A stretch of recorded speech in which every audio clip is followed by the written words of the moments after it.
Blackstone Publishing presents At the Duke's Wedding by Caroline Linden, Katharine Ashe, Miranda Neville, and Maya Rodale. This book is read by Sienna Francis. Dedication to Gillian and John. May you both live happily ever after. That Rogue Jack by Maya Rodale. Jack, Lord Willoughby, is charming, handsome, and utterly irresponsible. In other words, he's the worst person to entrust with the ducal wedding ring. Miss Henrietta Black is prim, proper, and the ideal person to help find the priceless family heirloom that's gone missing, as long as she isn't distracted by Jack's gorgeous smile and tantalizing attempts at seduction. They must find the ring before the wedding, if they aren't too busy falling in love. Chapter 1. I'm off to Dorset for the Duke's leg shackling, but first I am to collect the ring from Golden Sons. Can't believe my cousin the Duke trusts me with his wedding ring. Jack, Lord Willoughby, with laughter, to the crowd at large in whites, or was it Tattersalls? Kingstag Castle, 12 days before the wedding. The sound of carriage wheels on gravel captured the attention of the ancient Lady Sophronia, where she reclined in her apartments on the third floor of the east wing of the Duke of Wessex's vast residence. Miss Henrietta Black, her loyal companion, was with her. Henrietta was always with her. "That must be another arrival for the Duke's wedding," Sophronia said. For his upcoming wedding to the lovely Miss Helen Grey, the Duke of Wessex had invited dozens and dozens of guests to his estate Kingstag for a celebratory house party. "Go see who it is," Sophronia said. "I am perishing of curiosity." Lady Sophronia wasn't perishing of anything. She was in remarkably good health. But when she issued a command, Henrietta obliged. No matter how inane or pointless, or how little enthusiasm Henrietta had for the task. When one was a poor orphan, utterly dependent upon the goodwill of affluent elder relations, one wished for nothing so much as security. Security was to be found in being useful, dependable, essential, and never, ever, ever the cause of any trouble.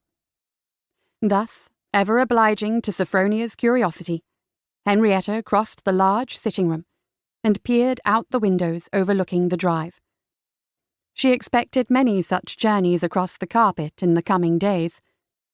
While the bride had already arrived with her sister, Mrs. Cleopatra Barrows, and their parents, most of the guests were expected to begin arriving today.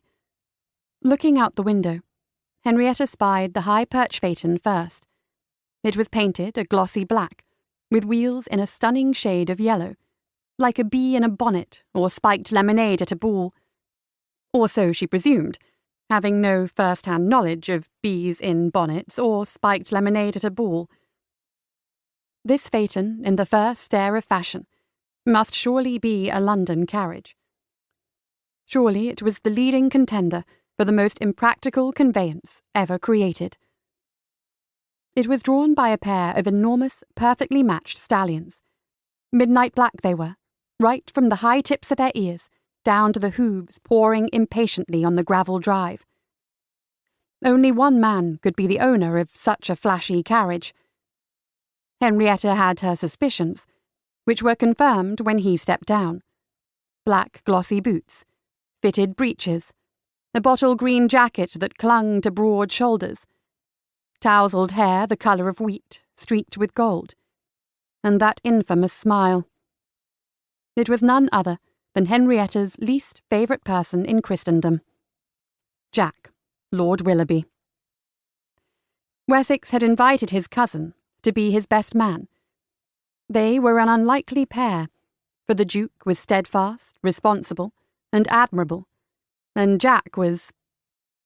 Jack was the most utterly reckless and reliably unreliable person ever to wake in the morning and sleep at night.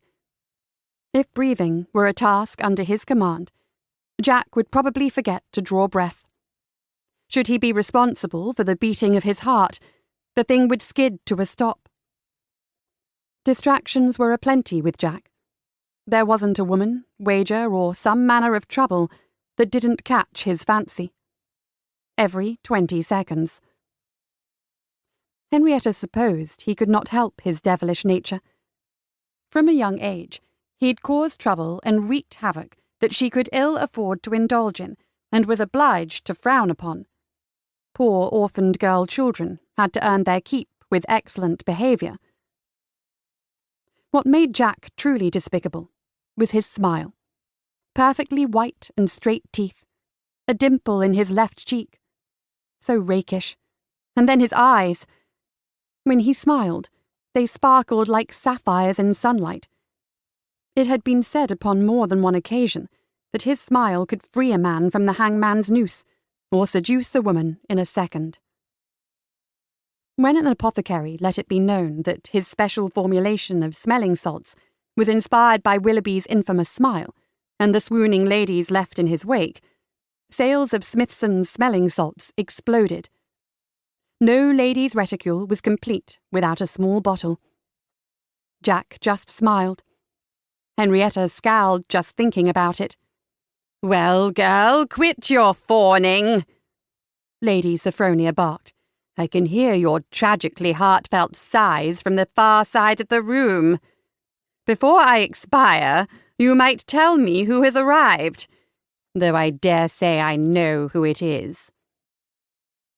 Henrietta turned away from the window to face Lady Sophronia. "It is Lord Willoughby." "I like that one," Sophronia said, in manner that gave one to understand that she really liked him. "All the ladies do," Henrietta said. "Every single one of them.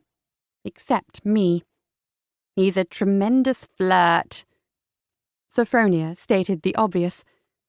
"If he's ever used his brain for anything other than that, I don't know of it." "Agreed, my lady," Henrietta said. She fought the urge to take another look out the window at that phaeton. "Well, except for you," Sophronia said pointedly. "He never flirts with you."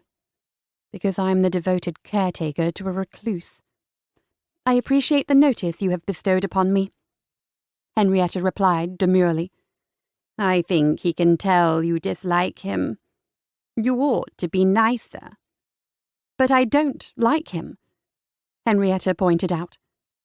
As a child, he stayed often at Kingstag, and regularly led everyone into troubling escapades, except for her, and he teased her mercilessly for it. Nevertheless, I am perfectly civil to him. Furthermore, I see no purpose in earning his favour. He is a reckless scoundrel who causes nothing but trouble with his every step. "I don't think it's his steps that cause trouble," the old lady cackled. "Sophronia!" Henrietta fought the urge to take another peek out the window. Was his smile so very captivating from 3 stories up? "I think he needs a wife like you. Proper, organised, bossy. You'll keep him on the straight and narrow." "Wife? Straight and narrow?" Henrietta was incredulous. It was either that or be devastated that she'd been described as proper, organised and bossy. "Are you not acquainted with him?" "Not nearly as much as I would like to be."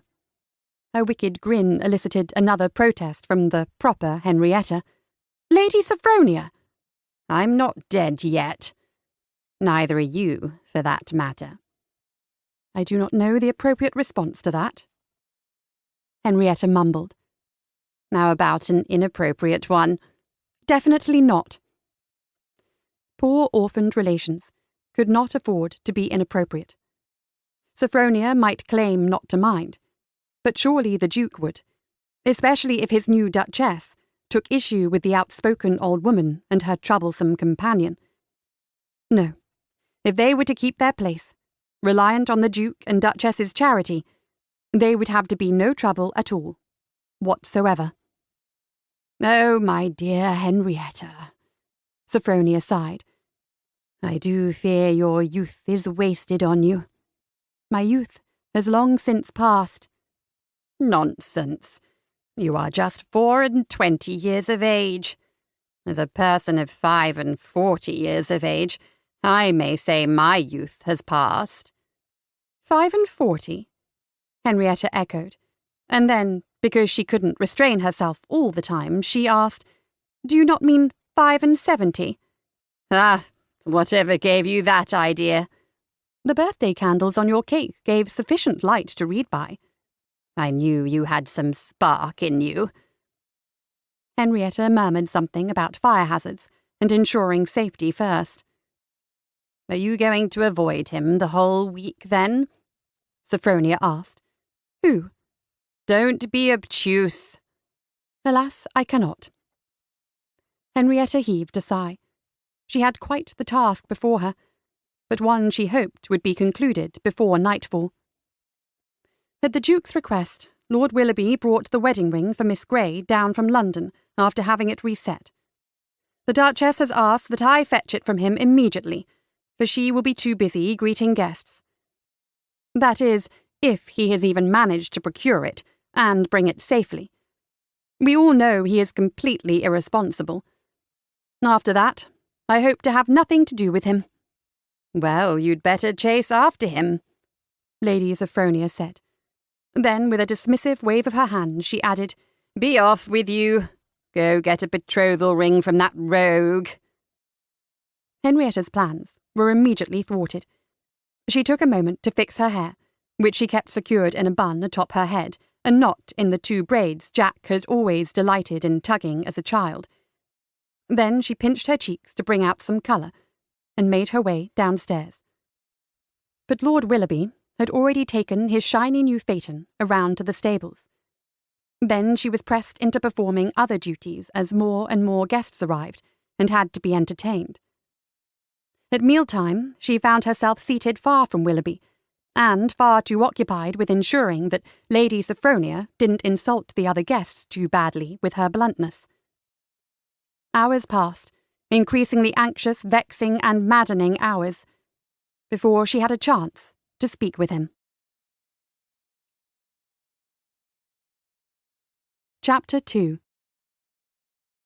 Jack pocketed the ring and whistled a merry tune as he strolled out of Golden Sun's jewellery shop on Bond Street.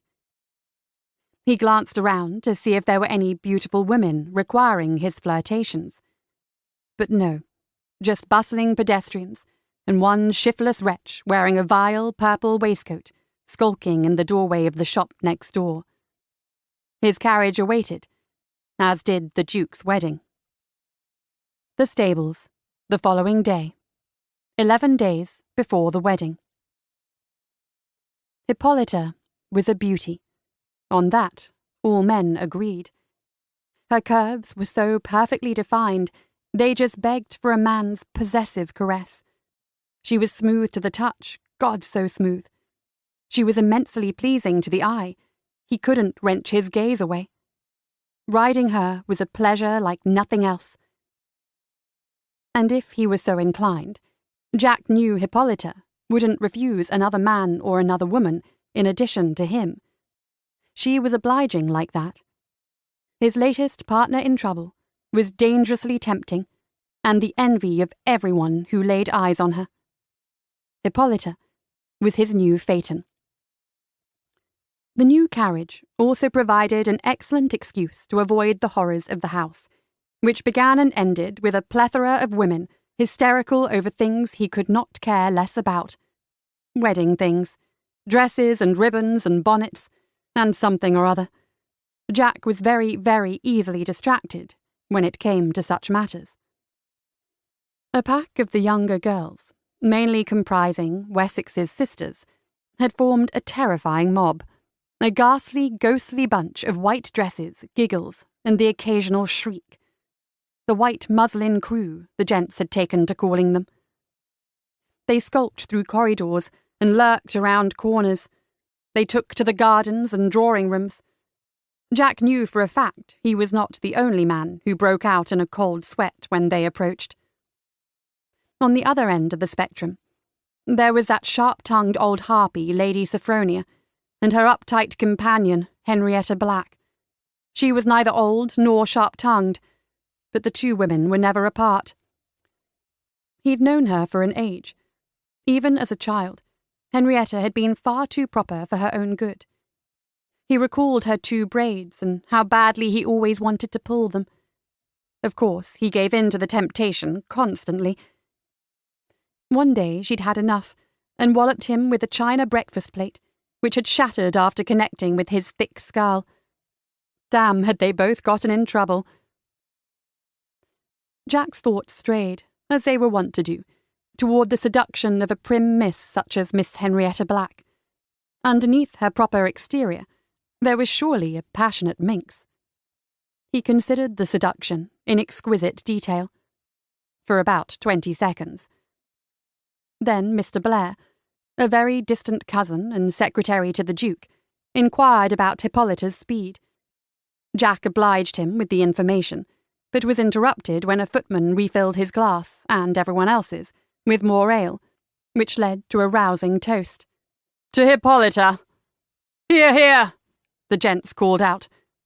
Even Trent Crash Ascot, Viscount Everett, raised his glass slightly in tribute to his beauty of a carriage. After what he'd suffered, a slight acknowledgment to Hippolyta was high praise indeed. "To Watson!" The footman who had been installed to attend to the gentleman blushed from the attentions. The first night they'd sipped whiskey from a flask in the darkened stables, but already more items had arrived to increase their comfort, such as cards, spirits, and cigars. At this rate, Jack expected they'd all be bunking here by the wedding. "To Wessex and his bride!" Jack called out. "Hurrah! Hurrah!" everyone shouted. Everyone except Mr. Blair and the groom. Jack frowned, finding that odd. "Thank you, gentlemen," Wessex said. "Now do shut up. We don't want the ladies to hear." Quietly, the gentlemen raised their glasses in a silent tribute. They definitely did not want the ladies to hear and get wind of this haven they'd created. Then the gentlemen drank, admired Hippolyta, made wagers, played cards, and drank some more. Later, with the dinner hour approaching, they returned to the house one by one, while the ladies were sure to be tightening their corsets, curling and cajoling their hair into intricate arrangements, fussing with stays, shimmying into silk gowns, agonizing over the pearls or the rubies, and generally overthinking everything regarding their appearance. Except for Miss Black, who must have been watching for his arrival from the house. Lord Willoughby. He stifled a shout.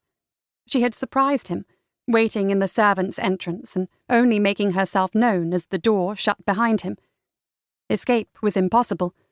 He would have to brazen it out. Because she stood on the steps, Jack had to tilt his head back and peer up at her. Her complexion was pale, probably because she spent too long indoors with old Sophronia. Her dark hair was in a spinsterish bun atop her head, with not even a tendril for him to tug for old time's sake. Her eyes were dark and intriguing, and he detected sparks of anger in contrast to the set of her lips, which might have been lovely but were currently pressed in a firm line. He thought about teasing her lips apart with his tongue and kissing her until the corners of her mouth turned up into a smile. Then he thought, best not. "Good evening, Hen." He gave her the grin, the one that inspired the formulation of Smithson's smelling salts, the one all the ladies loved.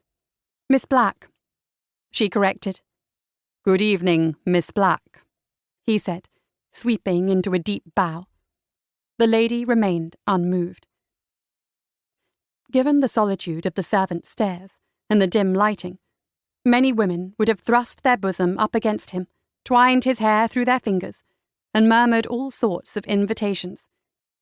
He was a bit taken aback, and more than a bit intrigued when she did no such thing. Speaking of bosoms, I have no wish to bother you, Lord Willoughby. The Duchess has charged me with obtaining the wedding ring from you, which I've been trying to do ever since you arrived yesterday." "Is that so?" Jack supposed he had caught her looking at him as if she wanted to speak to him desperately. But then someone had asked him a question, or the footman poured more wine, and he had found his attentions engaged elsewhere. "If you just hand it over, I shall cease plaguing you about it." "The ring," he echoed. His damned brain box hadn't registered a word she'd said, because he had noticed that her breasts were exactly at his eye level. Her very fine, full, and pert breasts. Most of his memories of her were from their days as children. There was nothing childish about her now. "Lord Willoughby!" "Yes," he said, snapping to attention. He took a step up, so he might avoid gazing upon her breasts, for his own good. But then his eye settled upon her lips, which had parted at his forward step. Nothing childish about her mouth either. And it was dark. They were alone, and he was the sort of man who enjoyed a damn good kiss, especially when the woman was a challenge and her mouth was plump, pink perfection. She exhaled impatiently. Women did that around him, often. "The precious diamond and sapphire ring that is a priceless Wessex family heirloom that you were asked to collect from Gold & Sons jewellers in London and safely deliver to the Duke." "Oh, that ring." He had gotten it. It was somewhere. Couldn't think of where exactly at this moment. Jack took another step up, and this one brought him close enough to loom over her. She peered up at him with an expression of peevishness, shaded by terror. He noticed the determined rise and fall of her bosom. He tended to have an eye for these things, and noted that she was taking the sort of deliberate, calming, deep breaths one took when trying very hard not to panic. She thought he had forgotten the ring. Well, he hadn't. It was... God, he was struck with the damnedest desire to slide his hand around her waist and tug her against him. Then he'd taste that mouth of hers in a very improper kiss. "Lord Willoughby, we must deliver the ring to the Duke, or else... We just must." She pushed him back with her little palms on his chest. Henrietta did have the right of it. He should find that ring, and he should not attempt to ravish her in the servants' stairwell. It'd be deuced uncomfortable for one thing. "Don't worry, Hen. I have the ring," he said, and then he made a promise as he brushed past her on the stairs. "You shall have it before dinner." Chapter 3. "You're not going to drive that damned carriage all the way to Dorset, are you?" a friend asked sceptically. "A high-flying, delicate vehicle like that won't be able to manage the roads." "Don't say such things about Hippolyta," Jack said, adopting a wounded expression. "You'll be a magnet for trouble in that thing." Jack just grinned. "But Hippolyta goes so fast, no one could possibly catch us." 2 days later, 9 days before the wedding. The decision to knock on Lord Willoughby's bedchamber door had not been an easy one to make. Henrietta had tossed and turned for the better part of the night, debating what to do. The other part was spent fretting over whether to seek the opinion of Sophronia. The woman might not be useful, but she would definitely have an opinion as to Henrietta's course of action. On the one hand, it was beyond the pale for a woman to even be seen on the bachelor's floor, let alone knocking on a gentleman's bedchamber door. That it was Jack wouldn't help matters at all. Then again, no one would believe Henrietta was a player in some debauched exploit. No one. Above all, the ring. Dear Lord, the ring. Sophronia had informed Henrietta that it had been a gift from the very first Duke of Wessex to his bride. It became a family tradition, and one that had been upheld for countless generations. Until now, possibly. The Duchess of Wessex, the Duke's mother, had been pestering Henrietta for days now, fearing she'd been too busy greeting guests to track down an infamously distractible gentleman, She'd enlisted Henrietta's help. 3 days earlier. The longer it is in the hands of Lord Willoughby, who still hasn't returned from the stables, though he arrived hours ago, the more I worry.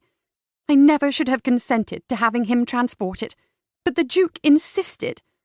I quite agree, Your Grace. I will do everything I can. 2 days ago. Really, Henrietta, I must have that ring. As if I didn't have enough to worry about, what with all the plans for the wedding and whatever the gentlemen are doing in the stables. Of course, Your Grace. Yesterday. Henrietta, where is that ring? Lady Grey is anxiously inquiring about it. Lady Grey was the bride's mother. She was tremendously impressed by and extremely interested in everything her daughter was about to become mistress of. I'll fetch it now, Your Grace. She'd been hiding ever since. Henrietta knocked on the door to Jack's bedchamber, bright and early. Knock, knock, knock. No answer. Every moment she stood waiting outside his bedchamber door increased the odds that she would be caught, which increased the odds that she would find herself in trouble, which increased the odds that she would be deemed an unsuitable companion and relation, and would be asked to leave Kingstag. Her life would be over. Knock, knock, knock. She pressed her ear against the door, hoping to hear the sounds of someone stirring, but hearing only silence. Could one hear silence? Henrietta mused. She ought to pose the question to Sophronia. It'd keep the old woman perplexed for days. But really, she had more pressing concerns at the moment. Knock, knock, knock! What if he were in another woman's bedchamber? It was eminently possible. Dozens and dozens of guests had arrived, many of them women seeking entertainment. With that grin of his and those sparkling blue eyes, oh, and his wide shoulders and broad chest. Yes, she had noticed. Not that she would ever let on. Besides, Jack had been flirting shamelessly with other women. It was quite likely he was in a woman's bed at this very moment. However, Henrietta absolutely could not go knocking on women's bedchamber doors, politely inquiring if one of England's most roguish rogues was with them. It was bad enough that she was here, risking her reputation, and thus her very livelihood. Knock, knock, knock! Knock, knock, knock! Finally, Jack opened the door. He wore a pair of breeches. Just one pair of fawn-coloured breeches. That was all. She didn't know where to look. Certainly not at his breeches, which lovingly clad the strong muscles of his thighs, hinting at, oh, goodness. Henrietta's gaze raked over his absurdly strong and muscled chest. No, she mustn't look there. She lifted her eyes to his wheat-coloured hair, which was gorgeously tousled from sleep. That wasn't fair at all. He lifted his hand to stifle a yawn, and she was distracted by the way his muscles rippled in his arms and chest as he did so. And his eyes, heavy-lidded from sleep, still managed a mischievous spark. Her mouth went dry. Her wits fled. This was a mistake. This was why young ladies were not supposed to frequent the bedchambers of rogues. Jack's hand clasped around her wrist, and he tugged her into his room, shutting the door behind them. She glanced around, taking note of the draperies shutting out the morning light, and dishevelled sheets and blankets on the bed. A fire smouldered in the grate. His bedchamber was oddly warm. What other excuse could there be for her sudden spike in temperature? And his lack of attire. This was a massive mistake. "What brings you here, Miss Black?" he said, yawning again. "The wedding ring, of course. Why else would I be here?" He gave her a look, complete with a slight lift of his brow and a charming quirk of his mouth. Henrietta reddened. Ah, yes, of course. Indeed. That. "I can't believe that didn't occur to you," he remarked. "Why would it?" "You're a woman in her prime, and illicitly in my bedchamber," Jack remarked. "Truly, seduction should have crossed your mind, but it clearly did not. You really ought to get out more." "Yes, me and Aunt Sophronia both." Henrietta said dryly. She hated that he had just explained the obvious to her, and she hated that he had needed to. Not for one instant had she ever considered herself in the prime of womanhood and ravishable. However, she would certainly consider it in detail. Later. Now, where is the ring? It's probably in my coat pocket, Jack said with a shrug. He gestured toward a coat flung over a chair. She crossed the room, picked up the garment, tried not to notice how it smelled faintly of him, and searched the pockets, and the lining too, for good measure. The ring was not in his coat. Well, then let's look in my luggage, Jack said, not at all bothered by the absence of a priceless family heirloom that would be needed in just a few days at the wedding. She just couldn't have Wessex stand up there with his perfect bride and no ring. Jack searched his luggage, located in the small closet connected to his room, while Henrietta waited in his bedchamber. It was not in his luggage. Henrietta took deep breaths and endeavoured not to panic. I'll ask my valet, Jack offered kindly. He smiled, but that only made her heart beat even faster. He returned to the closet, where his valet was staying. A nervous moment later, Jack returned from an interview with his valet. Nansen has not seen the ring, Jack said. He at least possessed the decency to furrow his brow, indicating the slightest concern for their predicament. Their terrible, horrible predicament. Wessex had taken her in when she had nowhere to go. His mother, the Duchess, had been exceedingly warm and generous to Henrietta over the years. She could not repay their kindness by losing a priceless family heirloom. Miss Grey did not deserve to be the first Duchess to be married without the ring. She and her family would be livid, surely. But would they be angry enough to insist that Henrietta leave Kingstag? It wasn't a chance she could take. Failure was not an option, which meant they would have to find the ring. Henrietta did the sensible thing, as always, which was to take a deep breath and exhale it slowly. Eyes closed, deep breaths. Start at the beginning, her mother used to say. Then she would ask, where was the last place you saw it? Henrietta opened her eyes. She asked Jack, did you pick it up from the jewellers in London? Yes, I did, Jack said confidently. Mr. Gold himself handed me the ring. And then what did you do? I put it in my coat pocket. And then? Hippolyta and I drove to Kingstag. Hippolyta? Jack winced. Henrietta gasped. Did you bring a... Henrietta stumbled over the appropriate term to use. Woman, trollop, ladybird? Did you bring an uninvited guest to the wedding? Forget about Hippolyta. I can assure you it's not what you think, he said. But I cannot explain. Henrietta closed her eyes and inhaled deeply. One ought not to deal with rogues in the morning. She truly needed some strong black tea to clear her mind and fortify her nerves. Did you stop along the way? Henrietta asked. Just for a piss along the road, Jack answered. Oh, for Lord's sake, have you no sense of decency? Henrietta shouted. You asked. Jack bellowed back at her. The outburst stunned them both. For a moment they stood there in the dimly lit chamber, just staring at each other. The air was thick with tension, nerves, desperation, and something else Henrietta couldn't quite place. But she was painfully aware that they were alone and facing trouble. Yet her eyes kept straying to the bed. The sheets and blankets were in utter disarray. Had he been alone? Or had he entertained company, and if so, what did it matter to her? She was just Miss Black, dependent poor relation and ever-obliging companion to the impossible Lady Sophronia. For once, though, Henrietta found herself wishing she were more. I apologize for raising my voice, Jack said kindly. I as well. I dined and spent the night at the Red Lion in Dorchester, he offered.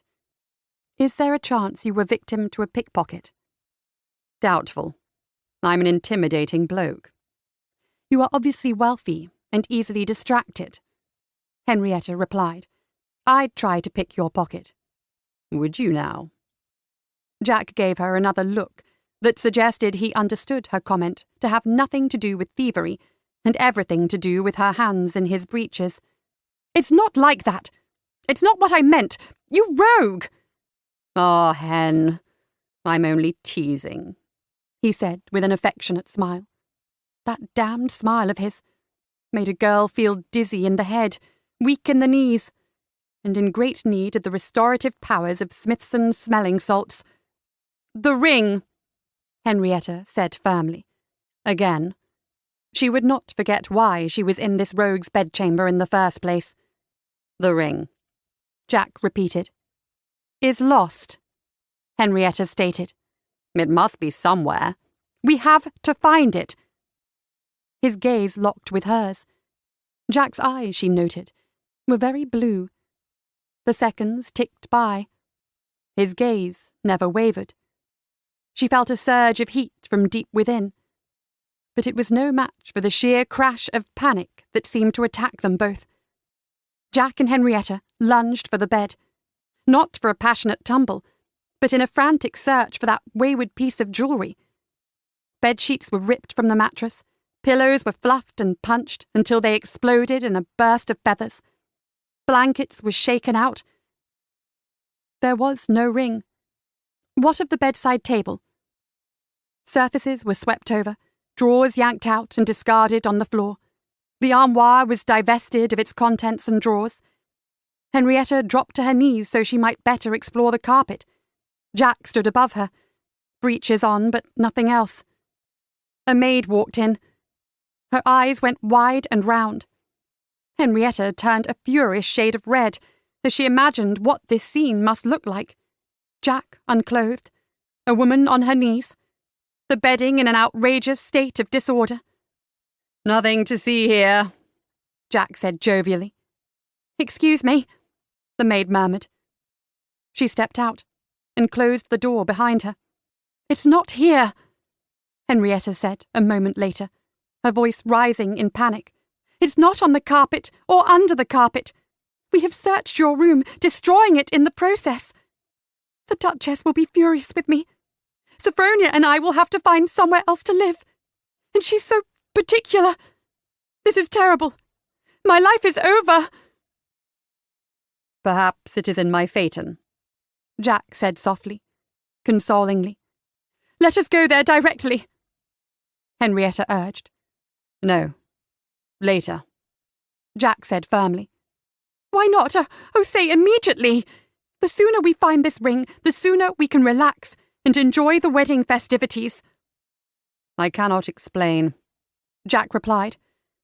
"Let us meet there after supper, when the men take port and the ladies take tea. Contrive to get away, and tell no one."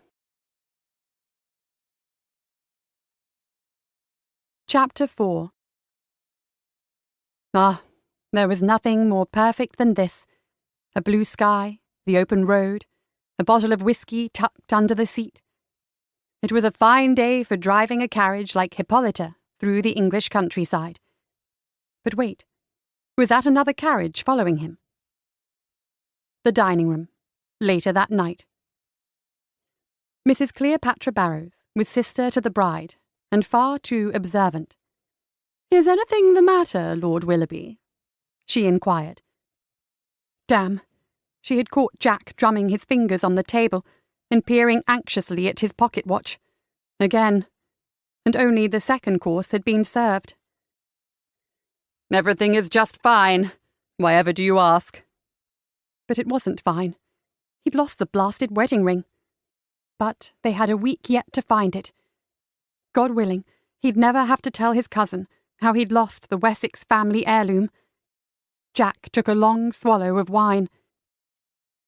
"You seem a bit agitated," Mrs. Barrows remarked. "What could possibly agitate me?" Jack said grandly, with his infamous grin. "I'm dining on excellent fare, drinking fine wines. The conversation is charming, and I'm surrounded by beautiful women." His gaze fell on Henrietta, seated with Sophronia further down the table. The candlelight lent a glow to her skin. When she became aware of his attentions, a faint blush stole across her cheeks. His mind, inevitably, wandered to thoughts of her naked skin in candlelight, legs tangled with his, arms entwined with his, her belly and, oh God, her breasts. Would she blush there, too? Candles. He needed candles. Already they had an assignation scheduled for later in the evening. Judging from Henrietta's obvious and frequent glances between him and the large clock on the mantel, she was a nervous wreck about it. Or was she excited? He reckoned she did not have assignations with rogues every day, or night, rather. Or at all, ever. She had to be nervous. The ring was missing, and Lady Grey, mother of the bride, was requesting to see it with an alarming frequency. She'd even started pestering him about it at every opportunity, which meant he spent an inordinate amount of time taking refuge in the stables. Poor Henrietta was stuck with him in her efforts to find it. Jack was under no illusions. He was careless and easily distracted. His heart was good. His attention span was not. Jack was struck with a feeling. If he were to describe it, here he took a long sip of wine, it would be something like the desire for her good opinion of him. Not because he was vain and needed all females to fawn over him. No, he wished her to think well of him because he'd earned it. Perhaps he'd find the ring and thus rescue her from inordinate amounts of worry. Jack imagined how happy she'd be. "My hero!" she'd exclaim, before launching herself into his arms and pressing her lips to his. Candles. He needed to bring candles to the stable tonight. He glanced her way once more, but it was Lady Sophronia who caught his eye and winked at him. He nearly choked on the sip of wine he'd taken. But then, of course, he winked back at the old gal. Shortly before the ladies departed for tea in the drawing-room after supper, Jack excused himself. He cajoled a dozen candles from a housemaid. He sent Watson on an impossible errand up at the house, and bribed some footmen to pour brandy with a heavy hand. It was imperative that Jack and Henrietta have time alone to thoroughly search Hippolyta. Taking great care not to be seen, he exited the back of the house and loitered under a large oak tree where he and Henrietta had agreed to meet. "Hello, Hen," he murmured when she arrived but a moment later. "Hello, Lord Willoughby." "Call me Jack," he said, linking his arm with hers as they set off down the gravel path. "Given that we are embarking on an illicit, moonlit assignation, I think Christian names are in order." They chatted amiably about dinner and the other guests, until he was distracted by the sight of another old oak, which had been split right down the middle, and was partly cut up for firewood. "What happened there?" Jack asked. He'd been seeing it for days, but never had a chance to inquire. "Lightning strike, on the day the bride arrived. Quite a sign, isn't it?" He agreed, though he couldn't imagine what it was a sign for. When they reached the entrance to the stables, he had her wait for a moment while he lit the candles. "Good thinking, Jack," she said kindly. "It wouldn't do to search in the dark, and I hadn't thought to bring any." "Indeed," he said, feeling proud of the recognition, but also a bit rakish because the real reason he'd brought them was a desire to see her skin under the glow of candlelight. He decided not to mention that. "It's a very fine carriage," Henrietta remarked, as her hand slid along the smooth curves of the wheel. "Indeed." His voice was oddly rough. "I can't quite see what all the fuss is about, though. It is just a carriage. And yet the men at this house party have been entranced with her for days." "Just a carriage? Don't let Hippolyta hear you say such things." "Hippolyta? Jack, did you name your carriage?" she asked, laughing. Jack leaned against the carriage and smiled down at her. You don't have much experience with men, do you? What part of Aunt Sophronia's faithful companion makes you think that I do? That woman, that old terrifying woman, is a tremendous flirt. Why, she winked at me at dinner. Henrietta groaned and rolled her eyes. I am upstaged by a woman old enough to be my grandmother. Not here. Not tonight. Let me show you how Hippolyta is not just any other carriage. Jack gave her a tour of all the conveyance's features. He took every opportunity to lean in close to her as he pointed out the finely crafted dashboard, or to slide his hand around her waist to maneuver so they might better see the perfect spokes of the wheels. He wrapped his arms around her, guiding her away from a puddle of spilled whiskey some unruly gent must have left behind. Hippolyta had many fine features to be pointed out.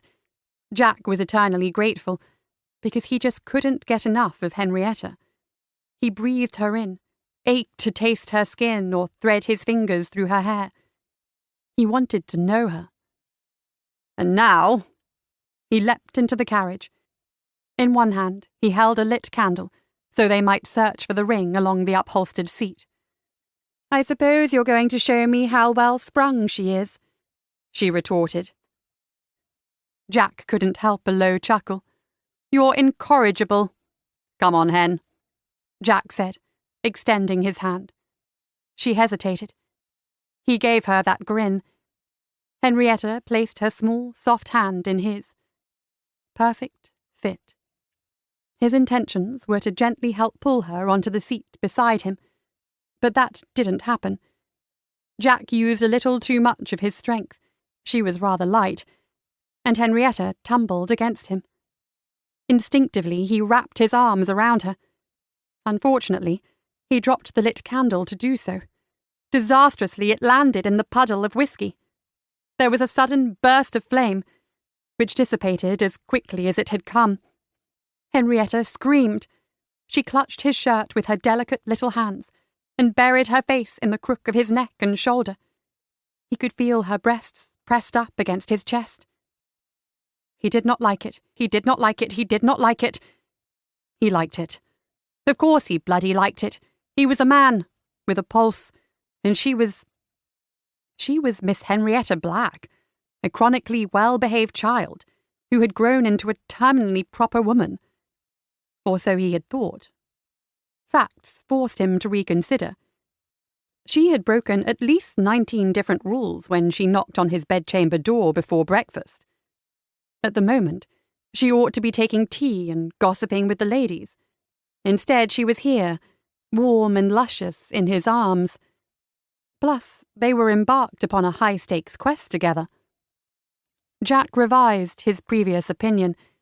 She might be responsible and proper, but she was still up for an adventure. He almost didn't even want to find the ring just yet, so this journey could carry on a bit longer. It's all right, he said soothingly, except his voice had that husky quality to it. Are you hurt? She peered up at him. He ached upon seeing the concern in her eyes. Women didn't usually look at him thus, and it was warm. Nice. He liked it. It was just a quick burst of fire.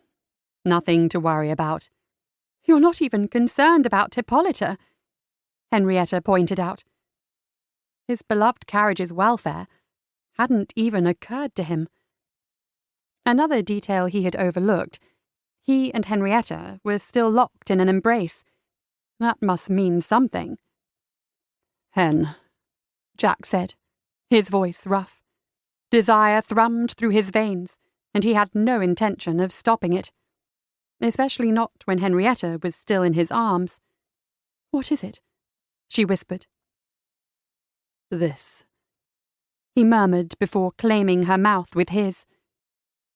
Hen didn't kiss like a prim spinster. No, she kissed like a lovely young girl. She tasted sweet. The touch of her soft lips on his was light, curious, sweetly unsure. Her innocence was arousing. Or perhaps it was just her. It was her first kiss, he reckoned. But he hadn't reckoned on the deep pride and surprising sense of possessiveness this aroused in him. The unmistakable sound of boots on gravel and the low murmur of men's drunken chatter intruded upon their reverie. It took a moment for Jack's wits to return, and another to reluctantly end the kiss. Yet another for the implications of the looming situation to spur him into action. "Henrietta, quick!" Holding her hand, Jack jumped down from the carriage. Clasping her at the waist, he lifted her down. "Lift your skirts." "I beg your pardon." The sound of the men grew louder as they grew closer. Her eyes widened in horror. If they were caught... "We have to run and fast, Hen." With her hand in his, they dashed down the centre aisle of the stables, rudely awakening slumbering horses. Taking cover in the shadows, they ran back to the house. "The ring!" Henrietta whispered, alarmed, as they approached the servants' entrance. "We'll look again tomorrow," he said, in daylight. Preferably with chaperonage and supervision, because if he was left alone with her, they would be very distracted indeed. Chapter 5. Jack urged his horses to go faster, just to see if that one lone carriage was following him. He glanced over his shoulder, and indeed, the driver had cracked the whip and spurred his horses to pick up the pace. The next morning, on the lawn. While the guests were occupied with a cricket match on the lawn, Henrietta left Lady Sophronia in the company of Mrs. Barrows, with whom she got along famously. Then she took the opportunity to sneak off and meet Jack. She waited by their the oak tree, as they had agreed during a furtive conversation at breakfast.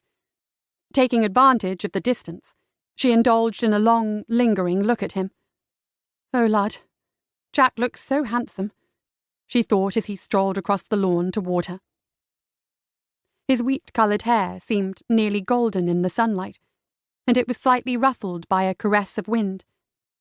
Even from a distance, she could see that he smiled and seemed happy. She herself was a bundle of nerves and anticipation. It wasn't just about the ring, either. Henrietta couldn't help but notice the way his breeches clung to his muscled legs, and his green jacket clung to his broad shoulders and wide chest. She couldn't stop herself from imagining what was underneath. As he approached, she stifled the urge to fuss with her bonnet ribbons. Again. She'd spent a good 10 minutes getting them just so. The problem was truly with the bonnet, though. The brim was a touch too large, and because of its decorations, it resembled nothing so much as a bird's nest. One of the Duke's sisters had bought it from the milliner in the village, and regretted the purchase once it arrived at the house. It was handed down to Henrietta. Lucky her. She pulled out a sheet of paper and unfolded it clumsily, all too aware that a very handsome man approached, and she was wearing this atrocious bonnet. "Good morning, Hen." "Good morning." It was Jack. Only Jack. There was no reason to be flummoxed. No reason at all. But the paper shook in her gloved hands. Though she'd known him forever, Henrietta felt oddly nervous to be near him. Had he always been this large? Had his blue eyes always fixed upon her thus, and with a mischievous sparkle to boot? No, she couldn't quite recall. She didn't try very hard either. It was a beautiful day, and instead of staying indoors with Sophronia, Henrietta would spend the morning out of doors, in glorious sunshine, with a handsome, if vexing, man for company. However, this wasn't a frivolous walk about the garden or anything like courtship. They had a purpose. "I have compiled a list of where the ring might be," Henrietta said. "We shall proceed in order until we find it." "Very organised of you," Jack said. He leaned against the gnarled tree trunk and gazed down at her. "There is no point in aimlessly wandering about," she said. "You might enjoy the view, or have an unexpected adventure." His mouth slowly turned up into a smile. "I beg your pardon?" She was distracted by thoughts of kissing him again. They had kissed, briefly, fleetingly. He probably kissed all of the girls. Literally, all of them. She should not turn into a ninny about it. Wandering aimlessly has its perks, he said. A beautiful, unexpected view, or an unanticipated adventure, or a kiss. He had to mention the kiss. While that was nice, she stammered. She had to stammer, didn't she? Nice. He lifted one brow, as only a rogue will do. I couldn't sleep for worry while a priceless family heirloom is missing. Henrietta rushed. Between the kiss and the missing ring, her nerves were utterly frayed. Indeed, this morning Sophronia had inquired if she was unwell. Henrietta didn't know what to do about the kiss. Would it happen again, or not? What would it mean, or not? She should find that cursed ring first, and then worry about kisses. Prioritization, that. So, you made your list of where it might be, Jack said, trying to peer at the sheet of paper in her hands, and casually brushing up against her as he did.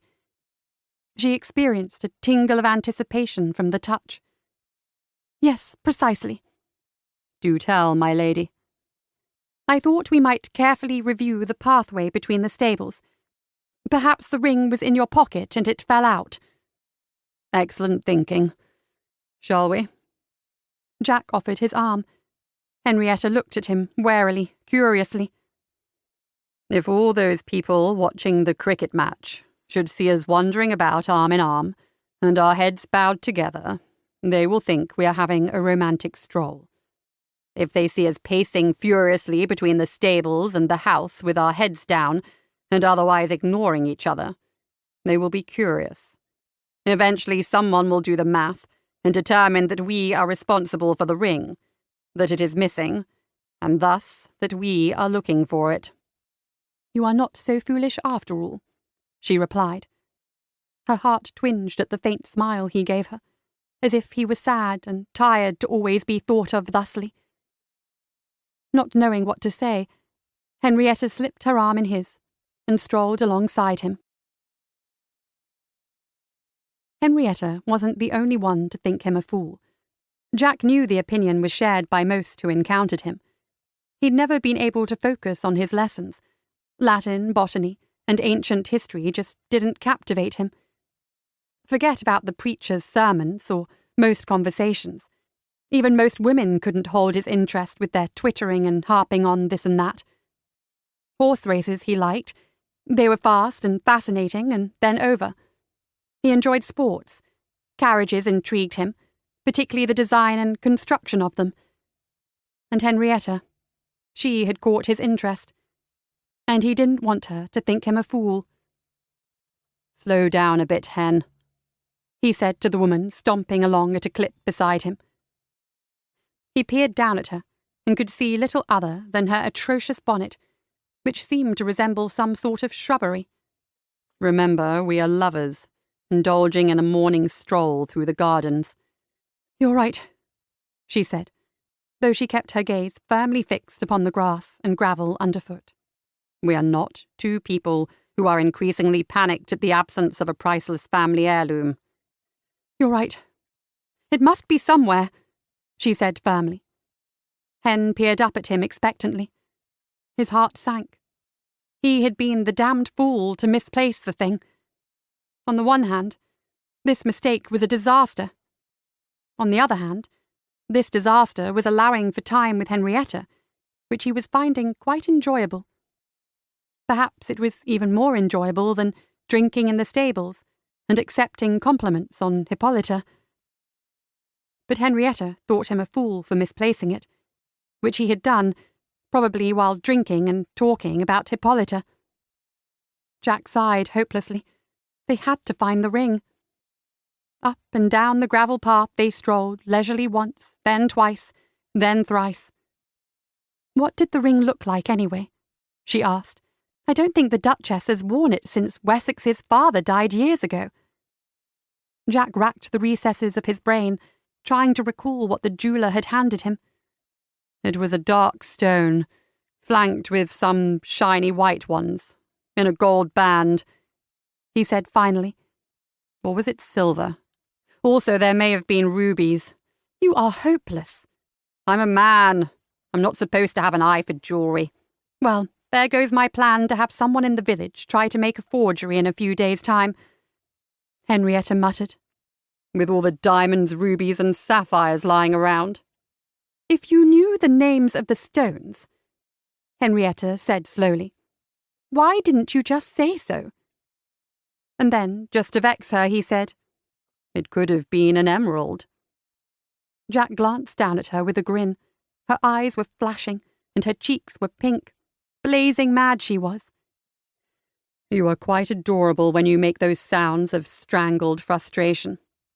I'm so glad you think so, she said witheringly. Doesn't old Sophronia feel the same? I don't think she can hear them. Not that she would ever admit it, but her hearing is not quite all it was these days. In earlier days it had been. He remembered Lady Sophronia always heard when someone muttered something wicked. Now that he thought about it, Sophronia and Henrietta had always been there, around. They dined with the family, but were not quite a part of it. As a child, Jack had never wondered how anyone was related. He merrily played with his cousin, the Duke, and the cook's children. In his memories, Hen was always just there, off to the side, watching but not participating, lest Sophronia need her. How did you become her companion anyway? I was an orphan of too high a status to be sent to the workhouse, but not high enough to be brought out. Thus I earned my keep by keeping the crotchety old woman entertained. She's not too crotchety, is she? I've always found Sophronia fiendishly entertaining. But then again, I haven't had to live at her beck and call. She's not bad at all, Henrietta said firmly. It's just nothing. She sighed. Jack thought he understood. It's just that a young woman may not want to spend all of her time devoted to an old lady. Not when you could be gallivanting with rogues or taking care of babies of your own. Something like that, Henrietta said softly. Then she looked away and obscured his view of her pretty face with that absurdly large bonnet. But it had happened. He knew it. They'd shared a moment.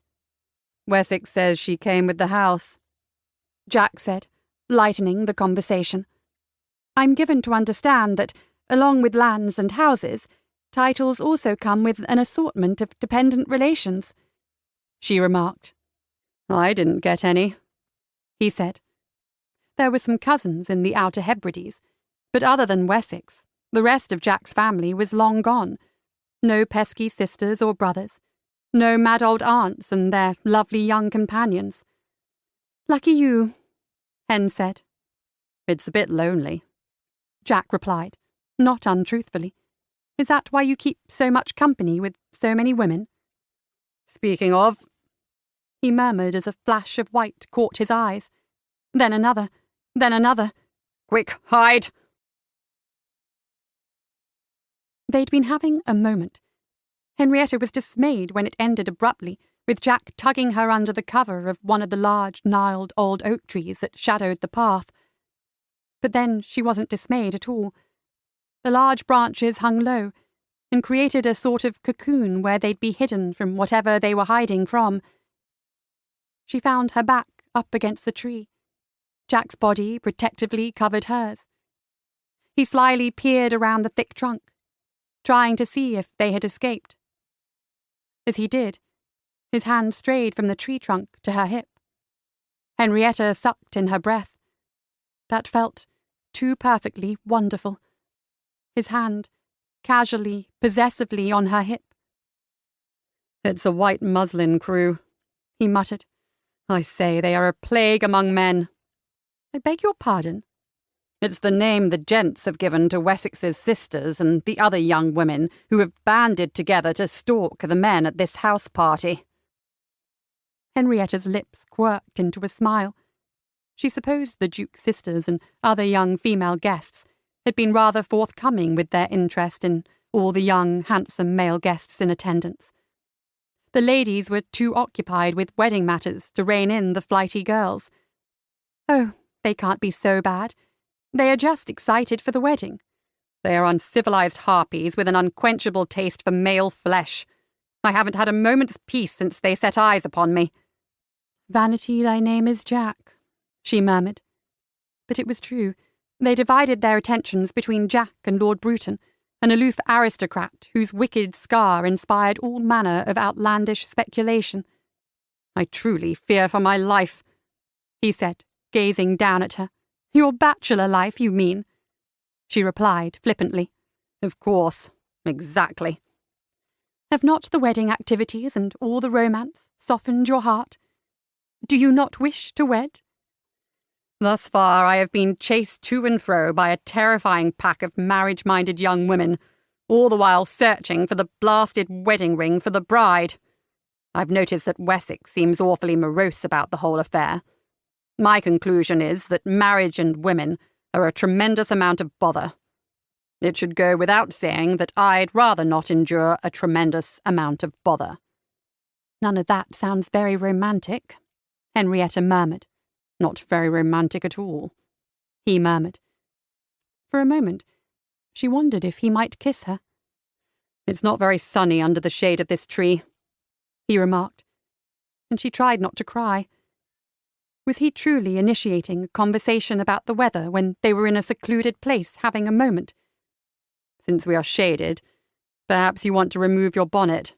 It's dreadfully inconvenient to arrange just so, and it's just easier to do this when you don't have a massive bonnet in the way. This was his mouth claiming hers. A kiss. He hadn't been talking about the weather at all. Who was the foolish one now? Certainly her. Especially since he was right. This bonnet got in the way of things. Henrietta fumbled with the strings. The hat tumbled unceremoniously to the ground, where it was promptly forgotten. Henrietta peered up at him, a little bit dazed after a long moment of a deep kiss. Tugged at his heart, that. What was that for? She asked breathlessly. Jack couldn't explain, to her or himself, that he just had to kiss her. Once the idea had occurred to him, he didn't pause to consider an alternative course of action. He just needed to kiss her. That was all. Just because, he said. Just because, she repeated. I wanted to, he said. Her brow furrowed adorably. She tilted her head and peered up at him curiously. Her lips parted, then closed. Then curses. She decided not to say whatever words were on her tongue. What else is on your list? Where shall we look next? He asked. We didn't finish searching the pathway, she answered. We have walked to the stables and back at least 4 times, Hen. It's probably not there. We never did properly search your carriage. Next we ought to look in the stables. Jack winced. Not the stables. He could not take a woman into that haven of masculinity without serious questions he was not prepared to answer. As more guests arrived, and as more men sought a refuge, the stables had increased in the comforts offered. On the first day they had lounged on hay bales. Today for what else? Henrietta smiled, and it did things to his insides. Your bedroom, she replied. Again. Perhaps you could look around the house instead, he said, because if she was going to be in his bedchamber, he would be there too. I'll take care of the stables. What are you hiding in there? I demand to know. I can't say, Hen, he said forlornly. Truly, I cannot. Chapter 6. Why the devil would someone be following him? He had nothing of value, save for Hippolyta, and the Duke's wedding ring. The stables. After kissing Henrietta under the tree, Jack went to the stables as promised, alone. In truth, her kiss had left him a little bit dazed. This wasn't something that usually happened after he kissed a woman, at least not that he could recall. but this warm, pleasant daze was the kind of feeling a man never wanted to let go of, which was terrifying, which required a drink and a distraction, thus the stables. And, in a predictable fashion, he immediately forgot his purpose, and instead found himself occupied by a game of dice with Frank Newnham, Trent Ascot, and a few others. Jack didn't manage to find a moment alone with Henrietta for the rest of the day, which was for the best, since he had nothing to report. Or was it tragic, because all he really wanted to do was kiss her again? Immediately following breakfast the next morning, Jack set off once again for the stables, intent on a thorough search of Hippolyta. He'd assumed everyone would be off hunting or playing bowls or something, but no, they'd all found their way to the stables. Hippolyta, shiny and new, stood proudly in the centre of the carriage house. In an adjoining tack room, whose open door afforded a good view of the phaeton, gentlemen lounged on chairs, upholstered chairs in the bloody stables, and against bales of hay. In one corner, Watson stood attendance over the ale and whisky. In another corner, a table had been set up, and a few gents were in midst of a card game. In another corner, a game of dice was in progress. Aside from the supple leather saddles and shiny bits and bridles hung along the walls, it was as if White's had been transported from London St. James's Street to the Duke of Wessex's stables. "There he is," Newnham called out, heads turned. "We were afraid the woman had wrangled you into opining on seating arrangements for the wedding breakfast," Wessex remarked. "How much longer until the wedding, anyway?" Jack asked. 7 days. Wessex and his secretary, Mr. Blair, both said flatly. Jack looked from one bloke to the other, not able to tell who was less enthused about the wedding. Shouldn't a man be more enthusiastic about his upcoming? She'd cross her arms over her chest, like a vexed governess, but that would push her breasts together and up. She'd narrow her eyes in disapproval. But perhaps, deep down, she would wish to join in. His wicked brain then set about imagining the things he would do to soften her, to tempt her. He got hard just thinking about it. Even though it was Henrietta, whom he had kissed, twice. He had kissed Henrietta. He recollected a solemn child, watching the world with large brown eyes. She had become a solemn young lady, never missing a "Yes, Your Grace," or "Thank you, Your Grace," or "Of course, Your Grace." While he, Wessex, and the others had run wild, she'd taken care to keep her voice at a reasonable level, and her dresses clean and unwrinkled. In short, she was a very well-behaved young woman who frowned upon the reckless exploits of others. Had it not been for this lost ring, their paths would not have crossed. He'd have spent every waking moment in the stables, and she would have languished in the drawing-room, endeavouring to keep Lady Sophronia from offending the other women present. Thank goodness he'd lost the ring. The thought, the mad, crazy, odd thought, came unbidden. She'd never see it this way. He could never explain it. But he was glad that she was having an adventure, and humbled to be a part of it. If only he could find the damn thing so their quest would end happily. Such were his thoughts, until someone handed him a mug of ale and Crash Ascot invited him to a game of dice. Time passed pleasantly in the company of gents happy to while away the hours playing cards, throwing darts, drinking, and conversations of little importance. It was only when the under-butler came down to announce that nuncheon would soon be served in the gardens that Jack realised he had not found the ring. Worse, he had not even looked. Again! In his defence, it was impossible to do so without arousing the suspicion of others, particularly the bridegroom himself. Henrietta would be horribly disappointed in him, the knowledge of which made his gut ache. He wanted her to think better of him, but he could easily imagine her wary frown as she struggled between satisfaction that her low expectations had been met and the wish that he would, just once, focus, succeed, and be her hero and find the damned ring. He suddenly was stricken with the intense and absurd desire to be her hero. Flowers. He should bring her flowers. It wasn't until the following day that he was able to sneak off to the garden, where he spied Miss Lacy and Lord Bruton walking together, which was odd, because he thought Frank Newnham was courting her. For once, Jack refused to be distracted, not by the romantic assignations of other guests, not by bees or birds, or worry that he was picking weeds or poisonous plants instead of flowers. He needed a bouquet of flowers for Henrietta.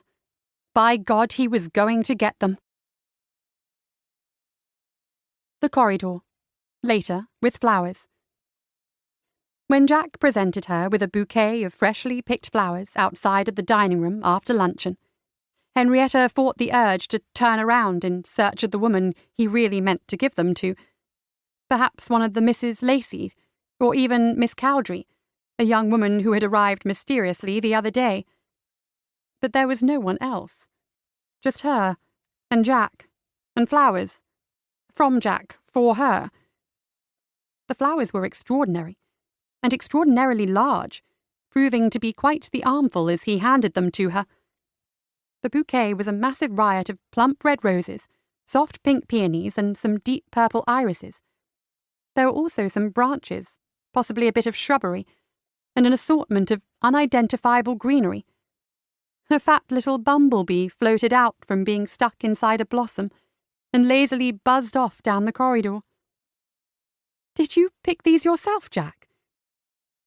She couldn't imagine that Johnson, the head gardener, would have presented something quite like this. "Yes, and I almost died in the effort," he said grimly. "Whatever you suffered, it was worth it. These are beautiful, Jack. Thank you." A smile tugged at her lips. It wasn't every day a handsome man brought her flowers. In fact, the lovely gesture had never occurred before. Oh, she suspected it had nothing to do with romance, and everything to do with a failure to find the ring. But for one glorious moment, Henrietta allowed herself to pretend that Jack brought her flowers because he fancied her, wished to woo her, and would, she hoped, kiss her for a third time, if not more. It was a glorious moment, in which her heart was aflutter and her nerves tingled in anticipation of more. She buried her face in the blossoms, inhaling the sweet fragrance deeply, and thinking, if only. But she suspected the flowers were presented, because the ring was still at large. He'd not found it in the stables, or on the ground, or in his bedchamber, or anywhere. Worried as she was about that, she really just wanted to enjoy the flowers. Was that wrong? "You're right," Jack said softly. "Am I? About what?" "I can read your thoughts. You're right. No, I don't have the ring. And yes, you should just enjoy the flowers." "How did you do that?" Henrietta asked with wonderment and a dash of nervous apprehension. Had he read her other thoughts about his legs and his fitted breeches, or how she'd nearly fainted from the pleasure of his kisses, or how she wished to kiss him this very moment? "Is it because you are so expressive, or am I so observant?" Jack mused. Then he gave her that grin of his. "I'm sure I couldn't say," Henrietta murmured, and she couldn't say either, not when she was on the verge of throwing herself at him or falling for him. "I ought to go put these in water." "Wait." Jack reached out and clasped her wrist, spinning her around to face him. "Where shall we search next?" Jack asked. Their eyes locked. More. He was asking about more. "We should try the stables again," Henrietta replied, not because it was the most likely place, or because it hadn't been thoroughly searched. She suggested it because it was dim and secluded. He'd kissed her once there before, and Lord, she hoped he'd do it again. "Very good. Let's meet after dinner," Jack said. "Until then, Hen." Henrietta just smiled and inhaled the lovely fragrance of the flowers again as she skipped up the stairs. She'd need a housemaid's help with the vase and water. Then she'd place them in her own bedchamber, not Sophronia's. Sophronia? Henrietta had been so distracted by that rogue, she'd forgotten her one purpose in life, to keep that crotchety old lady happy and entertained. Henrietta quickly made her way to Sophronia's chambers. It was wrong of her to spend so much time away.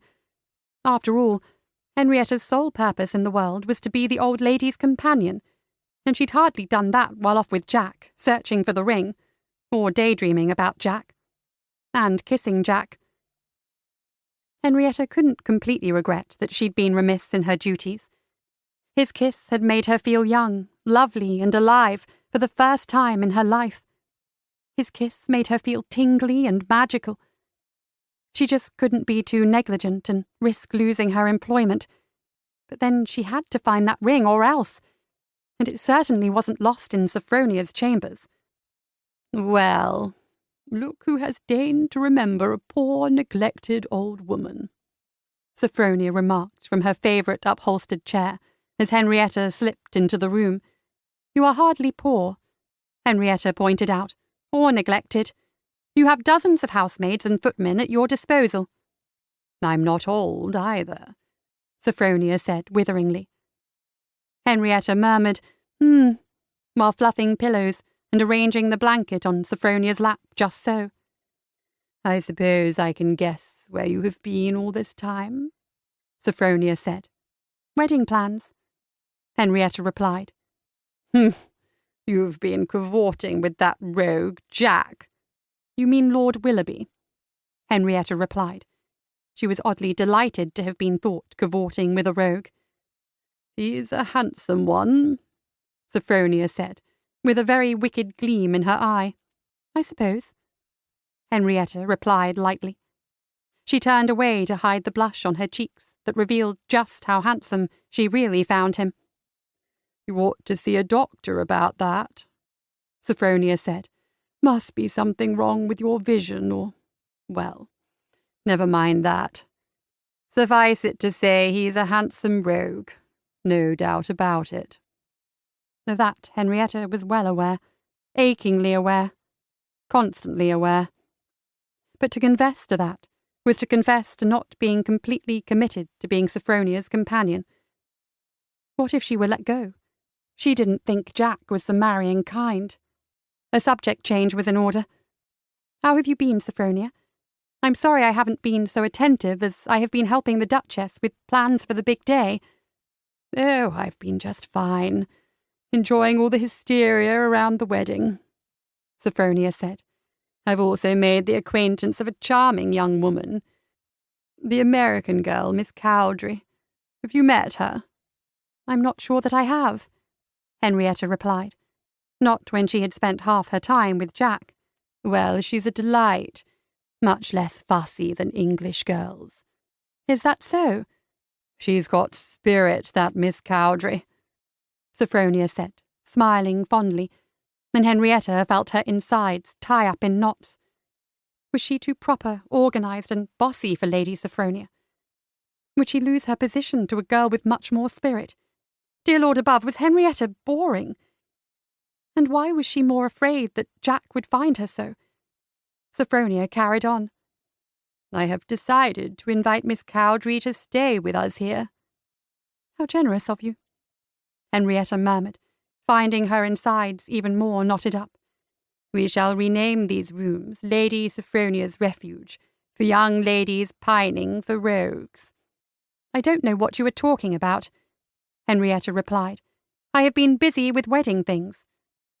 Technically, it wasn't a lie.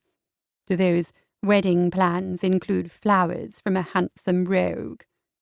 "How did you know about that?" Henrietta asked, shocked. "I only just received them." "One of the maids told me. Someone has to keep me apprised of all the gossip. Tell me, is he a good kisser?" "Sophronia!" "That's a yes. Or perhaps, I don't know, but desperately wish to. Which is it?" "This is not an appropriate topic of conversation," Henrietta reprimanded. Wanton companions to esteemed elderly women were not wanted. Or were they? Henrietta mentally begged the pardon of this Miss Cowdrey for assuming her wanton. It's just that she had spirit. apparently more than Henrietta. Exactly, which is why I wish to have it, Sophronia said resolutely. But Henrietta just couldn't. She touched her lips, thinking of the kiss and wanting the memory to be hers alone. Shall I read to you? She offered. No! I want to hear about kissing rogues, Sophronia said, pouting. Henrietta picked up a book and began to read. Oh, look, Lady Stuart Wortley's Guide to Good Behaviour. Why, this sounds like a lovely book for me to read to you this afternoon. Oh, not that one, Sophronia said with a dramatic roll of her eyes. Duller stuff, I can't imagine. Chapter 1. Minding One's Own Business. Henrietta read firmly. You're making this up, Sophronia shouted. Henrietta just smiled. She wanted spirit, did she? In matters of a personal nature, one must endeavour to exercise restraint and delicacy. One must at all times be respectful of others' personal matters. Sophronia muttered something incomprehensible. It was probably a string of extremely unladylike words. Henrietta kept reading. Gossip is the devil's own language. Do endeavour not to be a mouthpiece of Satan. Oh, dear Lord, cease! I beg of you. I have taken your point, Henrietta. Thus it is only fair that you listen to mine. There must be something in that blasted book about respecting your elders. Indeed. It is in Chapter 2. Are you now admitting to being old? Sophronia softened and smiled kindly. When she spoke, her voice was soothing and almost sad. You have moments of cheekiness, Henrietta, but they are too far and few between. On the whole, you are far too well behaved. Always have been. Henrietta froze. Hadn't Jack said something to that effect? I suppose it is because you are afraid to lose your position here. Sophronia mused. After all, you have nowhere else to go. Henrietta sat very still. It was hard to think beyond the pounding of her heart and the gentle whoosh of air in, air out. Sophronia knew. Lightly, on a summer day, she put into words Henrietta's greatest fear. And then, lightly, on a summer day, she laid it to rest. Really, you oughtn't to be afraid of that.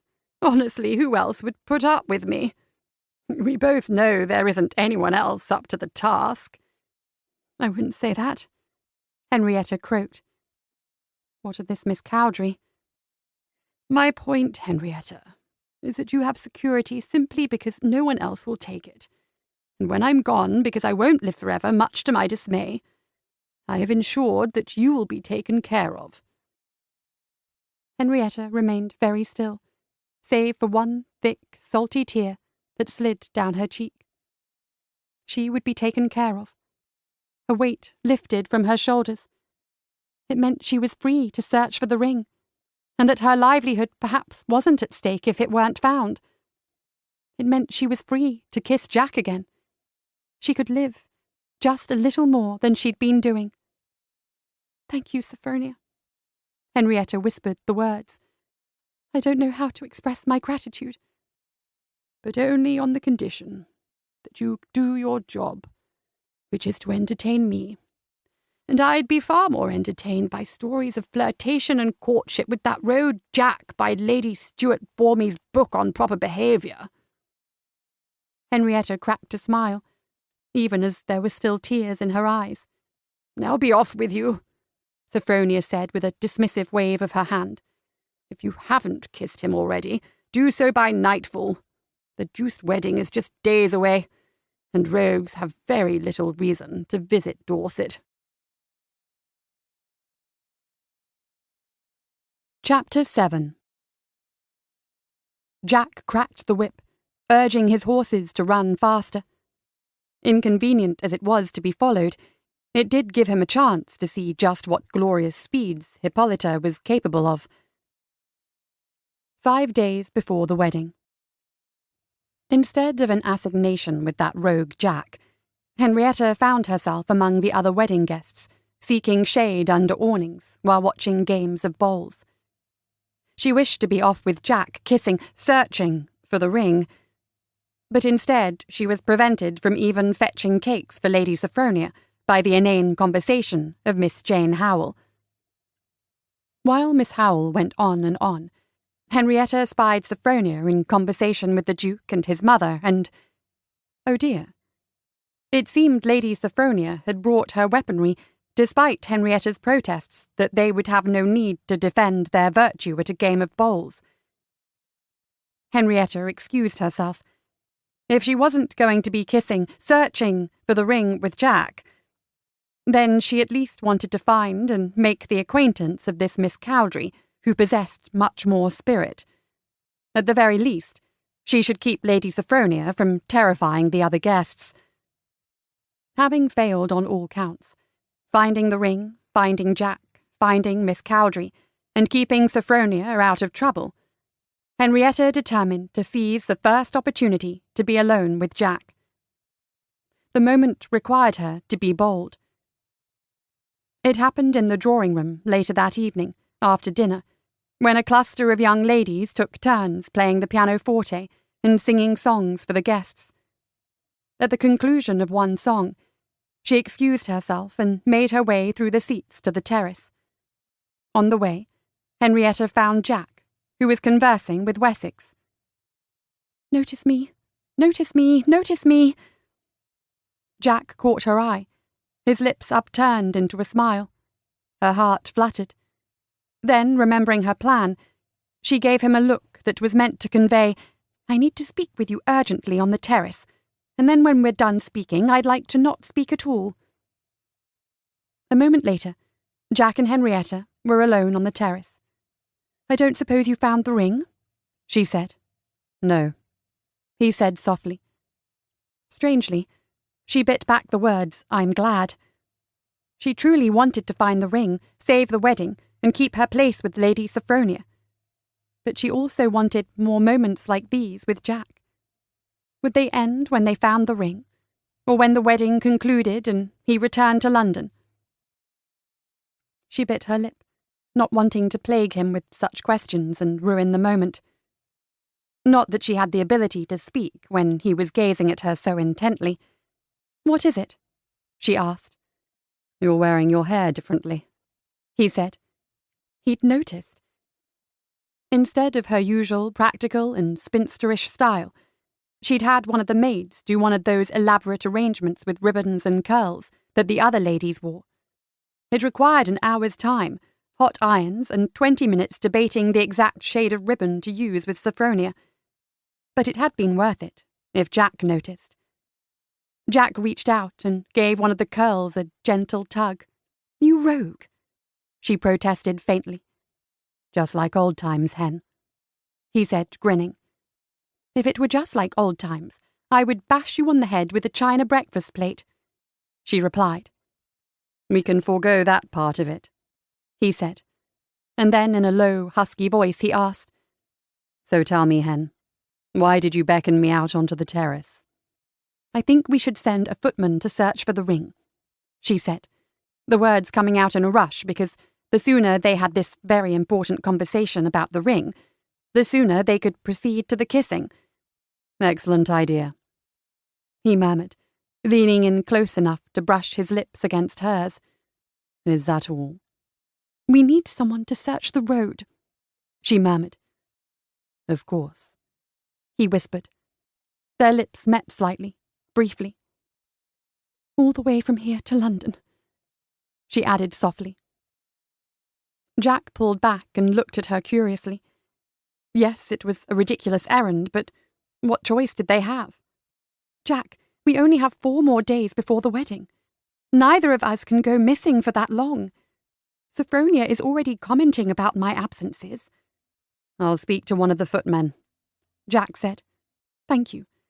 Perhaps he could take Hippolyta," she suggested, to which Jack burst out laughing. "Or not," she added. "We'll find the ring in time for the wedding, Hen," Jack murmured as he drew her close. "In the meantime—" When Jack's lips brushed against hers, everything else ceased to matter. The loss of the ring, her uncertain future. She was far too distracted by the delicious warmth and the wicked way he deepened the kiss. She clenched her fists in the fabric of his shirt as her knees felt unsteady.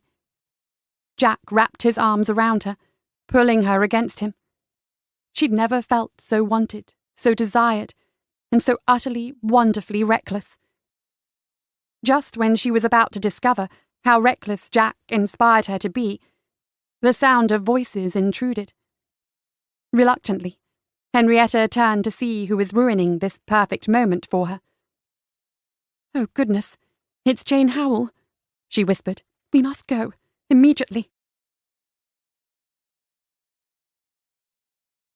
Chapter 8. Jack lost him, whoever that nefarious cretin was, a mile or so later. Honestly, what kind of fool tried to race Hippolyta? The ball, 3 days before the wedding. Finally, Henrietta managed to steal Jack for a moment alone. It had taken her days to manage it. Yesterday there had been a cricket game on the lawn that had kept him occupied for hours, and she had admittedly been diverted for a spell watching him play. She'd hoped to speak to him before dinner last night, but he'd spent the time flirting with a throng of young ladies, including Miss Roseanne Lacey, who managed to secure his escort into the dining room. Whilst sulking on the far side of the drawing room, Henrietta noticed she wasn't the only one vexed by this coupling.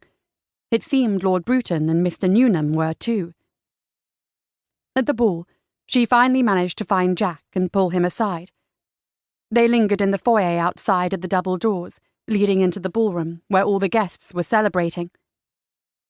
For a moment, she forgot what she had to ask him, for she was distracted by how handsome he looked in his evening attire. The stark black and white of his clothes set off his sun-kissed skin. When he smiled at her, she quite forgot how to breathe. "Have you heard from the footman?" she asked, taking care to keep her voice quiet. "You look beautiful tonight, Hen," he said softly, giving a gentle tug to one of the curls in her hair. The affectionate gesture brought a smile to her lips and an extra beat to her heart. "Thank you," she said softly, momentarily swept up in the moment. But then she remembered, and her expression became serious. "Jack, the footman. Have you any news from him?" "None yet," Jack said, smiling and gazing into her eyes. "But I'm sure the ring will turn up." "I do hope so," Henrietta whispered. So focused was she on the handsome man before her that neither she nor Jack noticed the Duchess of Wessex until it was too late. "I beg your pardon," the Duchess said with a tight-lipped smile. While Henrietta was struck momentarily dumb from the shock and terror of the Duchess of Wessex arriving unexpectedly and quite likely overhearing the bad news about the ring, Jack just smiled that smile of his. "Good evening, Your Grace," he said, bowing. "I was just saying to Henrietta that you have outdone yourself with this house party." "Thank you, Jack," she said, softening. "I'm glad to find you both together for once. I wanted to inquire about the wedding ring." Henrietta forced a smile. Jack looked confused. "Did Henrietta not give it to you?" he asked, discreetly elbowing her in the side. Then he gave her a look. "Jack, I thought you were going to," Henrietta replied. "1,000 apologies, Your Grace," Jack said smoothly. Again he flashed that smile. "We shall deliver it on the morrow. For now it seems Sophronia is calling to Henrietta. We mustn't leave her unattended. Who knows what havoc she might bring." Then lowering his voice to a confidential tone, he said, "I hear she is harbouring an American in her chambers." The Duchess just sighed. Jack was impossible. She gave Henrietta a look, suggesting she ought to know better. But as far as Henrietta was concerned, there was no one better than Jack, flaws and all.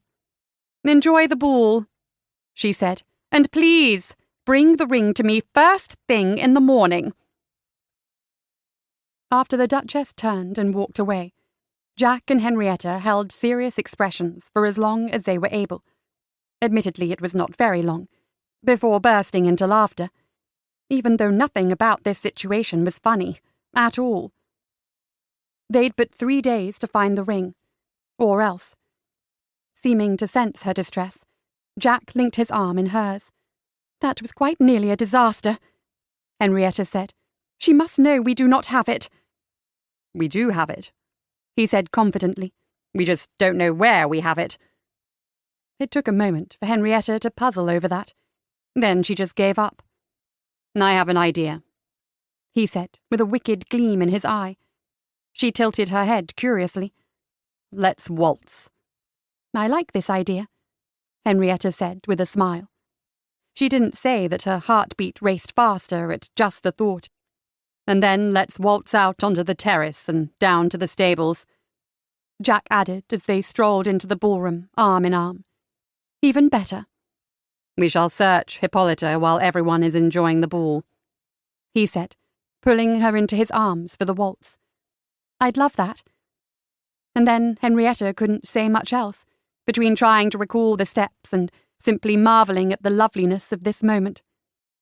She didn't waltz very often, and never had done so with such a handsome man, especially one she might be falling in love with, even though it was Jack. He spun her around, then pulled her even closer, pressing his palm against her lower back and clasping her hand just a bit tighter, as if he couldn't get close enough to her. Truth be told, she felt the same. She wanted more of him. She was sorry they hadn't found the ring, but she wasn't very distressed that it had gone missing, if that made sense. Either way, she knew there would not be much searching once they arrived at the stables. Closer and closer they danced their way across the ballroom, before Jack spun her dramatically through the French doors, leading onto the terrace. Henrietta took one last whirl, marvelling in the stars and the solitude and Jack's smile. Finally, they had a moment alone. But it was not to be, for the Duke had found them. "Willoughby, Miss Black, I trust you are enjoying yourselves this evening." "Indeed we are. Are you ready for your big day, Wessex?" The Duke quirked one brow. "I don't know, Jack. Am I?" "Only you can answer that," Jack replied. "For what it's worth, Miss Grey is a lovely woman. She'll be the perfect Duchess." "Yes," Wessex said, distracted. Henrietta followed his gaze to not Miss Grey.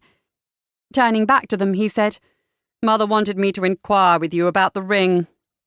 "We already spoke with her about it," Henrietta said. "Fear not, Your Grace. We have everything under control." "Excellent. If you'll excuse me." The Duke bid them a good evening and went off to mingle with his other guests, many of whom, unfortunately, decided to enjoy a spot of fresh air. The terrace no longer offered the solitude they sought. Jack cursed inwardly, as it seemed that every guest at the party decided to come gaze at the stars and breathe fresh air at that moment. Didn't they know they were quite possibly ruining the wedding? At the very least, they were ruining his moment. It was imperative that he and Hen find the ring, but it was even more essential that he kiss her passionately, and preferably immediately. "We'll never make it down to the stables without being seen," she said. Was it wrong that he was thrilled at how forlorn she sounded?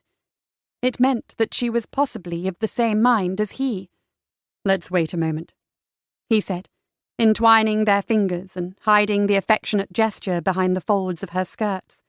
"We cannot," Henrietta said, now sounding very put out.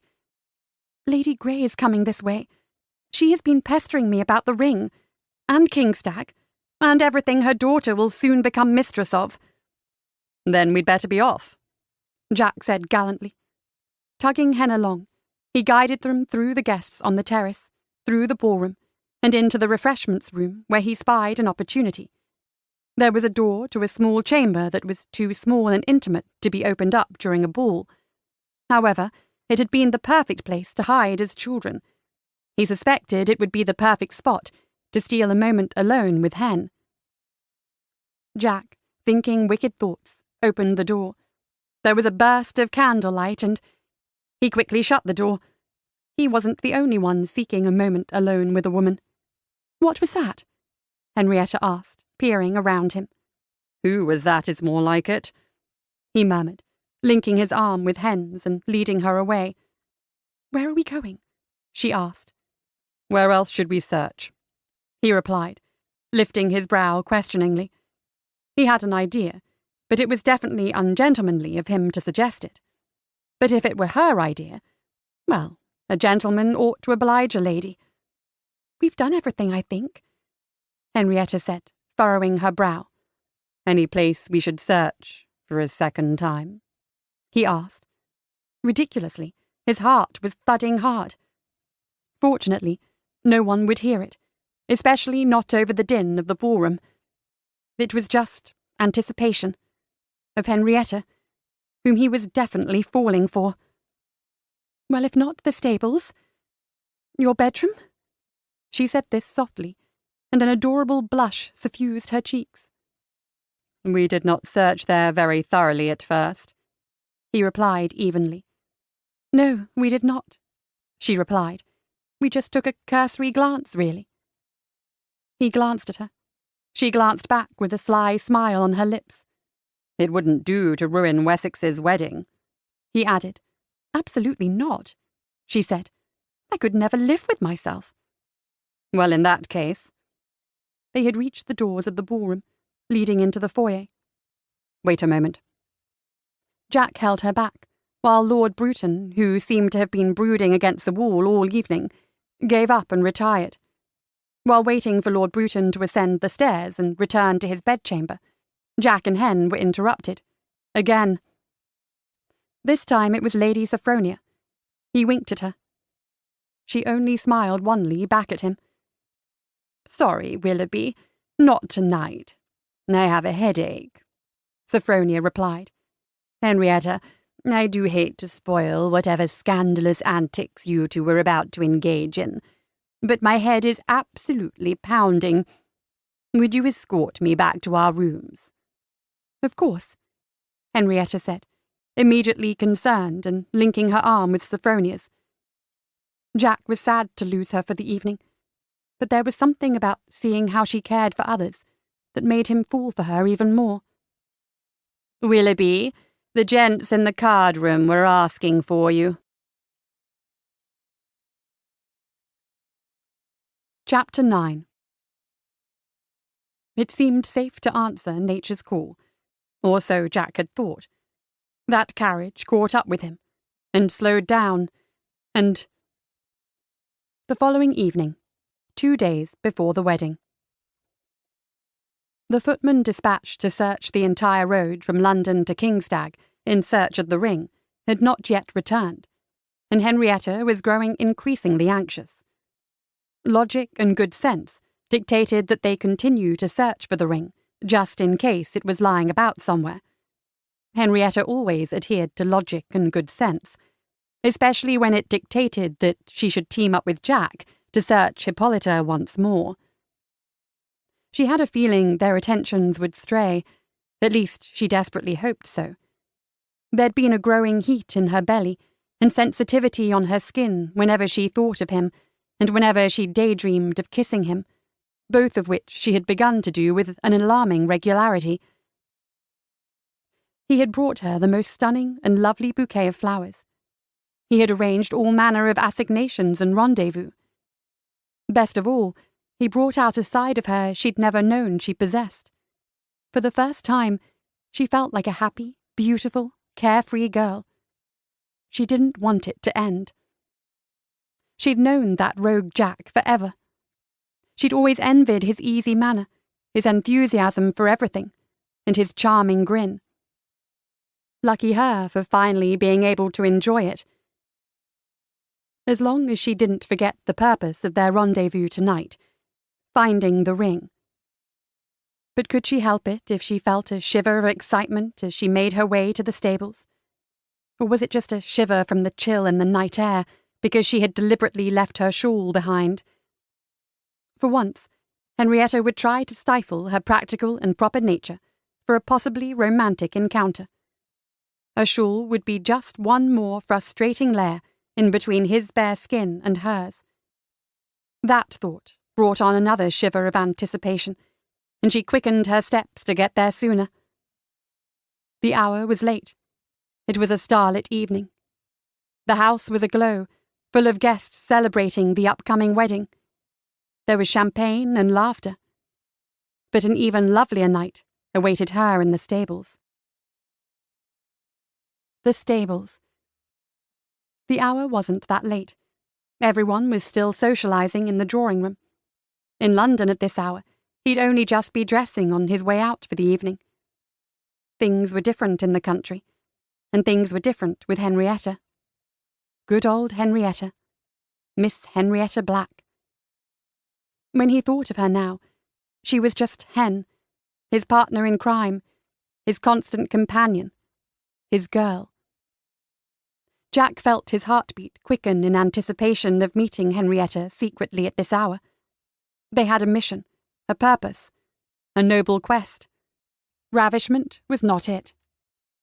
But still, his thoughts strayed to her, and all the deliciously wicked things that tended to happen when a man and woman met, alone, in a secluded spot, with the cover of darkness. But not too much darkness. Jack started to light a few candles. He did adore the way Hen's skin glowed in candlelight. Also, it would facilitate the search for the ring. Unfortunately, the candlelight also revealed through the adjoining door how the tack room had been transformed. Before he had a chance to move the candles or close the tack room door, Henrietta arrived. She looked so lovely, so nervous but excited, that he wanted to pull her into his arms and never let go. She smiled at him, but it wasn't long before her gaze found the tack room door, taking in the table and chairs, and the bar. Perhaps the candles had not been a good idea. I had wondered why all the gentlemen spent so much time in the stables marvelling at your carriage, nice as it is. And now I see, she remarked. Don't let Hippolyta hear you disparage her, Jack said. She believes she has kept dozens of men captivated for days. Is that a settee? And a game of dice? No, he replied quickly, but it was. No? She quirked up one eyebrow. Can you blame us for avoiding all the wedding madness in the house? It's not fair that the men should have an escape, whereas I... She heaved the most heartfelt sigh. Well, if it weren't for the missing ring, I'd be agonizing over different shades of white for the hair ribbons and other ridiculous things. But never mind that. One must take one's pleasures where one may. Indeed, she replied softly. Let's find the ring, he said, because once that was out of the way, there would be nothing between them. Her lips parted as if to say something, but then she murmured her agreement. They started searching the floor around the carriage, but he kept finding his attention drawn to Henrietta. He couldn't focus on the missing ring, because he couldn't think of anything other than Hen.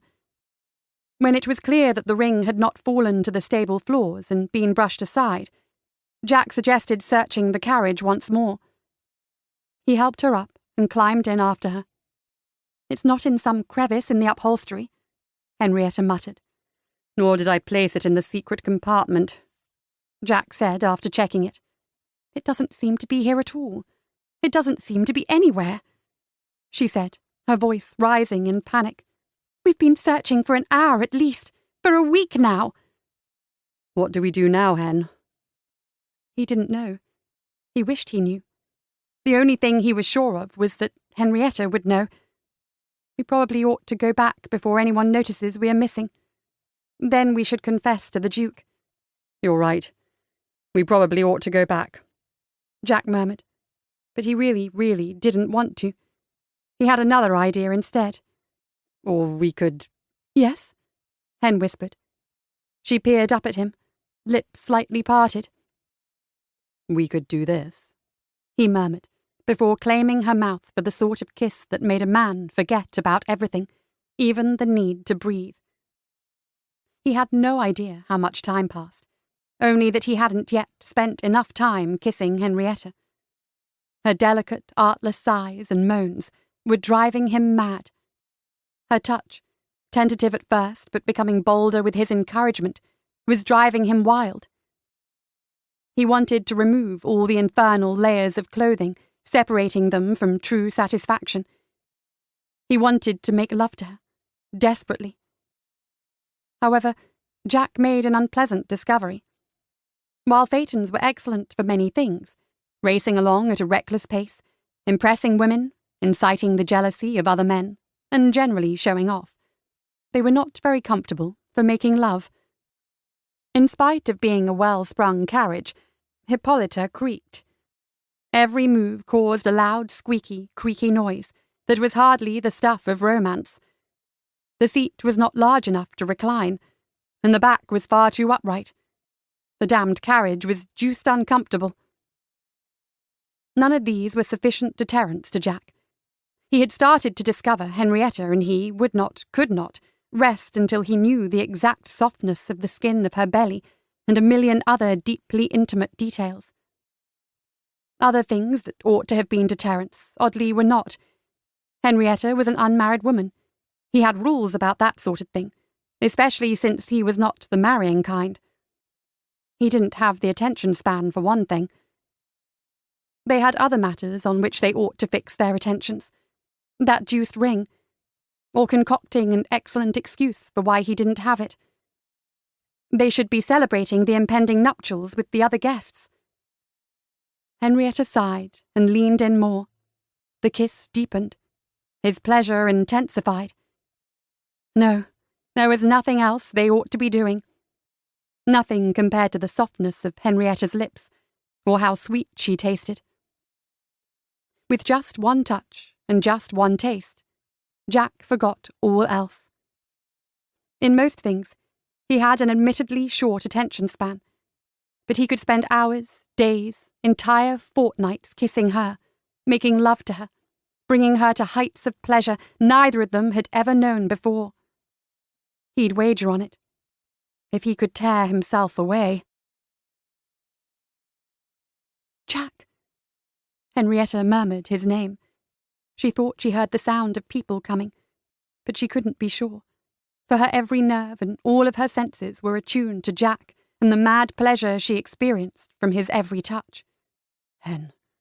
Oh, Hen. He murmured her name. She sighed. She did so like being Hen instead of Henrietta or Miss Black. She thought she might have heard angels singing, so dazed by his kiss and touch was she. Jack, she murmured again, trying to pull back but finding herself drawn to him like a magnet. But no, that was the sound of men singing. For a second, she considered it was the sound of angels singing, but angels would certainly never sing lyrics like "A country John in the village of Late courted young Dorothy, Bridget, and Kate." The gentlemen must be making their way to the stables to visit with Hippolyta, and they would see Henrietta and Jack locked in an embrace. Her hair was surely a mess. His cravat was certainly askew. The implications of discovery hit her like a bucket of cold water. There wouldn't just be one wedding, but two. Imagine that. She and Jack bound together in holy matrimony forever. Henrietta hesitated. She hesitated. Eligible gentlemen did not often make their way to Dorset. Lord knew she wasn't getting any younger, and neither was Sophronia. This might be her one and only chance at marriage. But it was Jack, who was always so distracted, who was currently so transfixed by her kiss that their imminent discovery hadn't occurred to him, who lost the priceless family heirloom, who spent days and nights searching for it with her, who had never paid her much attention other than to tease, who brought her a glorious bouquet of flowers that he had risked his life to collect for her, who could have any woman he wanted, but who probably needed a woman like her. He didn't deserve to be trapped into marriage. Neither did she. "Jack," she said in a frantic whisper, "we have to go." Is that singing?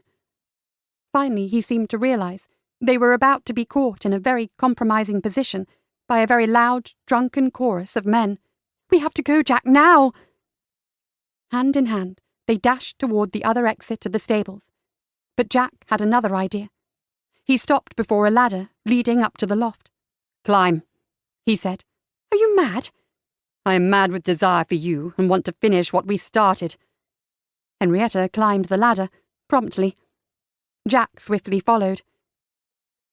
With hardly a second to spare, the mob of carousing gentlemen burst into the stables.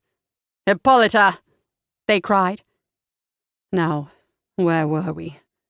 Jack asked, sweeping Henrietta into his arms for another kiss that made her knees weak, her thoughts flee, warmth smoulder in her belly, and wicked desire take over her. "Come with me," he whispered. She followed his gaze and noted the soft pile of hay in the corner. Her heart was thudding with the anticipation of an actual roll in the hay. Finally, life was starting to happen for her. Little old Henrietta, about to have an illicit assignation with a notorious rogue. At least, that's how the others would see it. Not that they must ever know. She could only think of Jack, and wanting more of him. There was just one problem. There were lots of low beams in the hayloft, and little light to see them by, especially when one was glancing over his shoulder and treating her to a wicked smile that promised all sorts of pleasure except— "Jack!" Thud.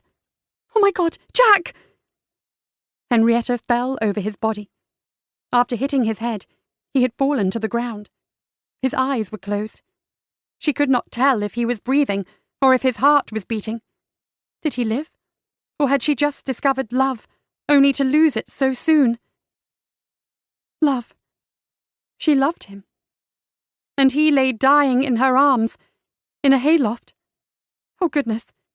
She couldn't go for help, not without revealing their tryst. She would be ruined, for Jack would be too dead to marry her. A tear slid down her cheek, then another, and another. It was too cruel that he should be taken from her so soon. "Hen." "Oh, Jack, you're alive!" He stirred in her arms. Then he opened his eyes. "I remember where I put the ring." Chapter 10.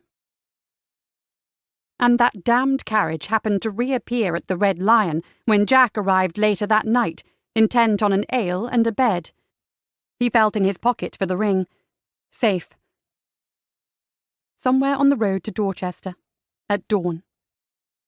It was one thing to see Hippolyta parked in the stables, but Henrietta had to admit that it was quite another to see her majestically roll along the country roads at a clip. The horses were especially animated this morning, as if they sensed the urgency of this mission. Henrietta, decked in that atrocious bonnet, sat beside Jack. "Are you certain of this?" Henrietta asked. She did not usually take impromptu journeys, especially ones that were the result of a blow on the head. "I am as certain as the last 7 times you asked that question," Jack replied. "No need to be smart about it," she muttered. "Your nerves. You are overset." "My nerves are fine," she ground out, though she gripped the carriage rail until her fingers were white. Tomorrow. The wedding was tomorrow. They were on a mad journey, a race against time, to find this ring. Also, she might have fallen in love. Her nerves were not fine. Not at all. "Why don't you I did notice a peculiar man outside, who seemed a bit nefarious. But again, that is just London folks for you." "I'll have to take your word for it," Henrietta murmured. "But when I was a few miles outside of the city, I stopped to answer nature's call, if you will." "Do tell me more," she said dryly. "I'll tell you what you need to know, which is that another carriage was approaching. I caught just a glimpse of the driver's face as he slowed down to pass me.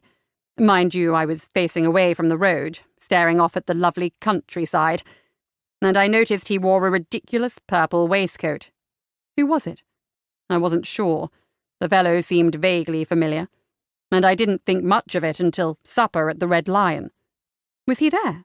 Not only was he there, but I happened to overhear his conversation. Something about a surefire plan for a fortune, and catching the next boat to America. I didn't think anything of it until I realised I'd seen him at the jeweller's in London and on the road to Dorchester. And then I remembered that I had a ring worth a bloody fortune in my pocket. I put 2 and 2 together and thought I'd better make sure the ring was safe. Do you really think this man was following you, intent on stealing the ring and fleeing to America? Henrietta asked with a gasp. And let's face it, there aren't many reasons to venture out to Dorset, other than for the Duke's wedding, or his wedding ring. Oh, God. Do you think he stole the ring already? He could be halfway across the Atlantic by now. No, because I anticipated that he would try to steal it. So I hid it, Jack said proudly. Henrietta felt a rush of relief. He had the ring. It was safely hidden away. Within hours this whole debacle would be resolved. Where did you hide it? That's the thing. I don't quite remember, Jack said. He gave her a sheepish version of his famous grin. It did not make her swoon. Not at all.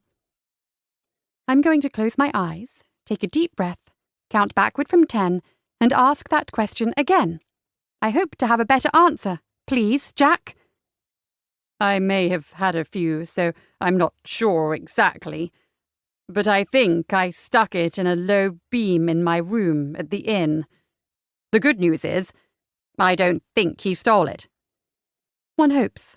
One very desperately hopes. Chapter 11.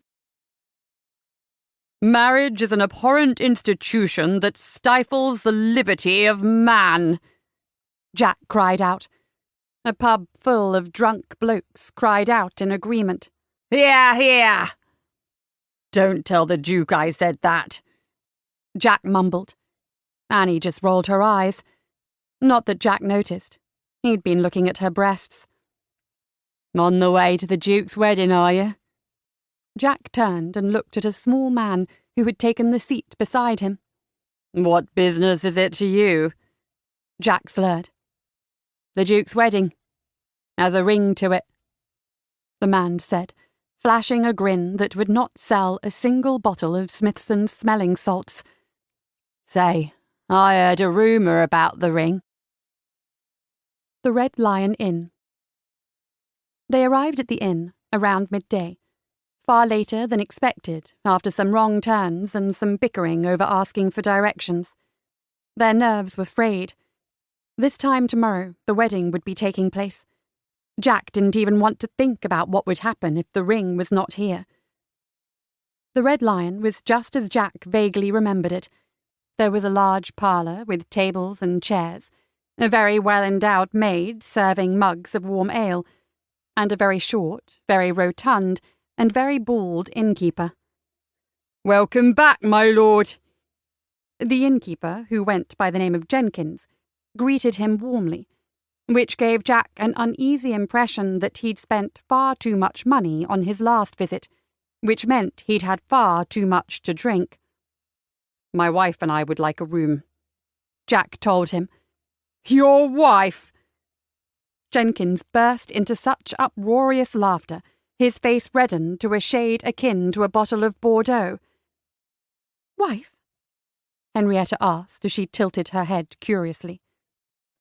Jack cringed and stifled the urge to explain that they couldn't enter a rented bedchamber together otherwise.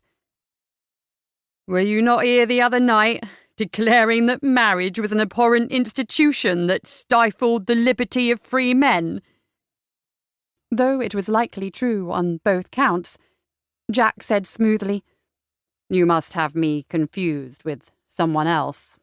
No, I swear it was you, Jenkins exclaimed.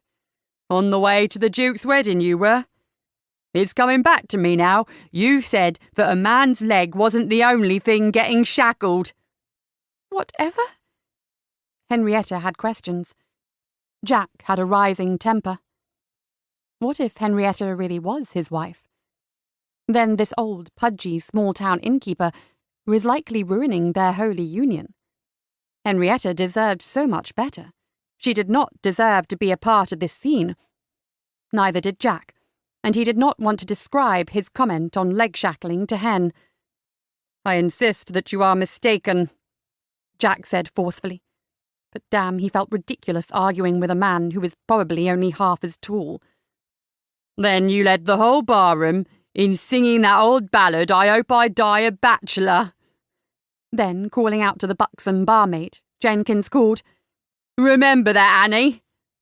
"Aye," she said. Judging by her expression, she did not remember the incident fondly. "My wife and I would like a room. For the hour," Jack repeated firmly. "You and your wife would like a room for an hour." The evil little innkeeper gave another laugh that someone else might have described as jolly, but Jack was not in the mood. "Preferably the same room, that is—" Jenkins handed over the keys, smirking all the while. "Second door on the left, as I'm sure you'll recall." In the room. Jack looked around the small, clean chamber. Dormer windows overlooked the high street. The high-pitched ceiling was supported by lower, exposed beams. The walls were white, the floor an uneven wood panelling. The only furnishings consisted of a bed, an armoire, and a nightstand. Look for the ring. But all he saw was the bed. He was far too aware that Henrietta was near, a bundle of nervous energy already looking around the room for the cursed piece of jewelry. Try as he might, he couldn't regret having misplaced it, for then he wouldn't have fallen in love with Henrietta. Had he? Jack pushed his fingers through his hair. Henrietta appeared under the bed. Jack exhaled and paced. Did he love her? She methodically searched the armoire drawers, one by one. He certainly needed her. Without her help, he would have just admitted the loss and prayed that his grin was enough to earn the forgiveness of the Duke, the new Duchess, and the Dowager Duchess. He might have lost his best friend and family over his absent-mindedness. Aye, he needed her. Yet as Jack watched her contort into an odd position so she might peer into the fireplace and up the chimney, he realized that yes, indeed, he truly loved her, and he would not be happy without her as his wife. Also, he had said everything Jenkins had accused him of, though he no longer meant a word of it. Not one. He loved Henrietta. He wanted to marry Henrietta. But there was just something he had to do before he proposed. "If I recall correctly," he mused. "What are you doing?" Jack stretched and reached up to one of the beams across the ceiling. The man following him had been short, like the innkeeper, so Jack concluded that a high place, like a crevice in the gnarled old wood, was the best spot for the ring. He slid his hands along the rough wood. Splinters. Damn! Henrietta's gaze was intense. She kissed him briefly on the lips and started toward the door. Jack remained on one knee while she chattered on, oblivious. For a moment there, I feared that all was lost, but— "Miss Henrietta Black," he said firmly. "Jack? Whatever are you doing?" "I'm trying to propose, Hen." Slowly, she turned. She took a few steps toward him. They clasped hands. All the feelings he wasn't sure how to convey managed to arrange themselves into words. "It's simple, really. We suit, in spite of our vastly different temperaments, or perhaps because of it. I need you to keep me focused, and you need me to help you be a bit more adventurous. But most of all, Hen, I have fallen in love with you. Will you do me the honor of becoming my beloved wife?" Chapter 12. "Do not lose the ring. Do not ruin the wedding." Jack's drunken thoughts the night he hid the ring.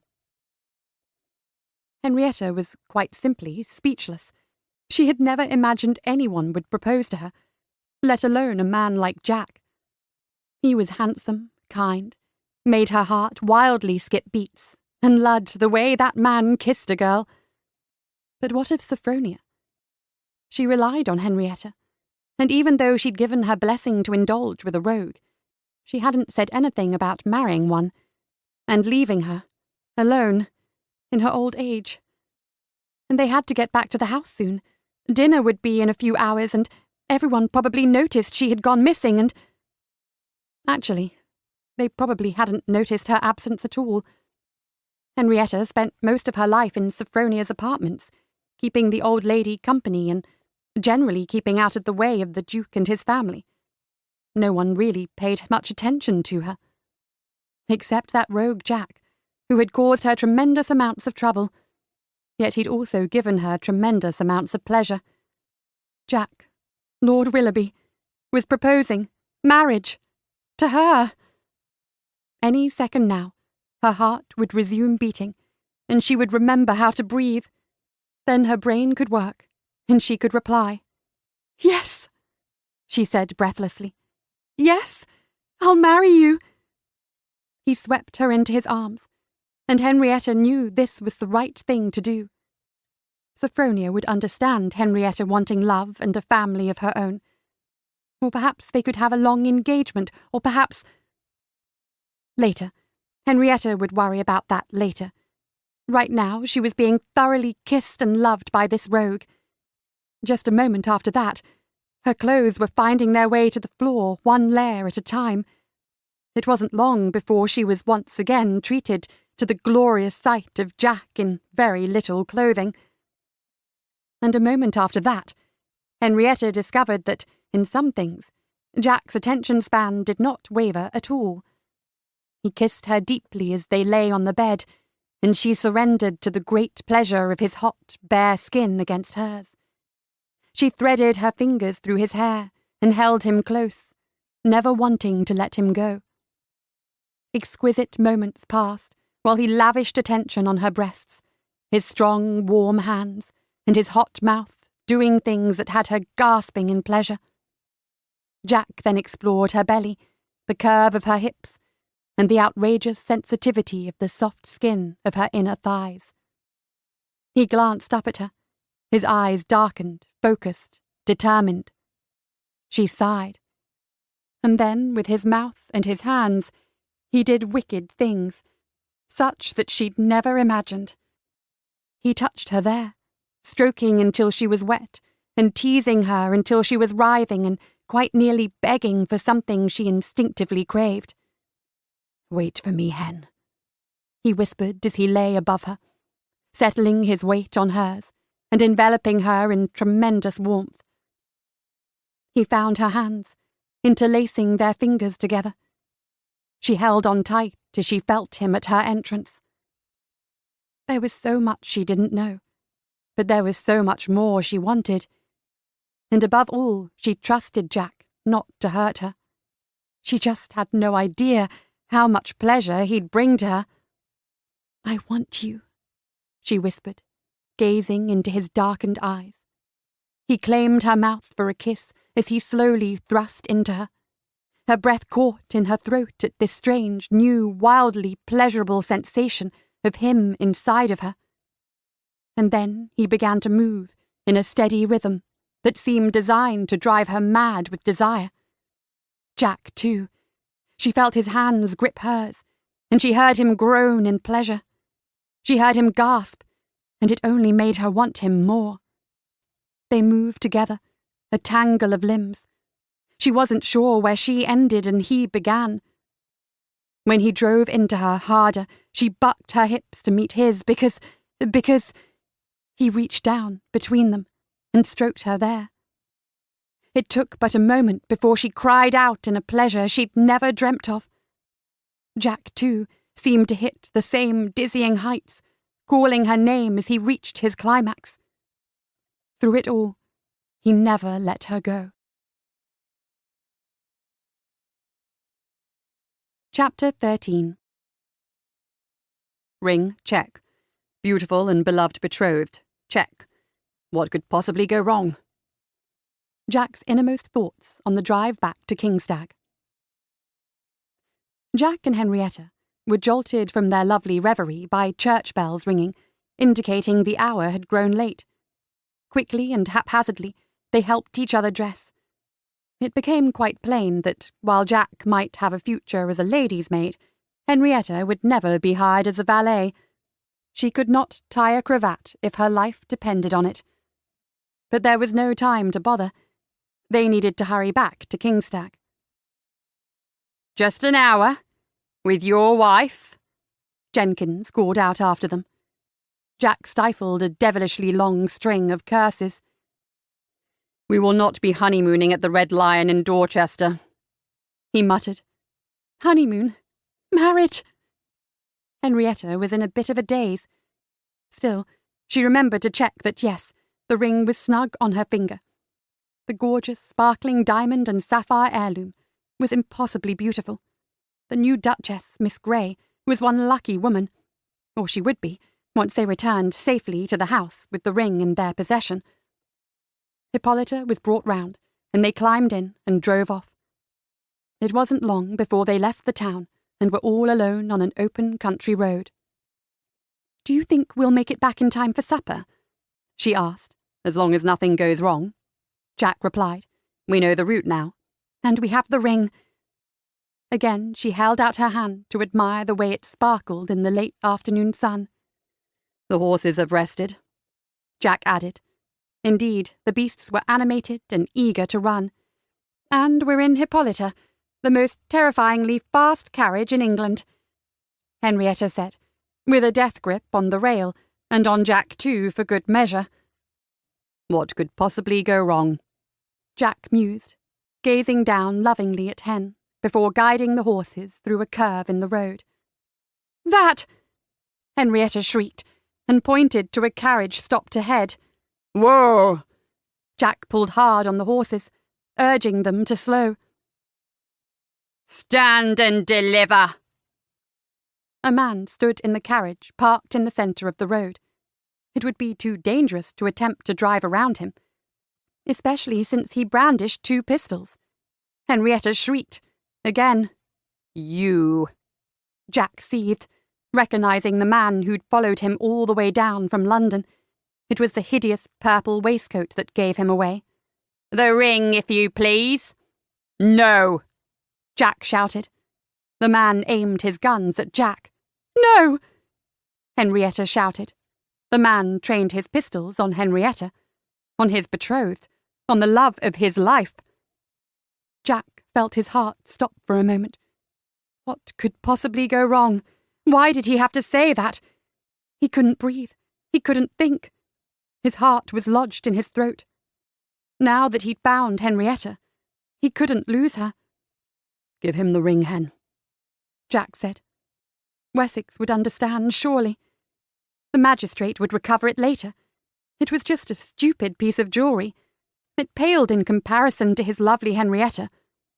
"I will do no such thing," she huffed. The nefarious man tilted his head curiously at the slip of a girl refusing the man with 2 locked and loaded pistols in hand. "Do you know what we have gone through to get this ring?" She hollered at him. Truly, Sophronia had rubbed off on her. "Do you know what I have gone through?" the man cried out.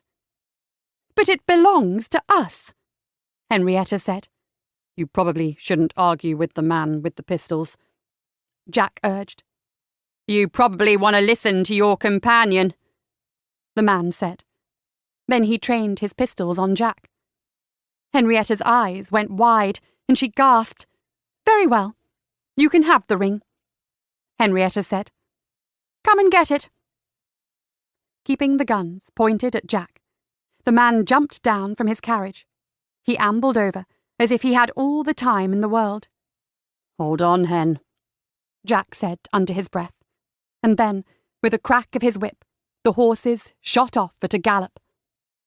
"Come back here!" The man's shouts were lost in the wind. He didn't stand a chance. Not when he was on foot and had to rush back to his hired hack and the tired old broodmares pulling it. Hippolyta flew onward. "It's a good thing you did that," Henrietta said. It was a damned risky thing I did, Jack said, finally able to breathe again. But I had to get you away from danger. Just as well. I dare say we wouldn't have survived if he'd gotten close and discovered that I cannot get the ring off. Chapter 14. The important thing was that they had the ring. The most important thing was that Henrietta agreed to keep him from disasters like this for the rest of their lives together. Jack's deliriously happy thoughts. Kingstag Castle. Early evening before dinner. Henrietta and Jack arrived home to find the house in an uproar. One of the Duke's young sisters fainted on seeing them, and there was a frantic call for Smithson's smelling salts, which were procured immediately from the reticule of Lady Grey. "Smithson's smelling salts to the rescue!" exclaimed Miss Roseanne Lacey. "I told you lot they'd run off together," Sophronia declared, cackling gleefully. Henrietta and her companion shared a smile.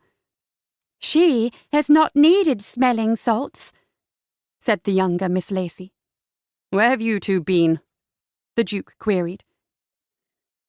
"We were in such a state after we realized you two were missing," the Duchess said.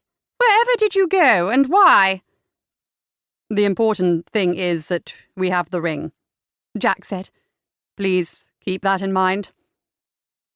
Henrietta held up her hand with the ring firmly stuck on her finger. She managed a faint smile. As long as no one asked her for the ring, everything would be fine. "Oh, let's do have a look at it," Lady Grey exclaimed, tugging Henrietta's hand forward so she could get a better view. "Helen, come look at your magnificent betrothal ring." "It's lovely," Helen said faintly, not seeming to be remotely interested in it. "Try it on," Lady Grey urged. "Oh, that's not necessary," Helen said. "It's already been fitted for me. I'm sure it's fine." "Yes, what she said," Henrietta added. She saw that Jack had taken the Duke aside, probably to explain about the mad criminal in the vicinity. Footmen would be dispatched along with the magistrate, the man would be apprehended, and then the wedding would proceed as planned. If only Henrietta could get the blasted ring off her finger. "Is the ring stuck on your finger, Miss Black?" The Duchess narrowed her eyes. Lady Grey advanced toward her. The pack of young girls surged forward, intent upon a close-up view of the scene that was about to unfold. "Give me your hand," Lady Grey said, reaching out. Henrietta glanced desperately at Jack. He had to save her from the onslaught of wedding-minded mammas. "The other important thing to remember is that we're engaged," Jack said loudly. Then he pulled Henrietta into an embrace and pressed a kiss upon her lips. In front of everyone. The matter of the ring was quickly forgotten. For the moment. Epilogue. Henrietta and Jack were married in a simple ceremony 1 month later. The Duke and his new Duchess were in attendance, along with Sophronia, of course, and other dear friends who had met and fallen in love at the same house party. There was not a dry eye in the room as the unexpected couple promised to love and cherish each other forever. "With this ring," Henrietta said, her voice wavering, "this was more happiness than she had ever hoped for. I thee wed." "With this ring, which I promise not to lose or misplace," Jack said, to the amusement of everyone in attendance, though truly they had no idea. "I thee wed. Forever." About the author. Maya Rodale began reading romance novels in college at her mother's insistence. She is now the best-selling and award-winning author of numerous smart and sassy romance novels. A champion of the genre and its readers, she is also the author of the non-fiction book Dangerous Books for Girls, The Bad Reputation of Romance Novels Explained, and has written for the Huffington Post, NPR, Bustle.com and more. Maya lives in New York City with her darling dog and a rogue of her own. Visit her online at www.mayarodale.com or follow her on Twitter @MayaRodale. P.S. I Love You by Miranda Neville. Handsome, inarticulate Frank Newnham asks for his cousin Christian's help when he woos Roseanne Lacey by letter. Roseanne falls for Frank's delicious prose, but when they meet in person at the Duke's wedding party, Roseanne can't understand why Frank seems so dull, and why is she drawn to the dark, brooding Earl of Bruton, with his scarred face and air of melancholy. Chapter 1. A group of officers invaded the common room of the Horse Guards in a clatter of spurs, drawing Captain Christian Lord Bruton from the quiet pleasure of a good book. That was the trouble with belonging to a fashionable regiment, permanently stationed in the middle of London. Too many sprigs of the nobility and gentry, large and clumsy like a pack of half-grown dogs, though well-bred dogs, sucking the air from the room and braying about their tedious concerns to those who cared not a whit. Well oiled by quantities of after-dinner port, they were off to make the rounds of the evening's assemblies, followed by a visit to a house inhabited by ladies of lower birth and looser morals. "Are you coming, Frank?" someone asked Lieutenant Newnham, the most popular man in the regiment, who'd been sitting quietly, minding his own business. "What about you, Bruton?" another fellow said, with much less enthusiasm, and a note of doubt that indicated a modicum of intelligence. Christian would rather be broken on a rack than expose himself to Lady Beau Featheringstone's ball. "No, thank you. I'll take in the last act at Drury Lane before my supper engagement with Miss Clara Morris." A solidly built subaltern of extreme youth loomed over him. "Nice for you, Lord Cicatrix, being able to afford the prettiest dancer in London." His side whiskers, barely grown, twitched. The room fell into an anticipatory silence. In the past, Christian would have called him out. But when he advanced to the rank of captain, he'd forsworn duels, and vowed to defend himself with words alone. Christian guessed the newest officer had uttered the nickname on a dare from his fellows, who eagerly awaited the lad's destruction by one of his infamous volleys of sarcasm. Not in the mood to indulge the idiot mob, he let the insult pass. After all, the man had a point. Miss Morris would love him, if and when they came to an arrangement, for his deep purse and high rank, and only if she could bring herself to tolerate his ruined face. "I believe Miss Morris appreciates my conversation," he said mildly. "Please, take Frank with you, and leave me in peace." "Go without me, fellows," Frank said. "I have something to do." As the officers clumped out, Christian raised a forefinger to summon his would-be tormentor, who edged forward looking suitably nervous. "Lieutenant," he said softly, "there's no need for fancy words. The slash across my face is a scar.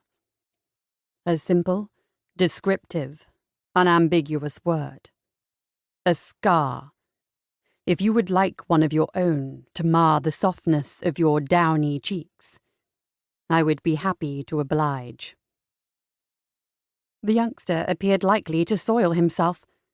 "But this time, because I'm in an exceptionally mellow mood, I shall let you go. I advise you to remove yourself quickly, before I change my mind." A minute later, the room was blessedly quiet, leaving Christian in the sole company of one of the few officers whose company he positively enjoyed. There wasn't a better man in the world, let alone the household cavalry, than Lieutenant Francis Newnham. The ladies of London idolized his handsome face and splendid figure, and forgave his lack of conversation. Men admired him as a bruising rider, a good fencer, a fearless boxer, and an excellent shot. His unfailing cheerfulness and good humour made him universally loved. Even Christian, not a man given to tolerance of human frailty, held his first cousin in unwavering affection. "Are you quite well, Frank? Not like you to miss an evening's entertainment. You are not on duty, are you?" Frank shook his head. "I have to write a letter. What brings about this unnatural ambition? Has Aunt Cecilia been complaining again?" "Mamma? No, she's in town. Called on her this morning." Helping himself to another glass of brandy, Frank sat down at the desk provided for officers of the regiment, overcome by the urge for written communication. Christian watched in some amusement as his cousin, betraying his lack of practice, made a hash of sharpening his pen. He returned to his book, but found his enjoyment of Byron's latest cantos marred by Frank's gusty sighs, punctuated by hopeful glances in his direction. "If you can't get on with it, go away. What is wrong with you?" "I'm in love. For God's sake. Dancer or actress?" Frank's intimate relations had so far been confined to the demi-monde. "Either way, she isn't going to want you for your literary skills." "You don't understand. I'm truly in love this time." An expression of deep fatuity settled on Frank's symmetrical features. "With Miss Roseanne Lacey, Warnford's daughter. Are you thinking of marriage? She's the most beautiful girl in the world. I met her staying with Norton in Leicestershire and—" His face turned from idiocy to panic. "I asked her father's permission to write to her. What made you do such a foolish thing? How else will I make an impression? You know what I'm like, Chris. A man of action. Never can think of much to say to a woman. I'd be happy to fight a duel or save her from a villain. But there never seems to be an opportunity." "Very true. In these civilized times, the daughters of peers rarely fall into the clutches of criminals. Such a shame." "I knew you'd understand," Frank said, with the bashful smile that made marriage-minded misses melt while their mammas invited him to dinner and would probably have done his washing had he so asked. "Trouble is, I can't think of anything to say." Christian looked cynically at Frank's ridiculously perfect face. "I hardly think it matters. She's probably halfway in love with you. I take it she doesn't live in London." "Dorset. She spent the season here some years ago, I think. But her family don't care for London." Christian nodded sagely. "She must be a desperate spinster. She'll have you." Incapable of taking offence, Frank ignored the aspersion cast on the object of his fascination. "Miss Lacey has turned down dozens of suitors.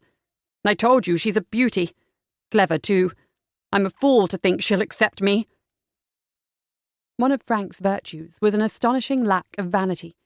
He had no idea that he was the handsomest man in London, no, in England, in the estimation of several enamoured ladies. "What do you want to say?" Christian asked, giving up his plan for a couple of hours of quiet reading. "I don't want to say anything. Give me an idea. Tell her what you admire about her." Tweaking his nose with the end of the quill, Frank relapsed into deep thought. "I can't," he said. "It wouldn't be proper to tell a young lady I like her." He traced a curvy shape with his free hand. "Fine, are they?" "Very fine. Wait, I can't discuss my future bride's bosom with you." "Nor with her, apparently. Start with the eyes. Women always like that. What colour are they?" "Blue. Maybe brown. Darkish." "Avoid being specific. It wouldn't do to get it wrong." "Christian," Frank said after another fruitless minute spent staring at a blank page. "You're good at words. Would you—" Really, Frank was hopeless. Even the cynical Earl of Bruton wasn't impervious to the distress of a man in dire need. "Very well, I'll dictate. Dear Miss Lacey." "Dash it, Chris. Do I have to write it myself?"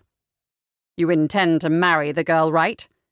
Despite your aversion to pens, you are not going to be able to live with her for 50 years or more without her ever seeing your handwriting. Dear Miss Lacey, as I sit in my gloomy barracks. The barracks of the Royal Horse Guards are not gloomy. Best in the whole army. Don't be so literal and write it down. As I sit in my gloomy barracks, the thought of you is a beacon of light, an unflickering candle glimpsed through a storm. I sink into the dark pools of your lovely eyes. Roseanne Lacey planned to slip out after breakfast and seek the privacy of her favourite spot in the garden. She wanted to read her letter away from the hopeful eyes of her mother and the curiosity of her sister. Only the first goal proved achievable. Not for the first time had she underestimated Kate's persistence. "Where are you going?" Kate caught her at the garden door. "Outside. You'll catch cold, and as your elder I order you to stay in by the fire." The little pest had been ignoring her advice since she learned to walk and talk. "It's a lovely day for March. I'm coming with you." "It's windy. You hate wind." "In that case, you should stay inside too. The pages of your letter may blow away." "What letter?" Kate cast her eyes to the iron-grey sky. "Please, Rosie. I made Thompson show me the post when it arrived today.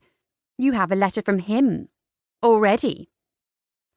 3 days ago, Lord and Lady Warnford and their elder daughter had returned from a house party near Melton Mowbray.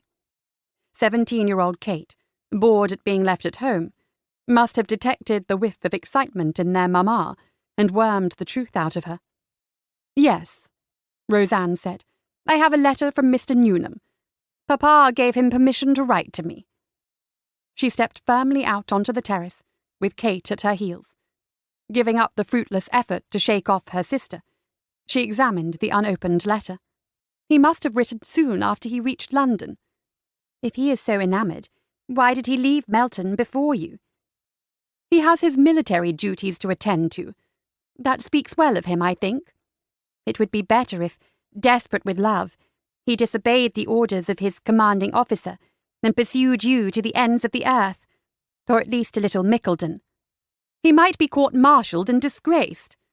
Then he would beg you to flee the country with him and live like gypsies, evading the clutches of the army. Think how much fun that would be! Think how uncomfortable. You should stop reading novels. You take them too seriously. What else am I supposed to do for entertainment?" Kate had a point. Lord and Lady Warnford, apart from the occasional country house visit like their recent Leicestershire trip, preferred to remain cosily in Dorset with their daughters and their country neighbours. Much as Roseanne loved her family, it sometimes, even in winter, felt like being drowned in a warm bath. "The sooner Mamma and Papa take us to London, the better, although I dread to think what you'll get up to, unleashed on the unsuspecting ton. It's worth getting married just so I won't have to witness your notion of taking the town by storm, and take the blame when you get into trouble." "Well, I can see you'd want to be wed to avoid being cast into the shade by me." Kate scampered backward to avoid a sisterly swat. "I'd like to know what made Lieutenant Newnham turn your head, when every man in southwest England has failed." Roseanne had asked herself the same thing. She was only half joking when she claimed she'd prefer not to share Kate's debut season. She'd rejected 6 suitors without the slightest regret. Going through a London season as the lively Kate's spinster sister didn't distress her precisely, but it did make her think about the future. It was time to have an establishment and a life of her own. Also, her mother was driving her mad. "I'm 22. Some people, and by some people I mean Mamma, think I'm almost on the shelf." "It would have to be a tall shelf, or your feet will reach the ground." "I trust my feet will always remain on the ground. 1 flibbertigibbet in the family is quite enough. Also, for your information, Mr. Newnham is taller than me by a good 6 inches. "Aren't you going to see what he has to say for himself?" "Something, I hope. He's not a great one for conversation." "Speaking for myself, I have no objection to silence in a man, as long as he listens to me. But you, You're always complaining about gentlemen being dull-witted. What did you see in him?" Roseanne drew her shawl around her shoulders and recalled the moment that she first encountered the splendour that was Frank Newnham. When he sauntered into the Melton Assembly Room, there had been a collective gasp from every woman in the place, followed by a reverent hush. "It was at a ball," she said. "Did he stride across the room, thrust aside your partner, and sweep you onto the floor?" "Quite the opposite. There are always plenty of sporting gentlemen in Melton, but many of them refuse to dance, especially with the less pretty girls. Lizzie Norton is not only pale and thin, she's also very shy. When he was presented to us, he immediately asked her to stand up with him. I never saw her so happy." "He snubbed you?" "Not at all. He danced with me later, twice. He said he'd wanted to immediately, but his mother had told him the prettiest girls never want for partners, and he must be sure to make sure that all the young ladies enjoy themselves. Don't you think that's sweet?" Kate, possessed of overweening self-confidence and no fear that she would ever be a wallflower, was unimpressed. "Sounds like nonsense to me, not to mention the kind of thing our mother would say. I would prefer a man who broods in the corner, disdaining the company and refusing to dance with anyone until he laid eyes on me. Your Mr. Newnham sounds a bit dull." "Oh, no. He is the most delightful man. I do think kindness and good nature are the most important qualities in a husband." Kate shook her head in patent disdain. "You wouldn't know because you aren't out, but the handsomest men are often overly conceited and quite disagreeable." "Handsome, is he?" "Lord, Kate!" Roseanne gave up attempting to appear high-minded. "I never laid eyes on a better-looking man. I believe he must be the pinnacle of masculine beauty. Such a face and figure as you wouldn't believe. I could look at him forever. But of good character, you understand. Without a good character, looks are nothing." "Oh, no, nothing at all. I am not so shallow." "Absolutely not. Describe the paragon." "Tall, of course. He's a cavalry officer, so very strong and muscular. Fair hair, side whiskers, but not long ones, I'm glad to say. A firm chin, a straight nose of exactly the right size. And best of all, his eyes, blue as a summer sky." Roseanne closed her eyes and relived the dizziness of sharing a country dance with Frank Newnham. "You look like an idiot. Stop daydreaming and read the letter, or I shall." Roseanne broke the seal to reveal a page covered with large, rather careless writing. "Goodness," she said finally. "Gracious!" And because she knew Kate would persuade her in the end, and she needed another opinion, even that of her giddy sister, she read it again, aloud. "Dear Miss Lacey, as I sit in my gloomy barracks, the thought of you is a beacon of light, an unflickering candle glimpsed through a storm. I sink into the dark pools of your lovely eyes, feast my gaze in contemplation of your perfect countenance. I curse the duty that forces us apart. My only consolation is the hope that you will assuage the longing of your poor admirer with a few words. I shall remain in painful diffidence until I hear from you. I beg you, tell me what you do, what you read, whom you see. I am jealous of the pen, clasped by your slender hand, but will treasure the paper that reveals your precious thoughts. Until then, Miss Lacey, I remain your humble and respectful servant, Francis Newnham." For at least half a minute, only birdsong disturbed the spring morning. If nothing else, the letter had rendered Kate speechless. "What do you think?" Roseanne asked. "I think you'd better not show the letter to Mamma." "No, indeed. She'll either forbid the correspondence or demand an immediate marriage." "He seems to admire you excessively." Kate's lips twitched at the corners. "From anyone else, I would think it a joke." She perused the lines closely, searching for truth.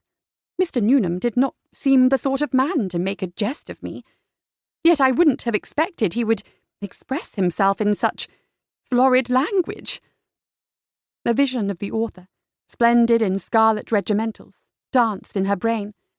You know, it is quite flattering to be addressed with such fervour, and there is a certain elegance to his prose, however overwrought.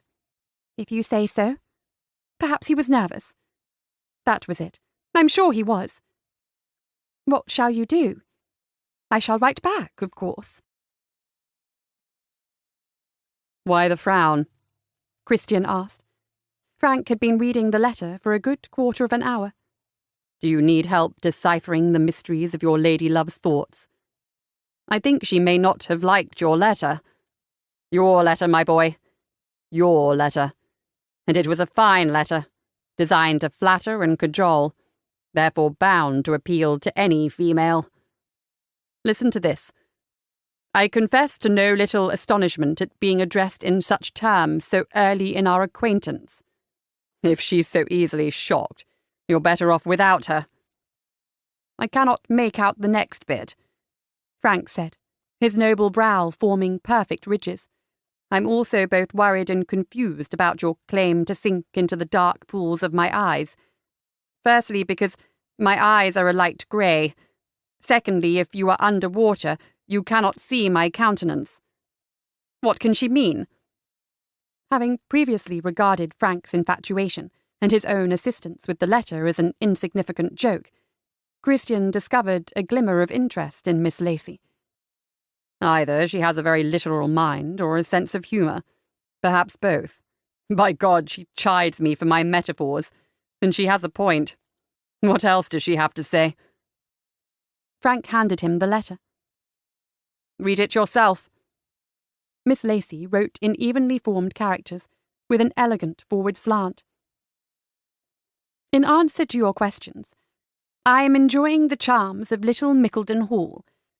I have the company of 20,000 daffodils, 3 dogs, a cat, a flock of ducks, and my parents and sister.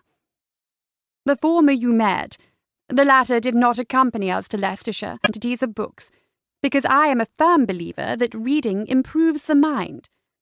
Dedicated perusal of the novels contained in Dorchester's circulating library have improved my mind to such an extent that I am in danger of becoming a blue-stocking. You have been duly warned, and I shall not hold it against you should you prefer to cut the connection and cease this correspondence.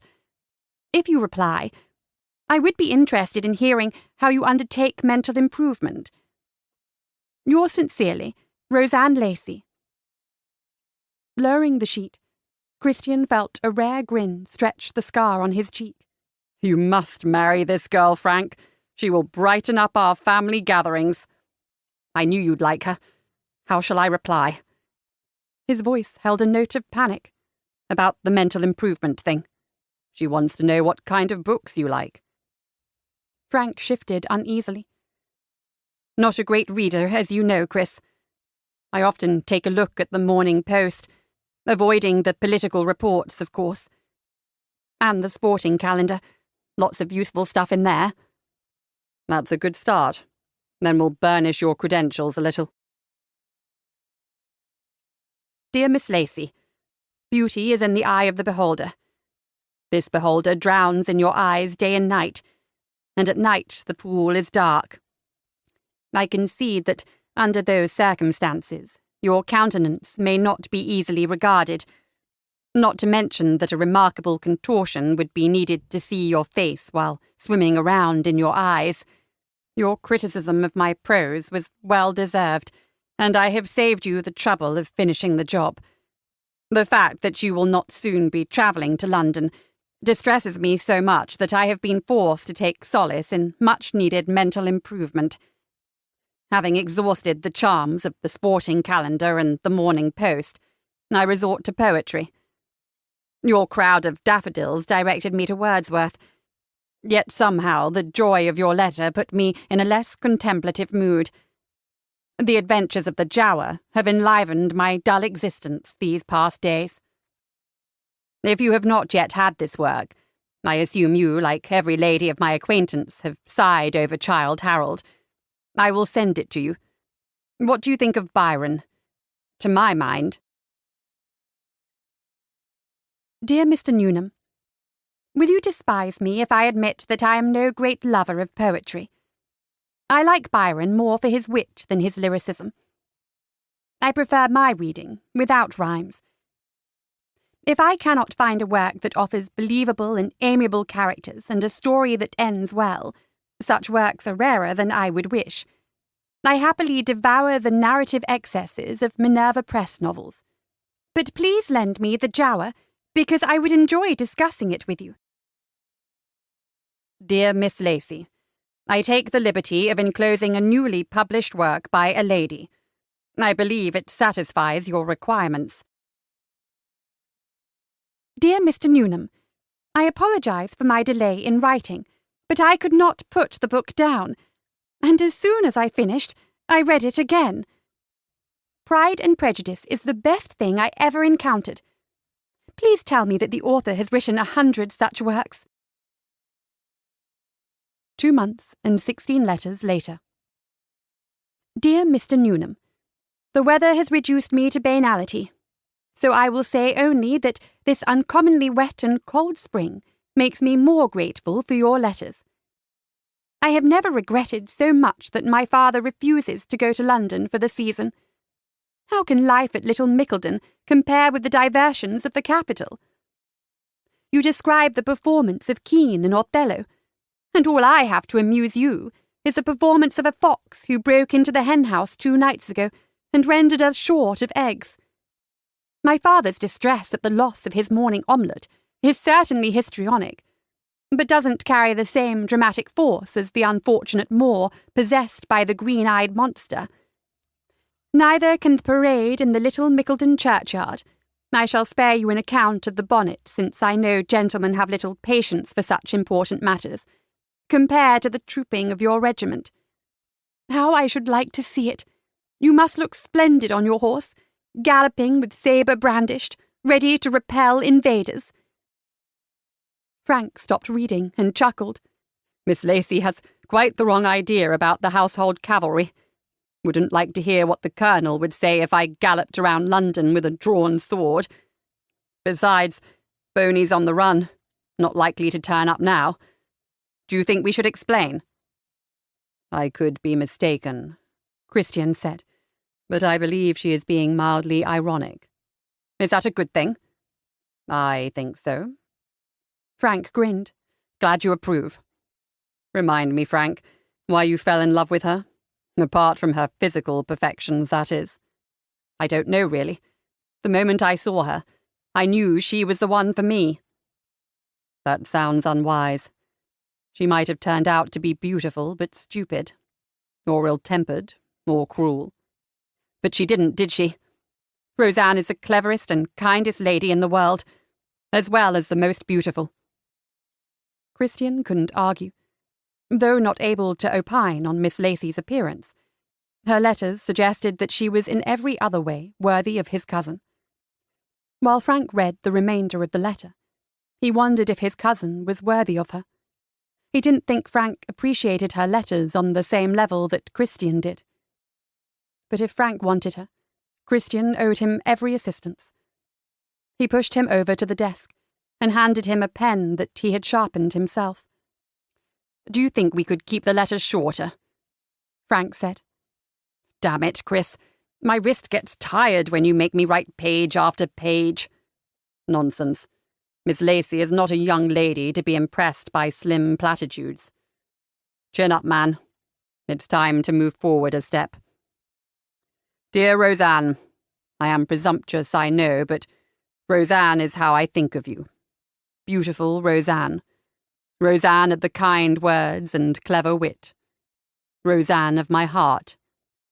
You consume my every thought, haunt my waking hours, and disturb my dreams.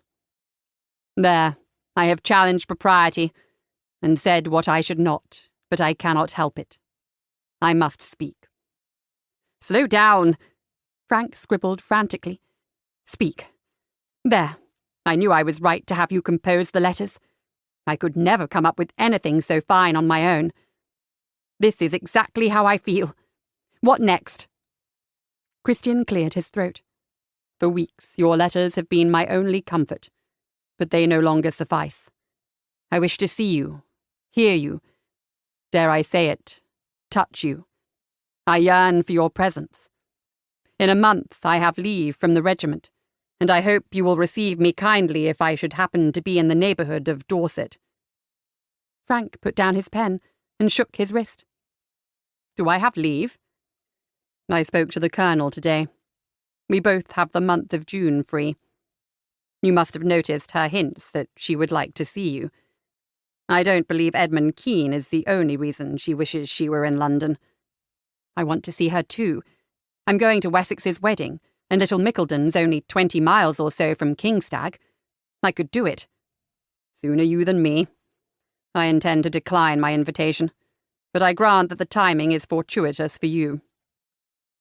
It occurred to Christian that Frank would, have difficulty maintaining the quality of his discourse once in the presence of his beloved.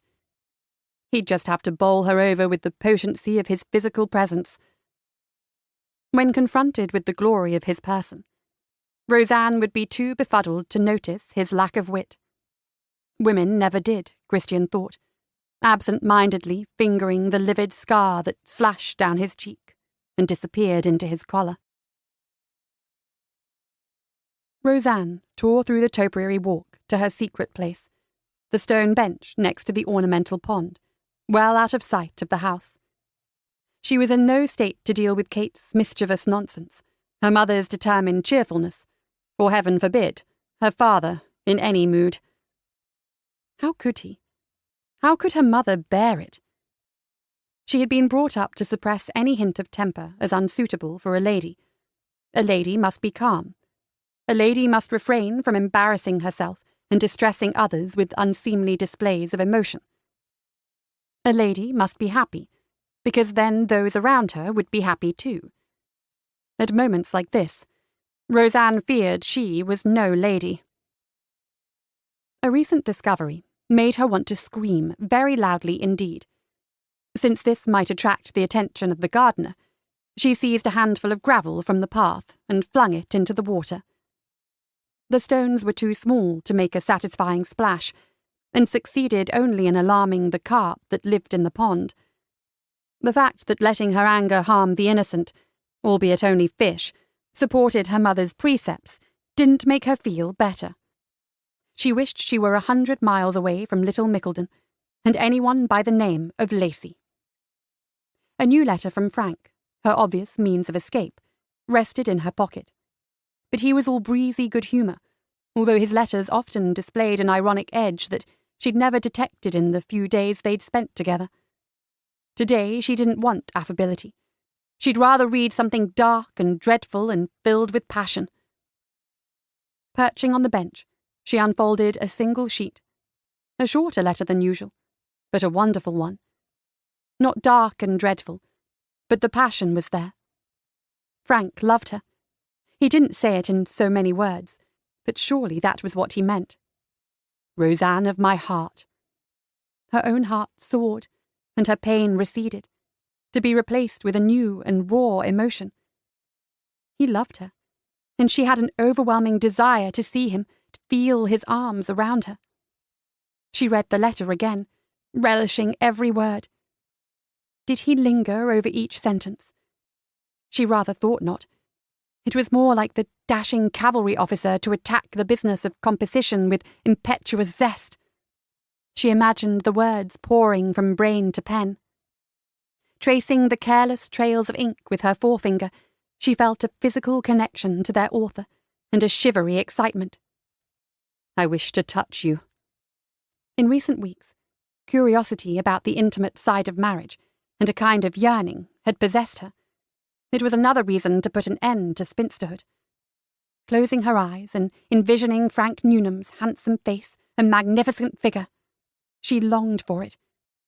Gentlemen were habitually swathed with cloth and buttoned to the throat. They didn't show their necks and bosoms as women did. The only bits of Frank she'd ever seen uncovered were his hands and face. It didn't seem quite fair. She'd like to start with the neckcloth, unwind it. She started at her unruly thoughts. Today of all days she mustn't forget the darker side of male desire. a darker side that her father had succumbed to. She still could hardly believe that the bluff, plain-spoken, affectionate man had betrayed his wife. She wondered how she would react if it happened to her. Well, it would not. She wouldn't allow it. Besides, she trusted Frank. He was a good man, and he loved her.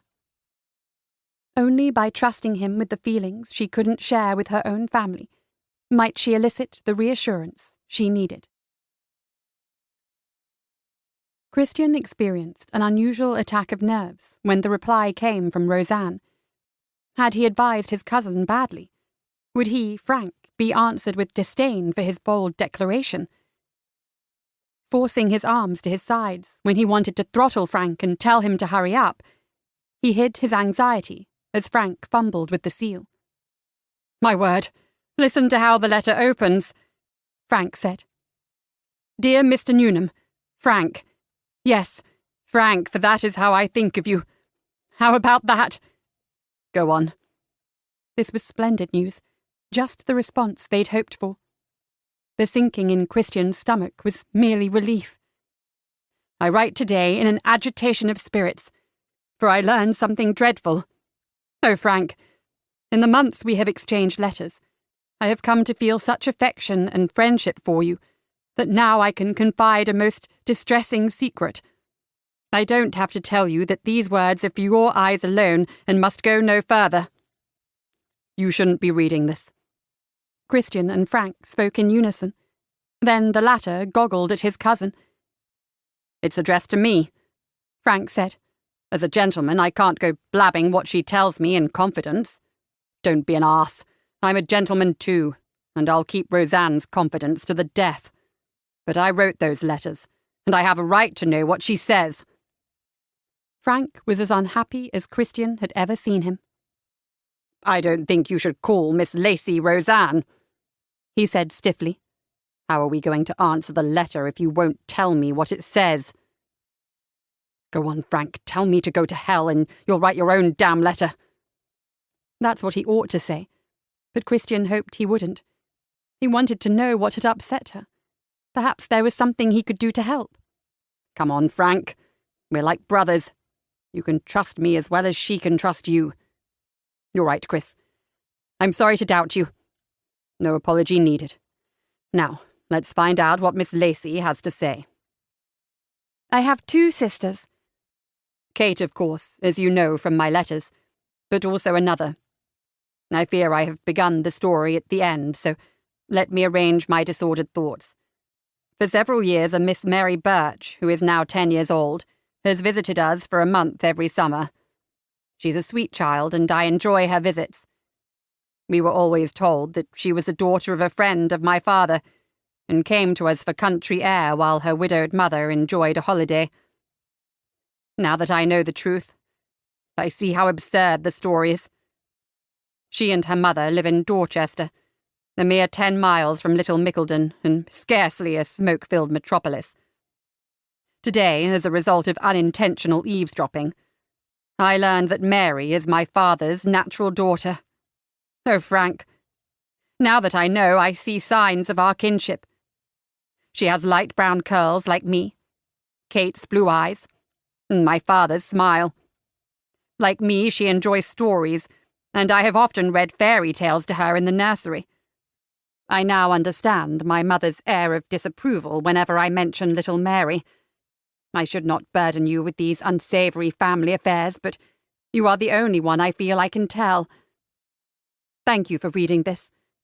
Next time I write, I shall be myself again, and full of news about books and spring flowers and the local assembly and the mad things Kate says.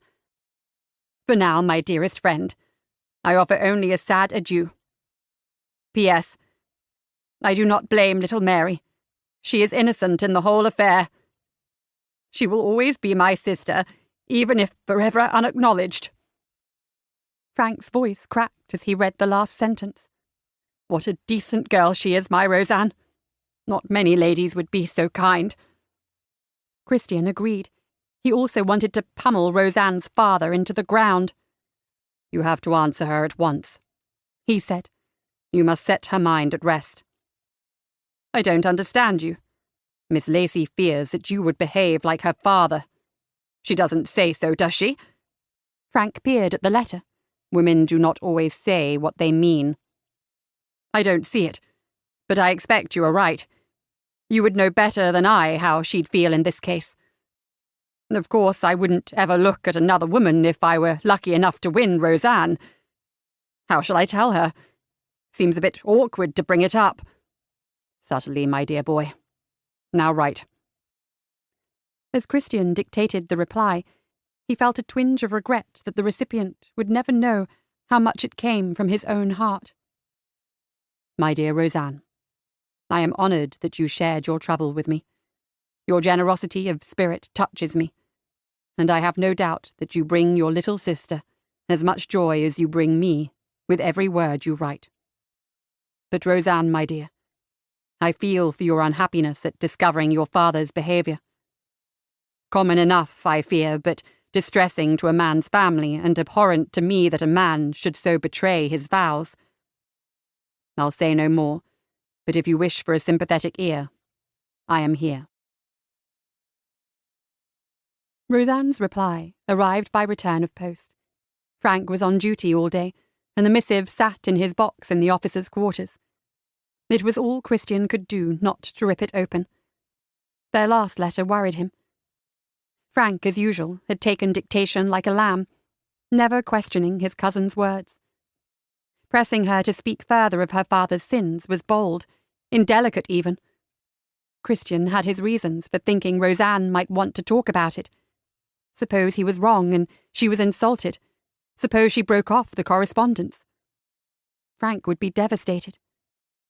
He'd better go and get changed for his dinner engagement with Clara, who wasn't dancing that night. But as his servant helped him out of his uniform and into his evening dress, he discovered a complete lack of interest in either dining with Clara or bedding her. There was nothing wrong with her, a perfectly pleasant companion and skilled lover. But their liaison, after only a couple of months, bored him. He wrote her a note and went downstairs to dine with the regiment. Frank arrived only as the meal started, so Christian had to suffer through several excellent courses. The guards did themselves proud in the mess, and endless toasts. At long last, he got Frank settled in the common room with brandy and Roseanne's letter. "Why are you hovering over me like that?" Frank asked as, maddeningly, he sipped instead of reading. Christian sank into the embrace of an armchair and took a deep breath, forcing himself to wait patiently for Frank to break the seal and unfold the sheet of fine, hot-pressed paper favoured by Roseanne. "I am so happy that you think as I do on the subject. I did not like to say more in my last letter, but it is a relief to write of feelings that I cannot share with anyone else. I know my father is not the first gentleman to behave thus, and I do not know if Papa continues his relations with Mary's mother. He visits Dorchester frequently, as do we all. I know that he called on Mrs. Birch when she was ill. I suppose it is right for a man to visit his former mistress, hateful word, to ask after her health. But suppose she is not former but present. In my disappointment with my father, I found it difficult to look him in the eye this past week.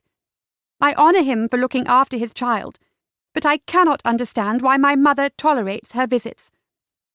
I suppose she must have forgiven him. For myself, I would find it impossible. I have a horror of deception and dishonesty." Frank stopped reading when Christian groaned. "What?" he asked. "What's the matter?" Frank, the poor dolt, didn't see the problem. "It occurs to me, dear cousin, that Miss Roseanne may be a little upset should she ever learn that the tender letters she has read are not, in fact, the products of your own genius." It took a few moments for Frank to understand. Not the gentle insult in the question. Frank never expected unkindness because he never suffered from it. He wafted through life on a cloud of approval. Christian rarely unleashed his tongue on Frank, but Roseanne's letter had made him prickly. The handsome numbskull nodded slowly. "She'd better not find out." "No, she must not. In future you shall write your own letters, and keep hers to yourself." It hurt to say so, but it was the right thing to do. He was too invested in the vicarious correspondence, and feared he'd managed to harm Frank rather than help him. "Never mind, listen to this." Christian raised his eyebrows in warning. "Nothing here anyone shouldn't hear." "I hope that your promised visit in June will not coincide with the wedding of the Duke of Wessex, whose marriage to Miss Helen Grey is to be celebrated with a very large party. Very large indeed, if we are invited. The Duke is only a distant connection, but Mamma surmises that we've been asked since we live in the same county. We shall be at Kingstag for a week." That was it then. Frank would speak to Roseanne's father at Kingstag, make his offer, and be accepted. Future correspondence would be minimal, and quite within Frank's capabilities. Roseanne would never learn, must never learn, of the part Christian had played in her courtship. She must never discover just how much he knew about her. They would meet at her wedding as strangers, about to be cousins. Frank would want him to stand up with him in church. Damn, he hated weddings. "You have to come with me to Dorset, Chris. I can't meet her again without your support. What shall I say to her? I need you." "Frank," he replied with more patience than he felt. "She loves you. She knows you're no chatterbox. Just be yourself. Please." Just as Christian hated weddings, he also detested large gatherings of the ton. At least a London ball was only one evening, but a week-long celebration in a house crammed with people, many of whom were his own relations, possibly even his own parents. He couldn't face his father's blustering demands that he leave the regiment, settle down to his duties on the estate and produce an heir or two, or his mother's careless assurances that he needn't worry about his scar, because any woman would be happy to marry the heir to the Marquis of Glastonbury. She should know. She'd done so herself, and look how well that marriage had worked. Very likely, the Marquis and his wife would decide not to attend, since they rarely occupied the same house at the same time. But there would be no avoiding the stares and covert whispers inspired by Christian's appearance. Put in the balance against this was that she would be there. Would she stare and whisper? Would she be repelled by the sight of him? He could not believe that Roseanne was so shallow. She wasn't like other women. And although he knew it was a bad idea, he wanted to meet her. Chapter 2. In the years since she came out, Roseanne had stayed in many country houses, but none as magnificent, as imposing, as just plain grand as Kingstag Castle. She'd been here once for an open day, but that wasn't at all the same as being received as a guest in the lofty hall by the Duke of Wessex, his mother the Duchess, and his bride-to-be, the incredibly beautiful Miss Grey. Kate, who'd persuaded Lord and Lady Warnford to let her attend the ducal wedding, seemed unintimidated by the vast halls, herds of liveried servants, profuse gilt, and endless passages. As soon as she'd changed out of her travel clothes into a demure white muslin gown, she set out to explore. Roseanne kept their maid tweaking her curls, showing a demand for perfection that surprised the girl. Kate burst back into the room. "I met the Duke's sisters, all three of them, and Lady Charlotte Ascot. What are they like?" "Very friendly. They told me Mr. Newnham arrived hours ago. Aren't you ready yet?" "I suppose so." Instead of setting forth with Kate to join the house party, she picked up her modest string of pearls and held them up to her neck. "Do you think these look better than the gold cross and chain?" "Who cares? Aren't you dying to see Frank?" "I'm afraid I won't be able to think of anything to say to him. I liked him when we met before, but I had no idea how clever and eloquent and wonderful he is. I'll disappoint him, I know." "Nonsense," Kate said with complete lack of sympathy. "You can't stay up here all day. If you don't hurry, Mamma will come looking for us, and you'll have to see him for the first time with her watching." Faced with the prospect of finally getting a daughter off her hands, Lady Warnford was almost as excited about the coming reunion with Mr. Newnham as Roseanne, and much more vocal about it. Roseanne shuddered, picked up a light shawl, and made for the door, trying to ignore the fluttering in her stomach. "I haven't told you the best thing." Kate bounced at her heels, chattering away. "Lord Bruton is with him. Lady Serena says he's frightening, but I think it would be splendid if I could attach him. I can see myself a future Marchioness. Please try to behave properly, Kate. I'm nervous enough without you setting your cap at Frank's cousin. I have no intention of waiting to marry until I am practically decrepit." Roseanne's hands flew to her face. "Do I look all right? Am I getting wrinkles?" "Maybe one on your forehead, and very faint crow's feet around your eyes. No one will notice, I'm sure." "Kate!" Kate stopped teasing her. "I've never seen you in such a state.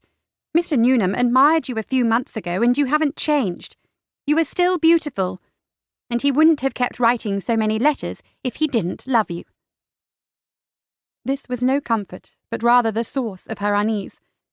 After she confided her father's sin, something had changed. Frank's letters changed. They were shorter for a start, and somehow less thoughtful, less intimate. He wrote only of inconsequential matters, his regimental duties and ventures into London society.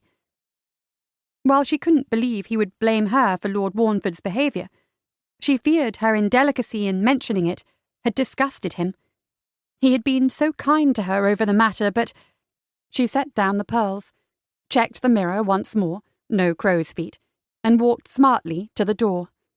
"Let's go," she said. No point letting her mind gnaw at the question until she was on the brink of insanity. Soon she would see Frank and judge his feelings for herself. On the ground floor, a footman directed them to the saloon where the party was gathered for a light collation. Taking a deep breath and a firmer grip on her sister's arm, Roseanne stepped toward the double-doored entry. "Roseanne! Kate, stop!" Unfortunately, they couldn't ignore their mother. "We'll all go in together." "Where's Papa? Shouldn't you wait for him?" Kate asked, bless her. "I'll keep Roseanne company." Lady Warnford smiled wryly and shook her head. She too had taken special care with her coiffure, and she looked pretty and young. How could Papa? "Some gentlemen have gone to look at a phaeton that is said to be the most marvellous carriage ever built." No further explanation was necessary. "I dare say most of the company at luncheon will be ladies, unless a certain lieutenant cannot wait to see you." Her avid expression did not bode well for the chances of tactful restraint when they encountered the gentleman. "You look very lovely, Roseanne," she said approvingly. "Take my arms, my loves. The doors are wide enough for the three of us to enter together." When she turned to Kate, a shriek of horror saved Roseanne from her fate. "What are you thinking? You cannot wear that gown in the morning without a chemisette high to the neck. And is that rouge on your lips? What were you thinking, Roseanne, to let your sister leave the room dressed like that?" "Roseanne was distracted," Kate said, without a trace of repentance. "I think I look quite fetching. I knew I shouldn't have let you come with us to Kingstag. You are not ready to be presented. Go back and change at once. No, we'll come with you." "I see Miss Black. I will join her." The threat of her mother's presence had removed any reluctance to face Frank. With luck, she could get over the first awkwardness without maternal observation and comment. The crowd of guests made the spacious saloon appear small. As Lady Warnford had guessed, there was a preponderance of ladies, but a number of men had eschewed the delights of advancement in the art of carriage construction.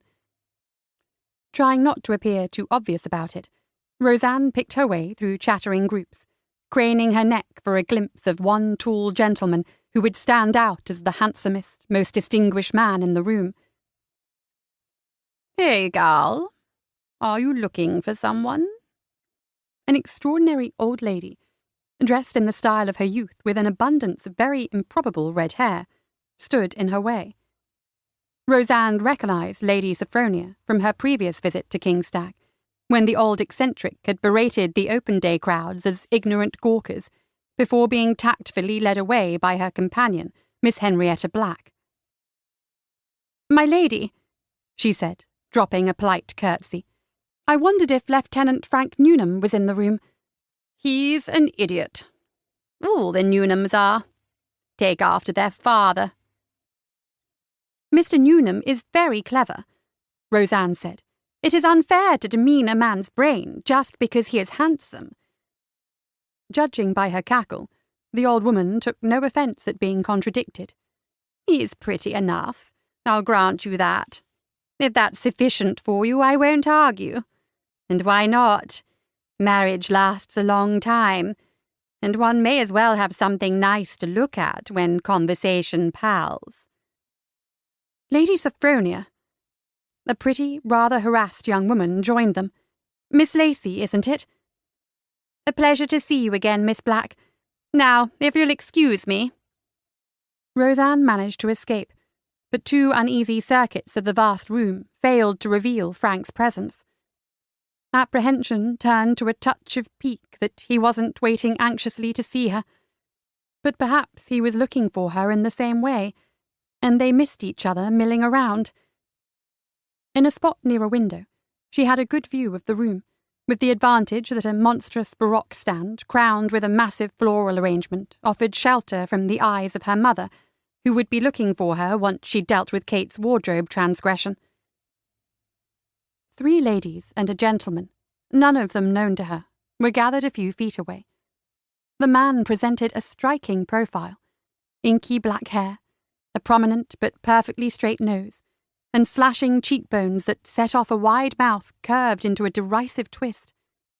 Skillfully tailored to show off an excellent figure, he stood poker straight and silent, radiating an unmistakable tension. To amuse herself, Roseanne wondered whether this was his habitual expression, or whether his companions were the source of his disgust.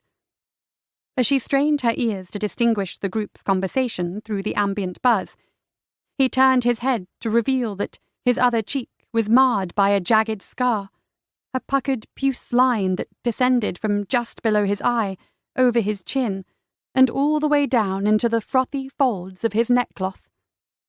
Combined with his forbidding expression, it made him a sinister presence, like a villain in the silliest novel. Try as she might, she couldn't keep her eyes off it, and neither, she realized, could the other ladies, whose glances kept darting to the poor man's ruined face.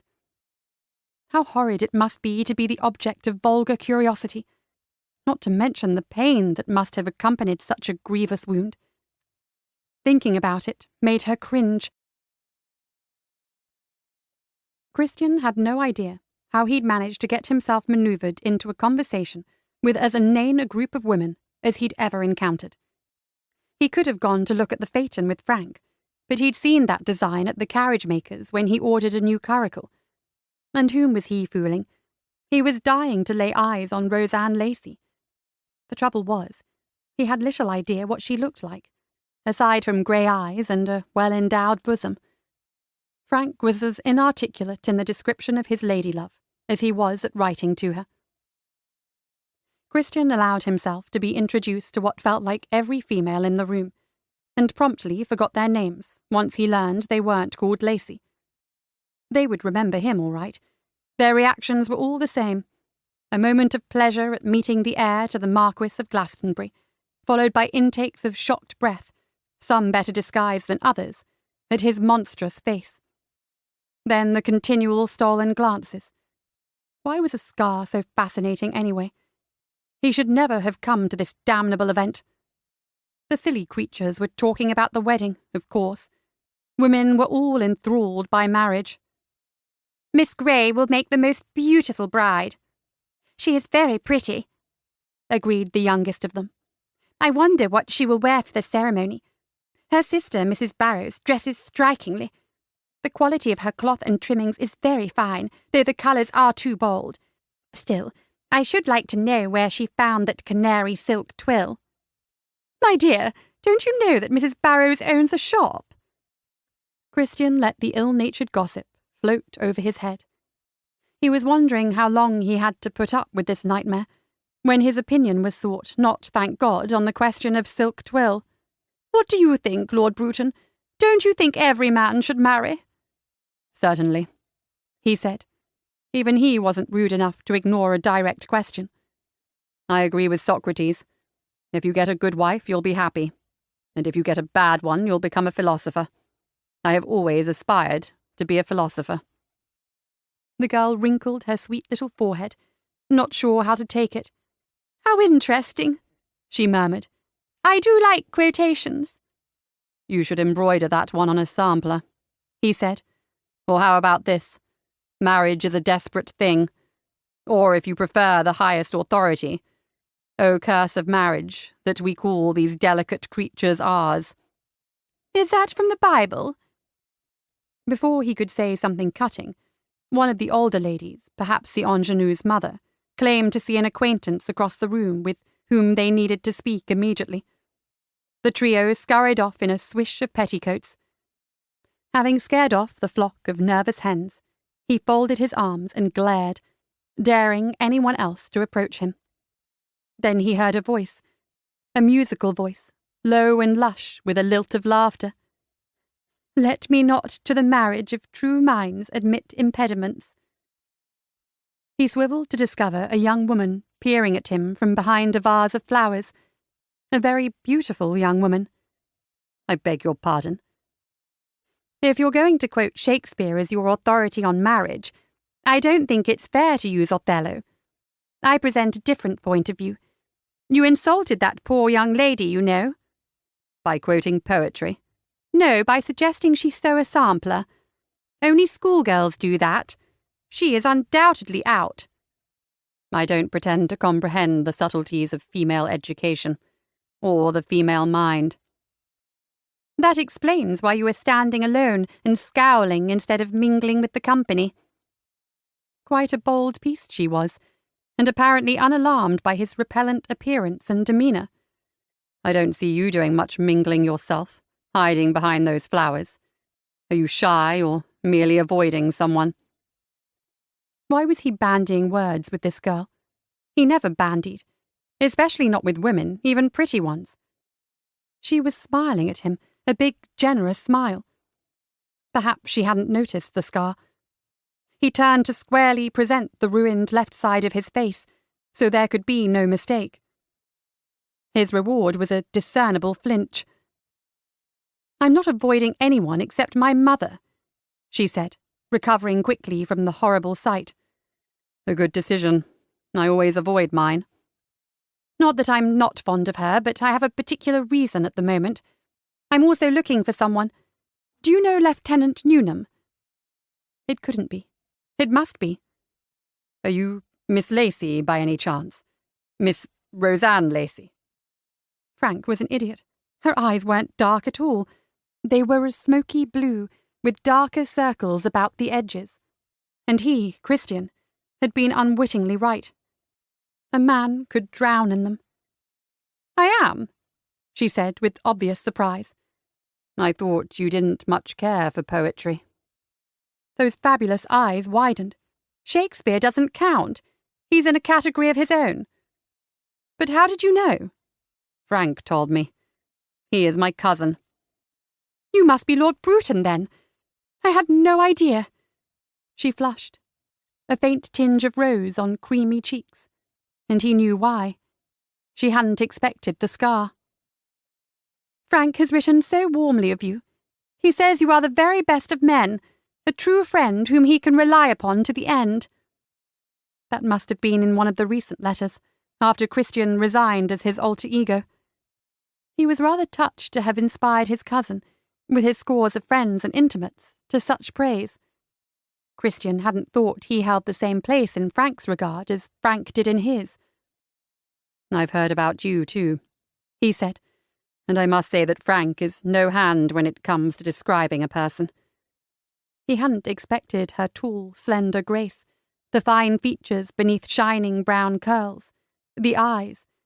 And yes, she had a spectacular bosom which, like any gentleman, He had the skill to examine without being obvious about it. Frank's eloquence is saved for the written word, she said with a fond smile. If you say so. Oh, yes. He writes the most wonderful letters. I didn't know, he said, schooling his features to hide any hint of gratification. Since we live in the same quarters, he doesn't have much occasion to write to me. Are you in his regiment? I'm surprised a gentleman in your position would be in the military. My father wasn't pleased when I decided to join the Guards, but a man must have something to do. She nodded with obvious approval. Were you injured in battle? Men had been verbally eviscerated for asking such a question. Ladies avoided the subject. He took a deep breath to dislodge the instinctive lump of anger in his chest. I beg your pardon if I upset you, she said. I tend to ask too many questions. Please be frank with me if you would rather not discuss it. He had indeed been frank with her, but she must never know that he was the author of those wonderful letters. The irony would slay him. An anxious little frown, forming a pair of faint creases between her brows, did nothing to diminish her beauty. His own discomfort dissipated, and he realized that the tension he usually felt in this kind of social gathering had disappeared in her presence. They'd corresponded with some intimacy for months, and he knew her well, knew her curiosity wasn't inspired by malice or a desire for sensation. The Royal Horse Guards remain in London to guard the King. Mere Hyde Park soldiers. I'm sure Hyde Park offers many dangers. I know I was alarmed by all those disapproving ladies at the fashionable hour. Anyone who had the temerity to disapprove of you, Miss Lacey, deserves to be run through with a sabre. His compliment elicited a new kind of smile, a wry pursing of the lips.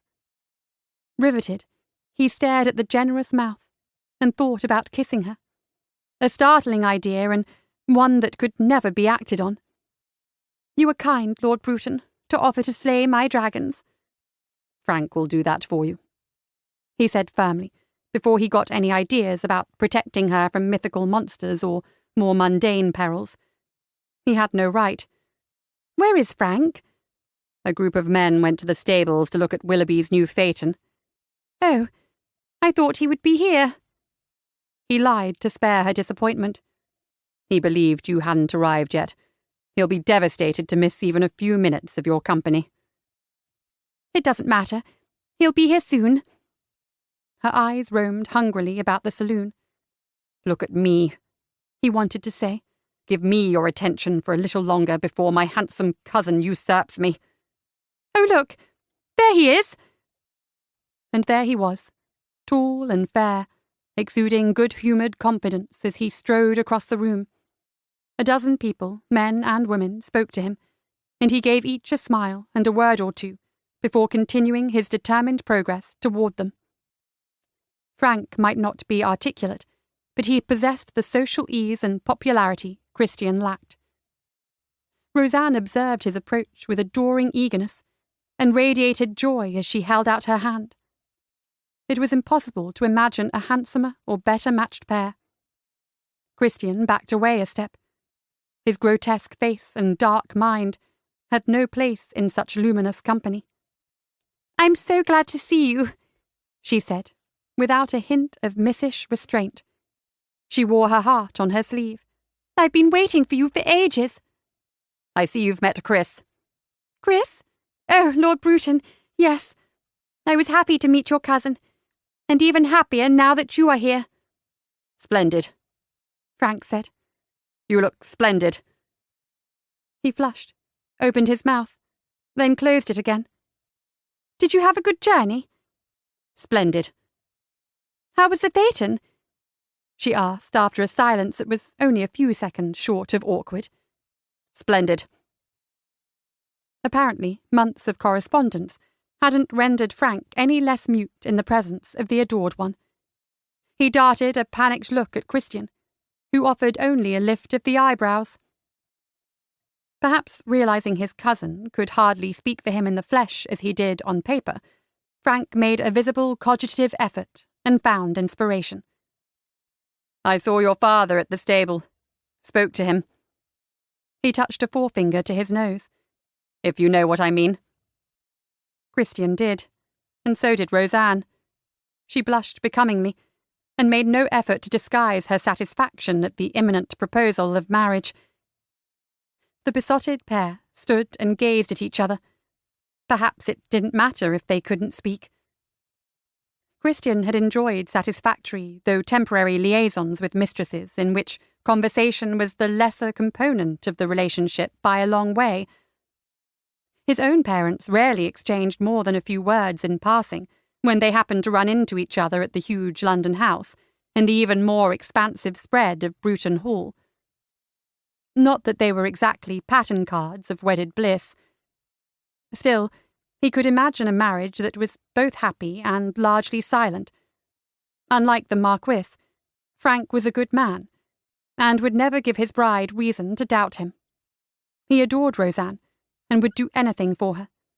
In fact, he would let her do whatever she wanted.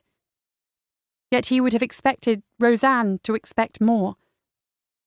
Women, they were either drearily predictable or completely incomprehensible. And in the case of this particular house party, far too numerous. A couple of them, Roseanne's mother and sister, came over to be introduced. Lady Warnford wasn't bad. A pretty woman who looked too young to be the mother of two grown-up daughters. She greeted him without shock at his scar or excessive deference to his rank. She was far more interested in Frank, who merited a delighted smile very like her elder daughter's. "Mr. Newnham, how charming to see you again." The demands of good manners restored Frank's voice, at least beyond total incoherence. "Your servant, ma'am. I hope you had a good journey." "Quite comfortable, thank you. It's a mere step. We were sorry when you had to leave Leicestershire so soon. I hope you intend to remain in Dorset longer. And this is Kate," Roseanne said hastily. Christian wondered why she seemed anxious to put a stop to her mother's conversation with Frank.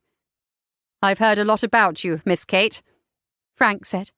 "And I've heard a lot about you," the girl said with a saucy smile, and turned her attention to Christian. "How do you do, my lord? I look forward to hearing a lot about you, too. As Mr. Newnham's cousin, of course." She was exactly as her sister's letters had conveyed, chirpy. Roseanne broke in again. "I've been longing to hear what you thought of Keen's Shylock." Frank, who had been dragged to Drury Lane by Christian the previous week, gulped. "Very fine performance. I liked the farce better." "Really? You never told me you enjoyed comedy." Frank loves all drama," Christian said helpfully. "But a discussion of Shakespeare is more likely to impress a lady." "Oh, Frank, there's no need for that. You must always tell me exactly what you think. Besides, I love to laugh too. I'm sure I would have enjoyed the farce." Christian's unholy amusement at his cousin's discomfort was quelled when Frank, showing unwonted presence of mind, offered to escort the ladies to the refreshment table. But instead of leaving him in peace, Miss Kate Lacey hung back. She had that look in her eye Christian sometimes encountered and interpreted as the desire to catch the heir to a marquisate, no matter how hideous. She seemed a nice enough girl and resembled her sister, which was a point in her favour, a shorter, darker, curlier, less beautiful version of Roseanne. But she was 17 years old, and my God did she chatter, all the time. Christian wasn't in the market for a noisy child bride, or any other. Chapter 3. Frank was the perfect suitor, attentive, devoted, and oh so handsome. Whatever she needed, be it a glass of ratafia or an arm to lean on during a walk, he leaped to provide. His only drawback was his general popularity. Young ladies crowded around him, and didn't seem to understand that the most attractive man at the house party belonged to her. He was also much in demand among the gentlemen, who kept disappearing together to do Lord knew what. All in all, the first 2 days of their much-anticipated reunion disappointed her. Distinctly disgruntled at the discovery that he'd left her to take part in a game of battledore and shuttlecock on the main lawn, Roseanne set off for a different part of the gardens, where she met Lord Bruton.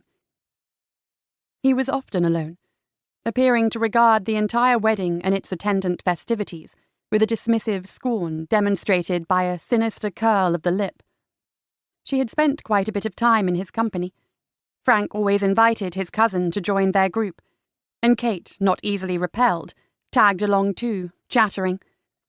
Even her irrepressible sister was beginning to lose interest in the face of Bruton's patent lack of response. She claimed to prefer a few smiles with her silence, but Roseanne rather liked him, and not only because he was Frank's friend. "Miss Lacey," he said with a bow, his graceful bearing in contrast to his harsh face. "You are alone this morning."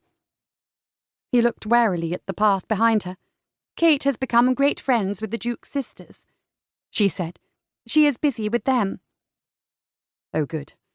That she has made friends, I mean." "I'm afraid it means you will be deprived of her presence this morning."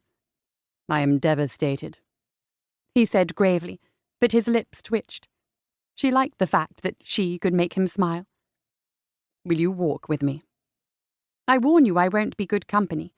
When I'm in a bad temper, I don't inflict myself on others." "I am the same way, which is why I spend so much time alone.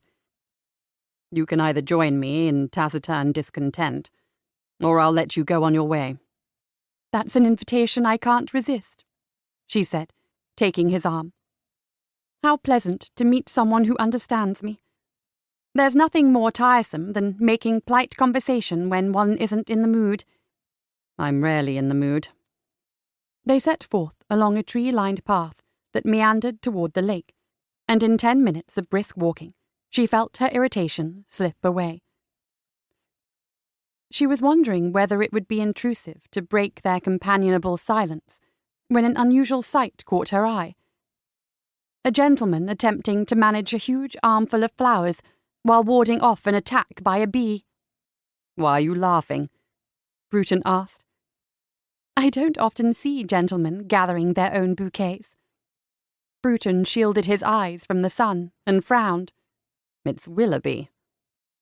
They watched the man wrestle with the stem of a peony, sending up a shower of pink petals, then heard a sharp oath as he pricked his finger on a rose thorn. "I trust whichever of his flirts is destined to receive this tribute appreciates what the poor fellow is suffering." "Perhaps he's picking them for his own bedchamber," Roseanne suggested. "I'm sure there are some men who prefer the fruits of horticulture to more sporting pursuits." They looked at each other and smiled. "No," they said in unison. As Willoughby swore again and dropped a thistle, they continued their walk. "I feel comfortable with you, Lord Bruton," she said. "I have come to value your friendship." At once she felt a tensing of muscles beneath her hand, and it occurred to her that he was just as strong as Frank, despite a less brawny physique. She noticed a tightening around his mouth. "I'm sorry. Do you find me forward?" "Not at all, Miss Lacey. I am honoured to have won your esteem." "Honoured, perhaps, but you do not seem pleased." "Not true. I'm not a charming fellow like Frank. I have a good deal of sympathy for Mr. Darcy in Pride and Prejudice." "I loved that book. Did you read it too? Did Frank lend it to you?" "I believe I read it first." "In that case, I must thank you for the recommendation. The park here makes me think of Pemberley. I don't believe I've ever seen a place so beautiful." She felt a little flustered, recalling the meeting between Elizabeth Bennet and Darcy at the latter's house. Lord Bruton could easily be a Darcy, whom she'd found quite wonderful. So upright and proud, with an affectionate heart buried by reserve. A sudden thrill of attraction to her companion must only be the result of remembering the book. "Perhaps Lord Willoughby would lend us his phaeton for a tour," she said, striving for lightness. "I am told it has yellow wheels. I wouldn't be seen dead in such a vulgar conveyance, especially one with a name." "Hippolyta! He must be a classical scholar." Her laughter sounded forced to herself, She was suddenly terribly aware of Lord Bruton's nearness, and couldn't account for her jumpiness. She retreated ignominiously to the topic of the weather. "Isn't it a glorious day?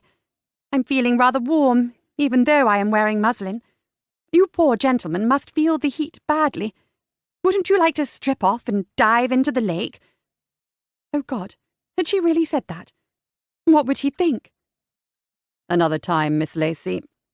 His voice sounded strangled. "Much as I love this park," she said, steering the conversation into less provocative waters, "the size of the house daunts me. It sounds silly, but I believe that I prefer little Mickleden Manor. Where is your home, Lord Bruton? Is it very large?" "My father's principal seat, Bruton Hall, is in Somerset, and it is neither as big nor as grand as Kingstag. I'm fond of the place, I suppose, though I spend little time there." Roseanne regarded him curiously. It wasn't the first time she'd detected a caustic note in his voice at a reference to his family. "I've been trying to count the number of guests here," she said, "but it's impossible. I do believe the Duke must have invited everyone he ever met, right down to distant connections like us. I'm glad we were invited, because it gives me a chance to see Frank." Her sense of ill usage returned. "When he isn't at the stables looking at that phaeton again. What can be so fascinating about a carriage?" "My father has been spending a good deal of time there too. I suppose he can get up to no mischief among the gentlemen guests." "Why would he?" She blushed, but was glad to note that he had no reason to read any deeper meaning into her words. Frank had kept her confidence, as she had expected, and not mentioned Lord Warnford's infidelity. Ever since she learned of it, she had been suspicious when her father spoke to a lady other than her mother. She only wished she could be certain he was in the stables, and not slipping off to meet his mistress in Dorchester. "I shouldn't resent the masculine obsession with the stables," she said with a sigh, "even though it leaves the ladies to amuse ourselves." Lord Bruton placed a hand on hers, a fleeting touch that surprised and agitated her again. He was not a man who went in for empty gestures. "When the neglected lady is you," he said, "I convict the gentleman only of stupidity." Another surprise. In most men, the words would be flirtatious, but Lord Bruton emphatically did not flirt. She had on occasion caught him looking at her bosom, but she was used to that from all males over the age of 13 who weren't closely related. "Thank you," she said, a faint heat in her cheeks. "I am glad today for the chance to speak to you alone. As Frank's cousin and closest friend, I beg you to advise me." "Whatever can be the matter? I've never seen a man more smitten than Frank, and I understand your parents favour the match." "He won't talk to me," she said, her frustration pouring out. "Since we met here, we've spent hours together and only exchanged words on the most trivial of subjects." "Frank has always been very shy with ladies. He isn't a great talker, even among men. I believe he finds women intimidating." "But surely not me. At first, yes, but after we exchanged letters, I was sure we would be comfortable together." "What makes you think he isn't at ease with you?" Lord Bruton asked in measured tones. "He always looks happy in your presence." "You're right, he does. As happy as I am. And the odd thing is that I am scarcely more eloquent than he. I'm not at all shy, with members of either sex. Look at the way I talk to you. It must be love." Bruton looked startled. What an idiot she was. "Oh, not you," she said with a nervous laugh. "Don't worry that I'll be chasing you. I love Frank, and apparently it has rendered me inarticulate. All I can do is gaze at him." About to rave about Frank's glorious looks, Roseanne stopped. It really wasn't kind when poor Lord Bruton was so damaged. She liked him so much, she hardly noticed the scar. No, that wasn't true, she realized as she looked sideways at him. Combined with his dark eyes and sculpted features, it gave him a beauty all his own. It was disconcerting to find him attractive when, she was in love with another man. That's all right then, he said, happily unaware of her wayward thoughts. You will live together in devoted silence. Speech as a means of communication is overrated. You're teasing me. I love to exchange ideas, as Frank and I did in our letters. Since arriving here, we haven't talked about a single book, or anything of much interest at all. I've had better conversations with you. How shall we manage if he makes me an offer and we marry? You'll have to discuss everything of importance by post. You are very funny, but it won't do. Frank and I must overcome this tendency to muteness. We can't just stare at each other for the rest of our lives. Perhaps things would go better in the dark. The thought of what they would do at night made her blush, until she grasped his meaning. Lord Bruton, you were brilliant. I knew you would have the answer. Frank and I shall meet outside tonight, and everything will be fine. Christian couldn't believe he was doing this. How have I let myself be dragged into this piece of folly?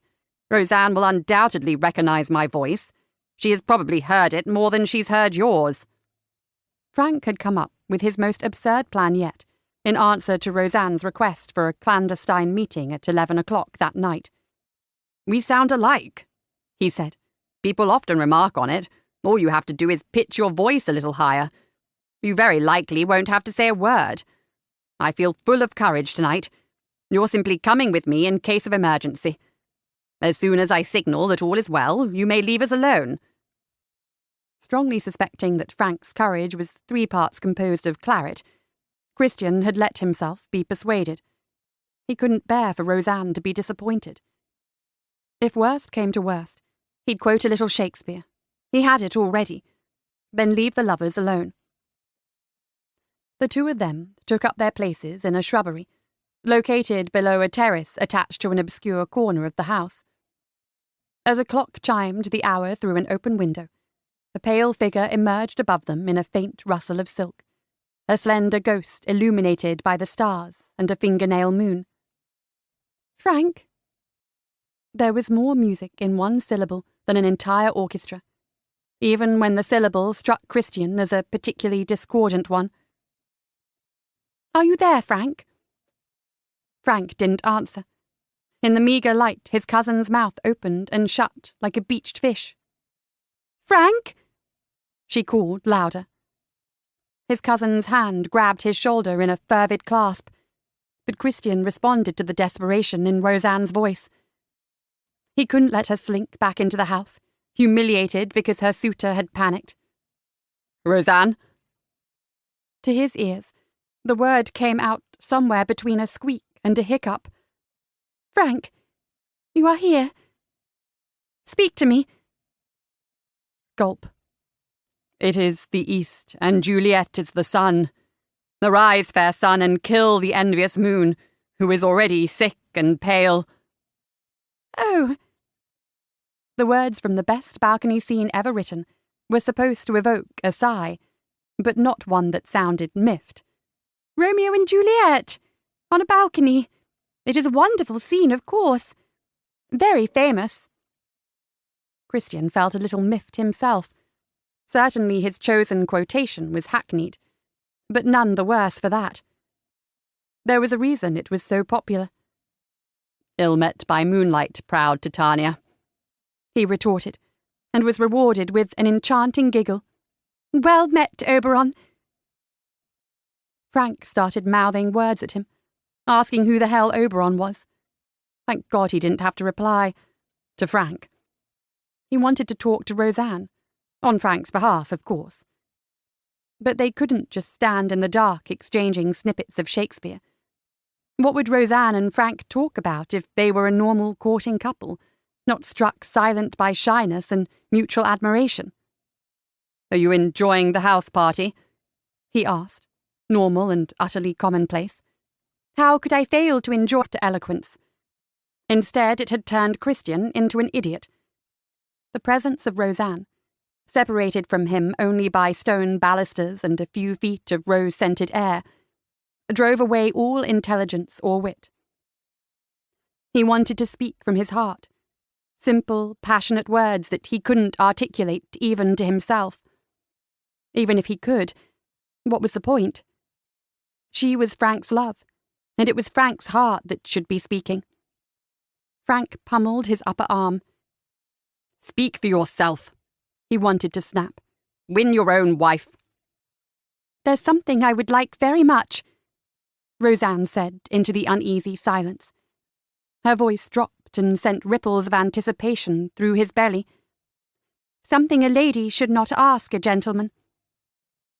Frank, the damned man of action, grabbed the baluster rail, hoisted himself up with insolent ease, and swung his legs over. "Roseanne," he croaked, and snatched her into his arms. He'd managed to get out one word, and that was enough. For a bare moment, Christian watched the shadowy figures join in a passionate kiss. Then he turned and plunged sightlessly across the lawn into the trees, sick with longing and a despicable envy.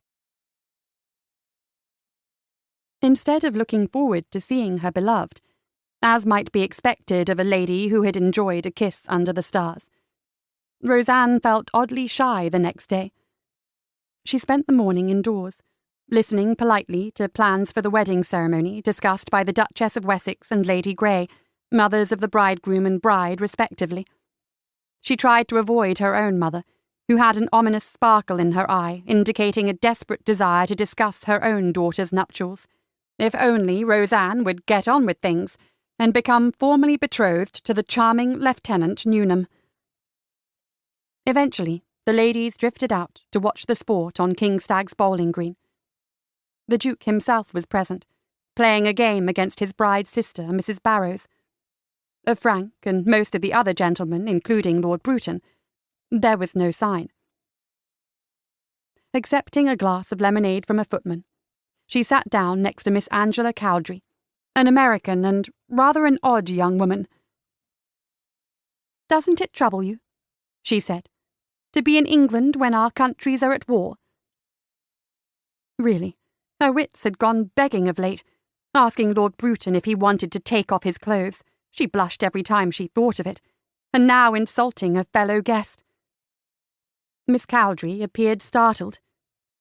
"To be honest," she said, "I haven't given it a thought.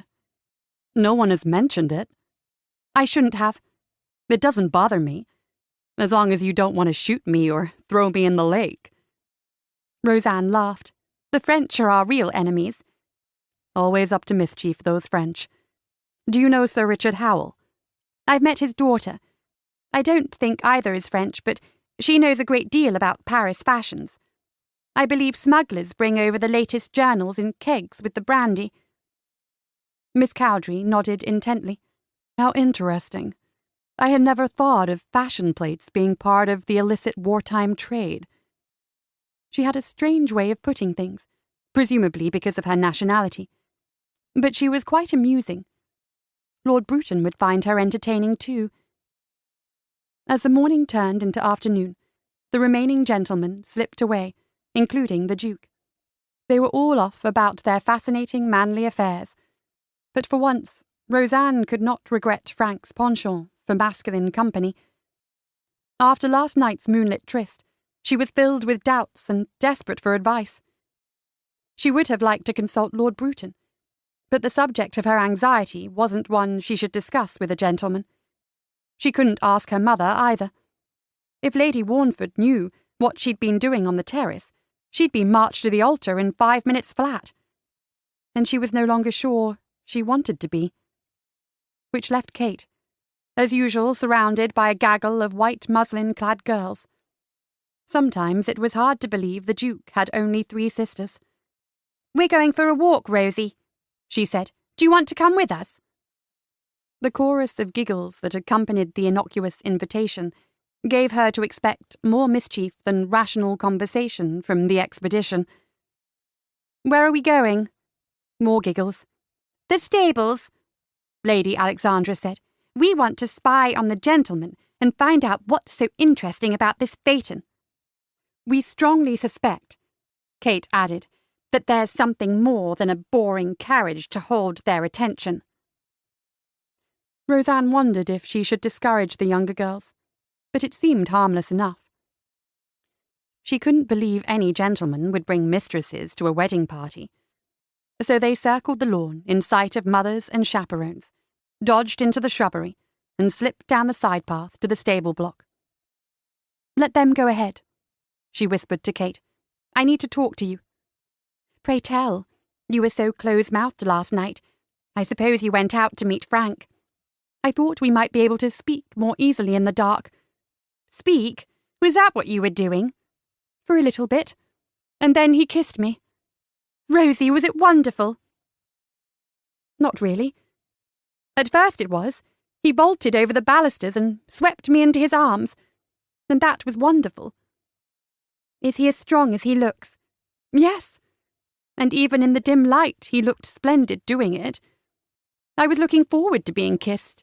In fact," she added self-consciously, "I sort of asked him to." "I didn't know you were so bold." Kate's eyes were huge. She was a lot less worldly than she liked to think. "But you didn't enjoy it? What was it like being kissed?" "He put his arms about me very tightly, and Grandmother's brooch was crushed into my bosom."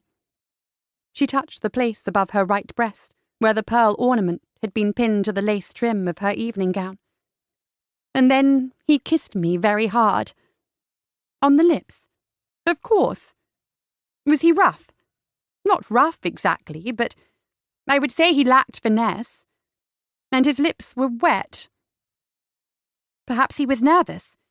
"I'm sure he was, as was I, but still. It's important to enjoy kissing the man you intend to marry." "Perhaps kissing is always like that."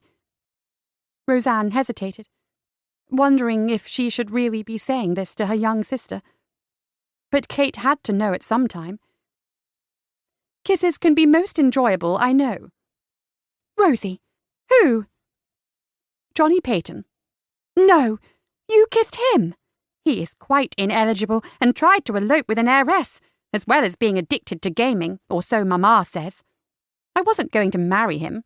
My fortune is too modest to attract him anyway.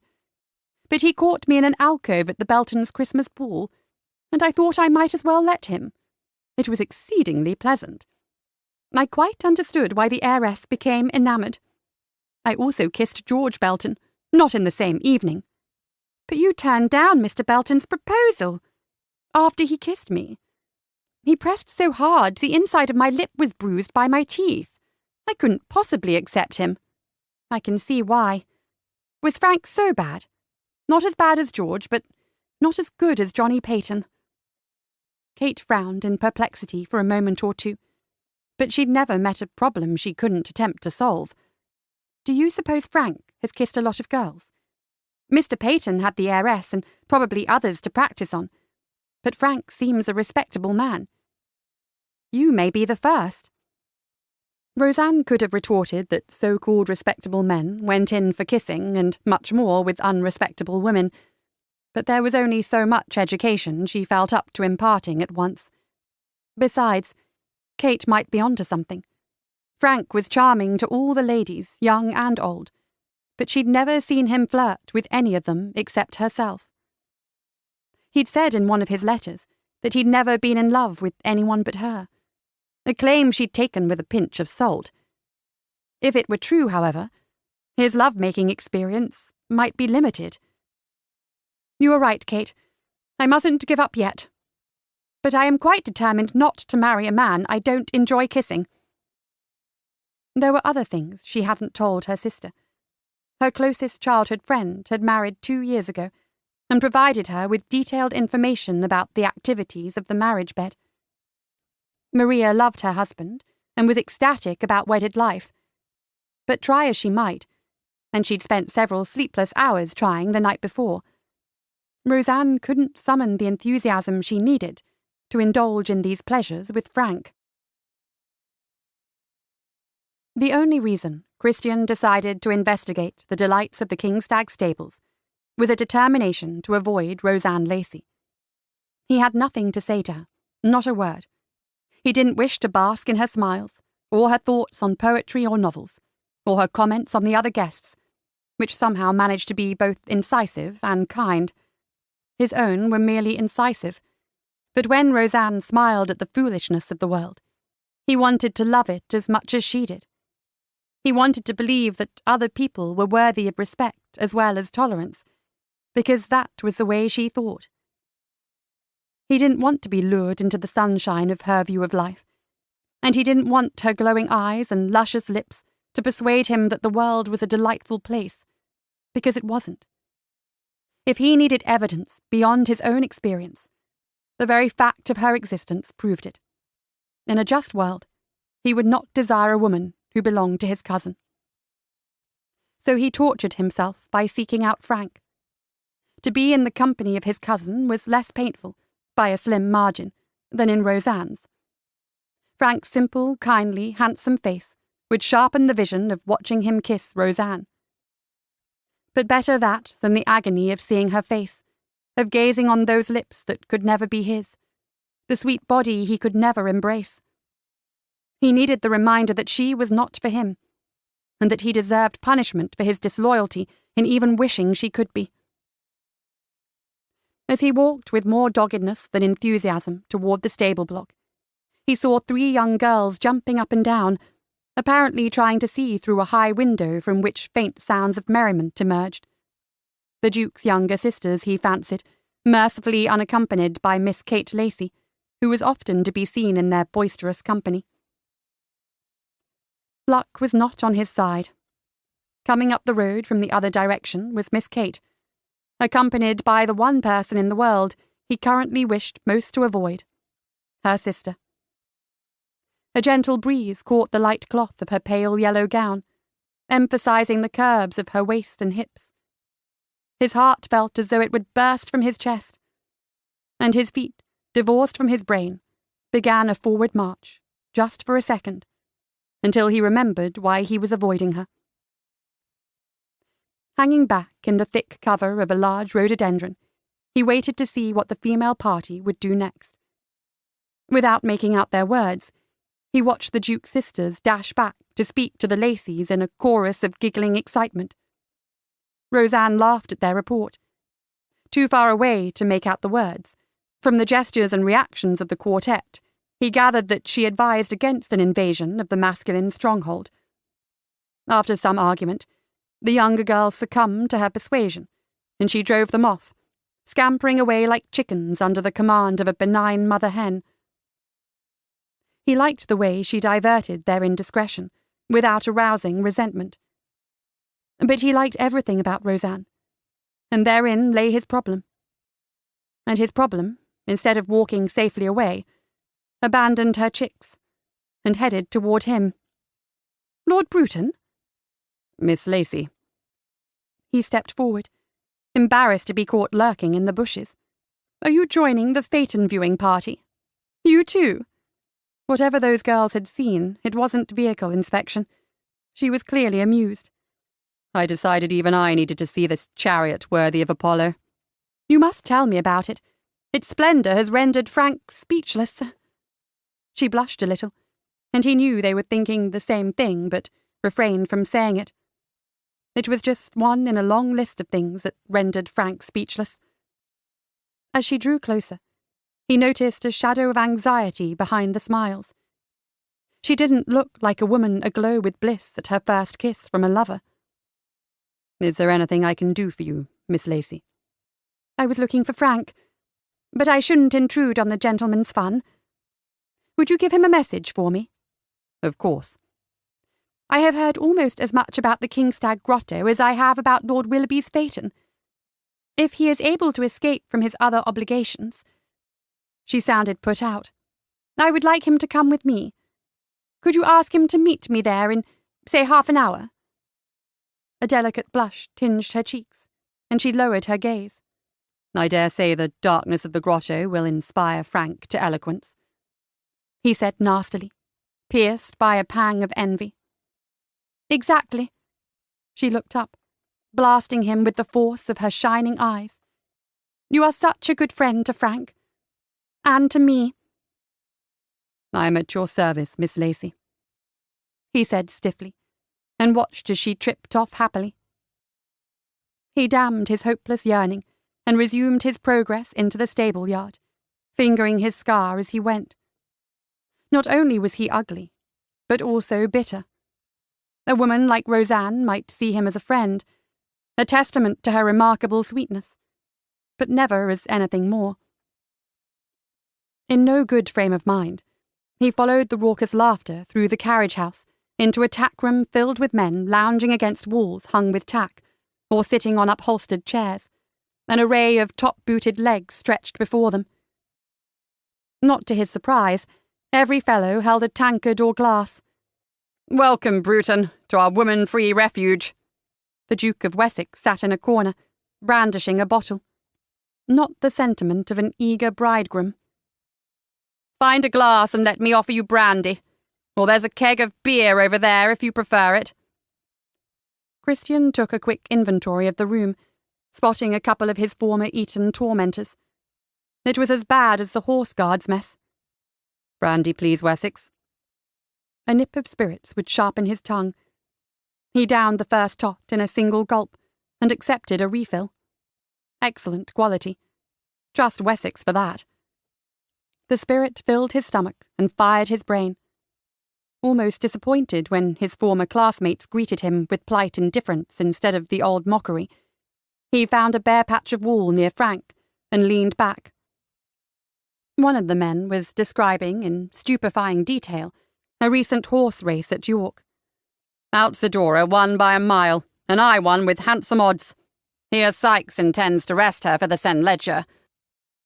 She'll never beat the colts. I bet you a pony she will. Never saw a faster filly. What do you think, Frank?" "No reason the right one can't run as fast as the lads. My mare Miranda was the best hunter I ever owned. Lots of bottom, and that's what's needed over the St. Leger distance.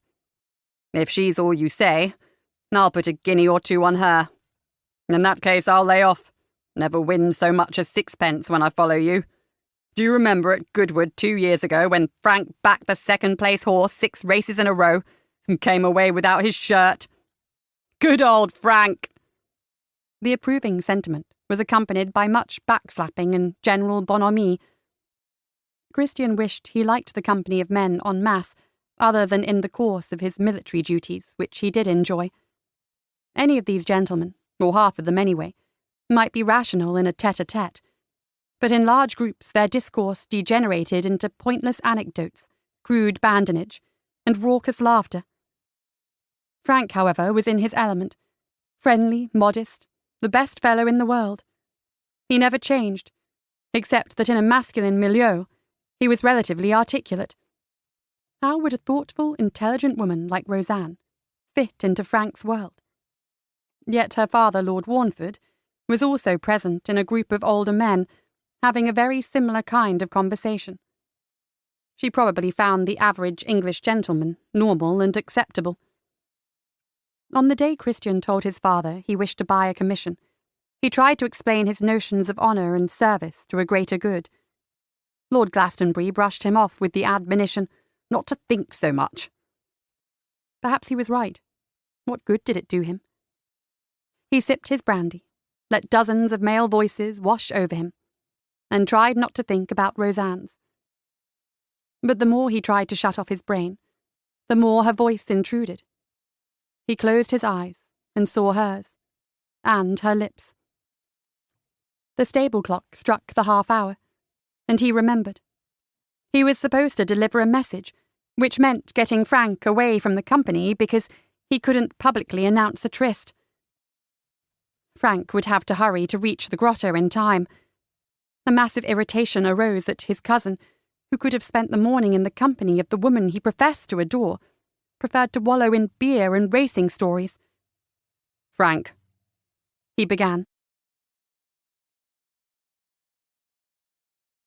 Chapter 4. Roseanne added unpunctuality to Frank's known list of qualities, unless Lord Bruton had failed to give him the message. But Bruton didn't seem like an unreliable sort. She'd have sworn he was a man whose word was his bond, even if he had joined almost every other gentleman at the party in a drinking session. In the heat of the midday sun, The circular entrance to the grotto beckoned. Framed by massive rocks draped in ivy, it was set in a wooded hillside and approached by a path lined with wildflowers. Entirely the work of man, the folly mimicked a cave, an ancient and natural shelter away from the elegant elevations of Kingstag Castle and its careful landscaping. The dark tunnel enticed Roseanne with a promise of unseen hazards. What nonsense! The place must be kept in a perfect state by Kingstag's many gardeners, and presented no risk to the visitor. It was nothing but a playhouse, and she would play at danger. She stepped inside. Almost immediately, a flight of shallow stone stairs led her down into a small chamber, barely lit by the light from the door above. On each side, a dark passage led further into the grotto. She shivered, from the chill air and the illusion of being in a primitive, uncivilized place. Roseanne? Circular. She held her breath and remained still. Let him find her in the dark. He did, through luck or a cat-like ability to see in the dark. A finger ran down her neck and along the line of her gown, provoking a delicious shudder. "Frank," she whispered. Were you expecting anyone else? His voice seemed deeper than usual. Every inch of her skin tingled in response, and heat unfurled in her belly. A little practice went a long way when it came to kissing the right man. And when other activities offered themselves, conversation was overrated. One hand descended to her breast. Even through undergarments and gown, her flesh felt swollen at his touch. She wanted to touch him back, urgently, but his chest was too well covered by the sturdier layers of masculine attire, and she wanted skin. She raised her hands, but before she could find his face, he seized her wrists and whipped them down, securing them behind her back in a compelling hold as he enclosed her, pressing his form into hers, chest, hips, and thighs. She was bound and helpless in the circle of his embrace. At the same time, she'd never felt so powerful, for his rapid breathing and the erratic sounds from his throat told her this large man, this fearless soldier, was as affected as she. Melting into him, she crushed her breasts against his chest in a frenzy, thrust her hips forward, and felt what must be the evidence of his desire against her belly. Lord, how she wanted him, wanted to give herself to him in every way, and satisfy the new, raging fever that consumed her. The sooner they wed, the better, as far as she was concerned, and surely he felt the same way. All in good time. She was loath to stop their crazed kissing and let him speak the words of a proposal. He was the one to break contact. Keeping her wrists captive in one hand, he stroked her cheek, rested his forehead against hers. "Roseanne," he said, his voice strained and husky. "Oh, Roseanne, what am I to do with you?" She thought the answer obvious, but understood that his wits might have gone begging. Her own were not sharp. "I don't know, Frank. What do you want to do?" Instead of taking the hint and proposing, he kissed her again, sending her senses whirling and driving away coherent thought, then broke off and almost thrust her from him, leaving her cold. "You should go," he said through jagged breaths. "Your mother will miss you." "I suppose so." She groped for the deranged ribbons of her bonnet and did her best to straighten them. Smoothing her skirt with trembling hands, she waited. Nothing. "Shall we go?" The path through the park included a tall, hedged walk, perfect for private conversation. "I have to let you go alone." "Why?" "Because I'm in no state to be seen. I need time to recover."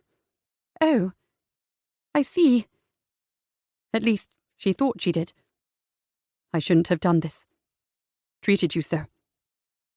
She reached out to caress his cheek, to reassure him that she'd wanted his kiss as much as he. She had, after all, invited him to meet her in this secluded spot. Before she could speak, he stopped her hand again. firmly placing it at her side. Go. I will see you later. Chapter 5. The day's entertainment was another impromptu cricket match, stupid game inspired by the exceptional weather. Thunder, lightning, or a volcanic apocalypse would better have suited Christian's mood.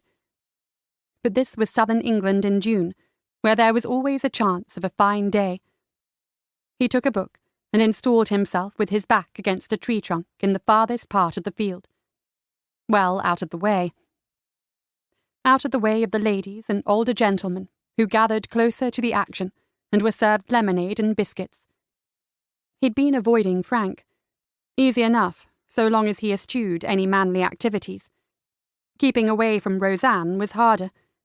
Good manners demanded he attend dinner and a drawing-room evening of musical performances. As long as she was in the same room with him, his eyes found her, having acquired a life of their own beyond the control of his will. He tried to tell himself that her piano playing was no better than adequate, and her singing voice, in a duet with her sister, weak. But he didn't give a damn. When she sang, she opened her mouth, and he thought only of kissing her again. Weakened by brandy, he'd rejected the dictates of honour and persuaded himself that if he kissed her, just once, he could die happy. That had been a huge mistake. Now he knew what he was missing, and he'd never felt more miserable in his life. He was going to read Dibdin's Metrical History of England, and he wouldn't mind if it killed him. He would not look at Frank, reenacting his role as the leading batsman of the Eton 11, and he would not even glance at the watching ladies to see if she was there. So successful was he in keeping his nose in his book, taking in at least 1 out of every 10 words, that he missed her approach. "Lord Bruton?" He'd kissed this woman to the point of madness, and she still addressed him by his title. "May I join you?"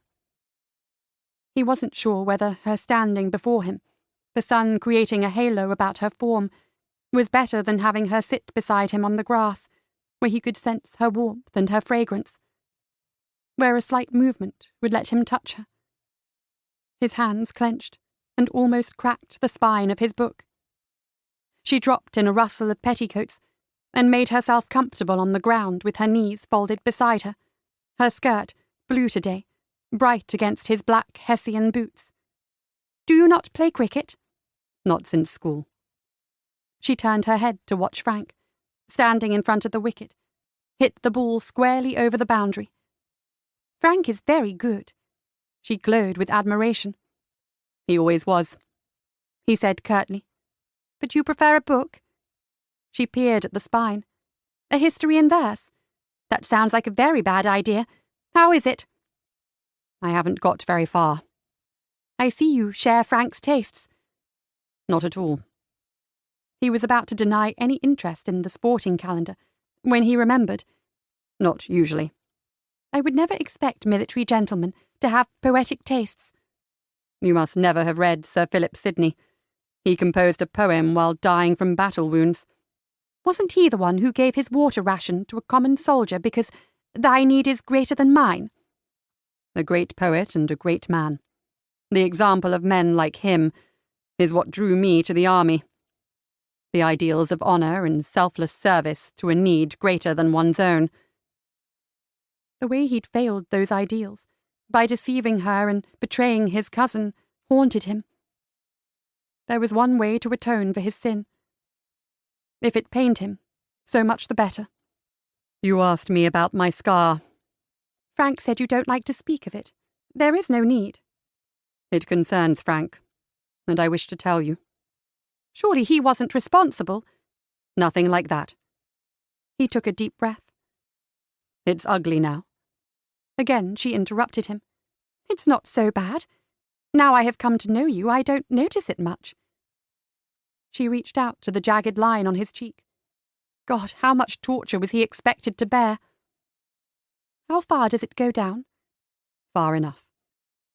He leaned back to avoid the delicious agony of her touch, and she lowered her arm with an apologetic grimace. When I went to Eton at the age of 10, It was much worse. Scarlet and livid. A temptation for every schoolboy wit and bully. It didn't help that I was small for my years. Without Frank, I'm not sure how I would have survived. He was taller and stronger and backed me up in every fight. Eventually I learned to parry my tormentors with my own wits, and I grew taller. The two of you are the same height now. To the inch, though Frank is still the stronger. He used his fists and his popularity with our schoolfellows to defend me. Everyone loves Frank. How could they not? He is the best fellow in the world. After Eton, he decided to buy into the Guards, and I joined him. And does Frank still protect you? She smiled fondly. I am glad to say that I no longer need his help, but he has my eternal affection and loyalty. The last statement was for him, not her. To remind him that the lovely woman sitting beside him belonged to his cousin, and that to fight for her would be a betrayal. Not that there was any chance of winning, even if he were inclined to try. She was watching the cricketers again, radiant with admiration as Frank ran between the wickets. "Lord Bruton," she said after a minute or two, "thank you for telling me about you and Frank. And since you have his best interest at heart, and already know so much of our courtship, I wish to confide in you again. I must confess that I had terrible doubts about him. Did you know that we met in the dark 2 nights ago?" He did mention it. "After that I was uncertain about our connection." She pursed her lips, thought a little, then shook her head. "Forgive me for being so bold, but our meeting was not all that I could wish." Well, that was a surprise. Frank, lucky devil, had been as eloquent as he ever was about the joys of kissing Roseanne Lacey. "I decided to give him another chance when I asked him to meet me in the grotto." How did that go? His heart beat fast enough to cause a seizure. It was wonderful, miraculous, splendid beyond all my dreams. He was dumbfounded. She was talking about his kiss, their kiss, the kiss that had seared his soul and destroyed his peace.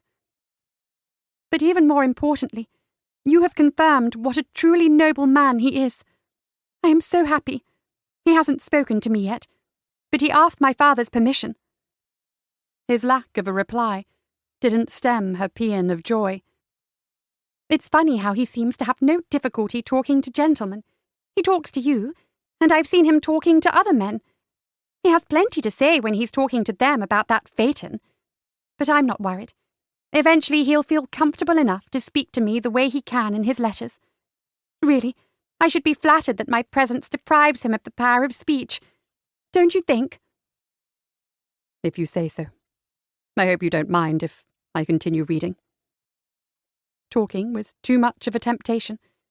He'd be wise to get up and leave, but each time he resolved to do so, his body resisted his will. The delight and agony of her proximity nailed him in place, as he stared at meaningless lines of print. Keeping half her attention on Frank's cricket heroics, Roseanne sat in the sun and made a daisy chain. It had been hard for Lord Bruton to tell her about his school days. She had learned from Frank, and in greater detail from another guest, that the subject of his scar was one a man was wise to avoid. How strange that a man of his birth and talents should care so much for an accidental disfigurement. That side of his face was shocking to the eye at first, but she'd become used to it. In fact, she thought it gave character to his countenance. She was sure most people would feel the same if he would let them know him. But he kept others at bay with fierce looks and haughty reserve, ensuring that they didn't forget the most sinister aspect of an otherwise unexceptional appearance. As she threaded the flower stems together, she stole surreptitious glances at his impassive features, which, she fancied, disguised some inner grief. She had the urge to comfort him, to hold his dark head between her hands, to kiss the cruel red line. Good Lord, what was she thinking? He'd no doubt be appalled at the very idea. Any day now, possibly any hour, this magnificent man would propose to her. She would accept, and they'd plan their wedding. What better time to become betrothed than at a wedding party when love and matrimony were in the air. Yet she felt less rapturous at the prospect than she expected. He took a mighty swipe, but instead of driving the ball into the distance as he had a dozen times, he missed and the wicket shattered. He accepted his dismissal with his usual good nature. She watched him congratulate the bowler and accept the commiserations of his team. Then he loped gracefully across the field and flung himself onto the ground next to them. "Well played, Frank," she said. "Were you watching me?" He grinned bashfully. "I certainly botched that last ball. Went right by me." "You never could resist a fast one." Apparently Lord Bruton could read and watch cricket at the same time. "You know my weaknesses." He paused. Roseanne, would you like to come for a walk with me, or are you busy?" "Busy making a daisy chain, that's all." She guessed what was coming, and perhaps she needed to wait. Spend more time with Frank before she accepted him. On the other hand, she wouldn't object to another kiss. That should settle her doubts. "Let me finish this. I won't be a minute." "What are you going to do with it?" Lord Bruton asked. "Crown Frank with the garland?"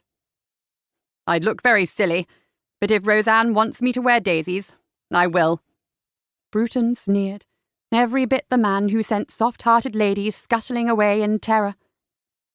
He scowled even more ferociously as Kate ran up to join them.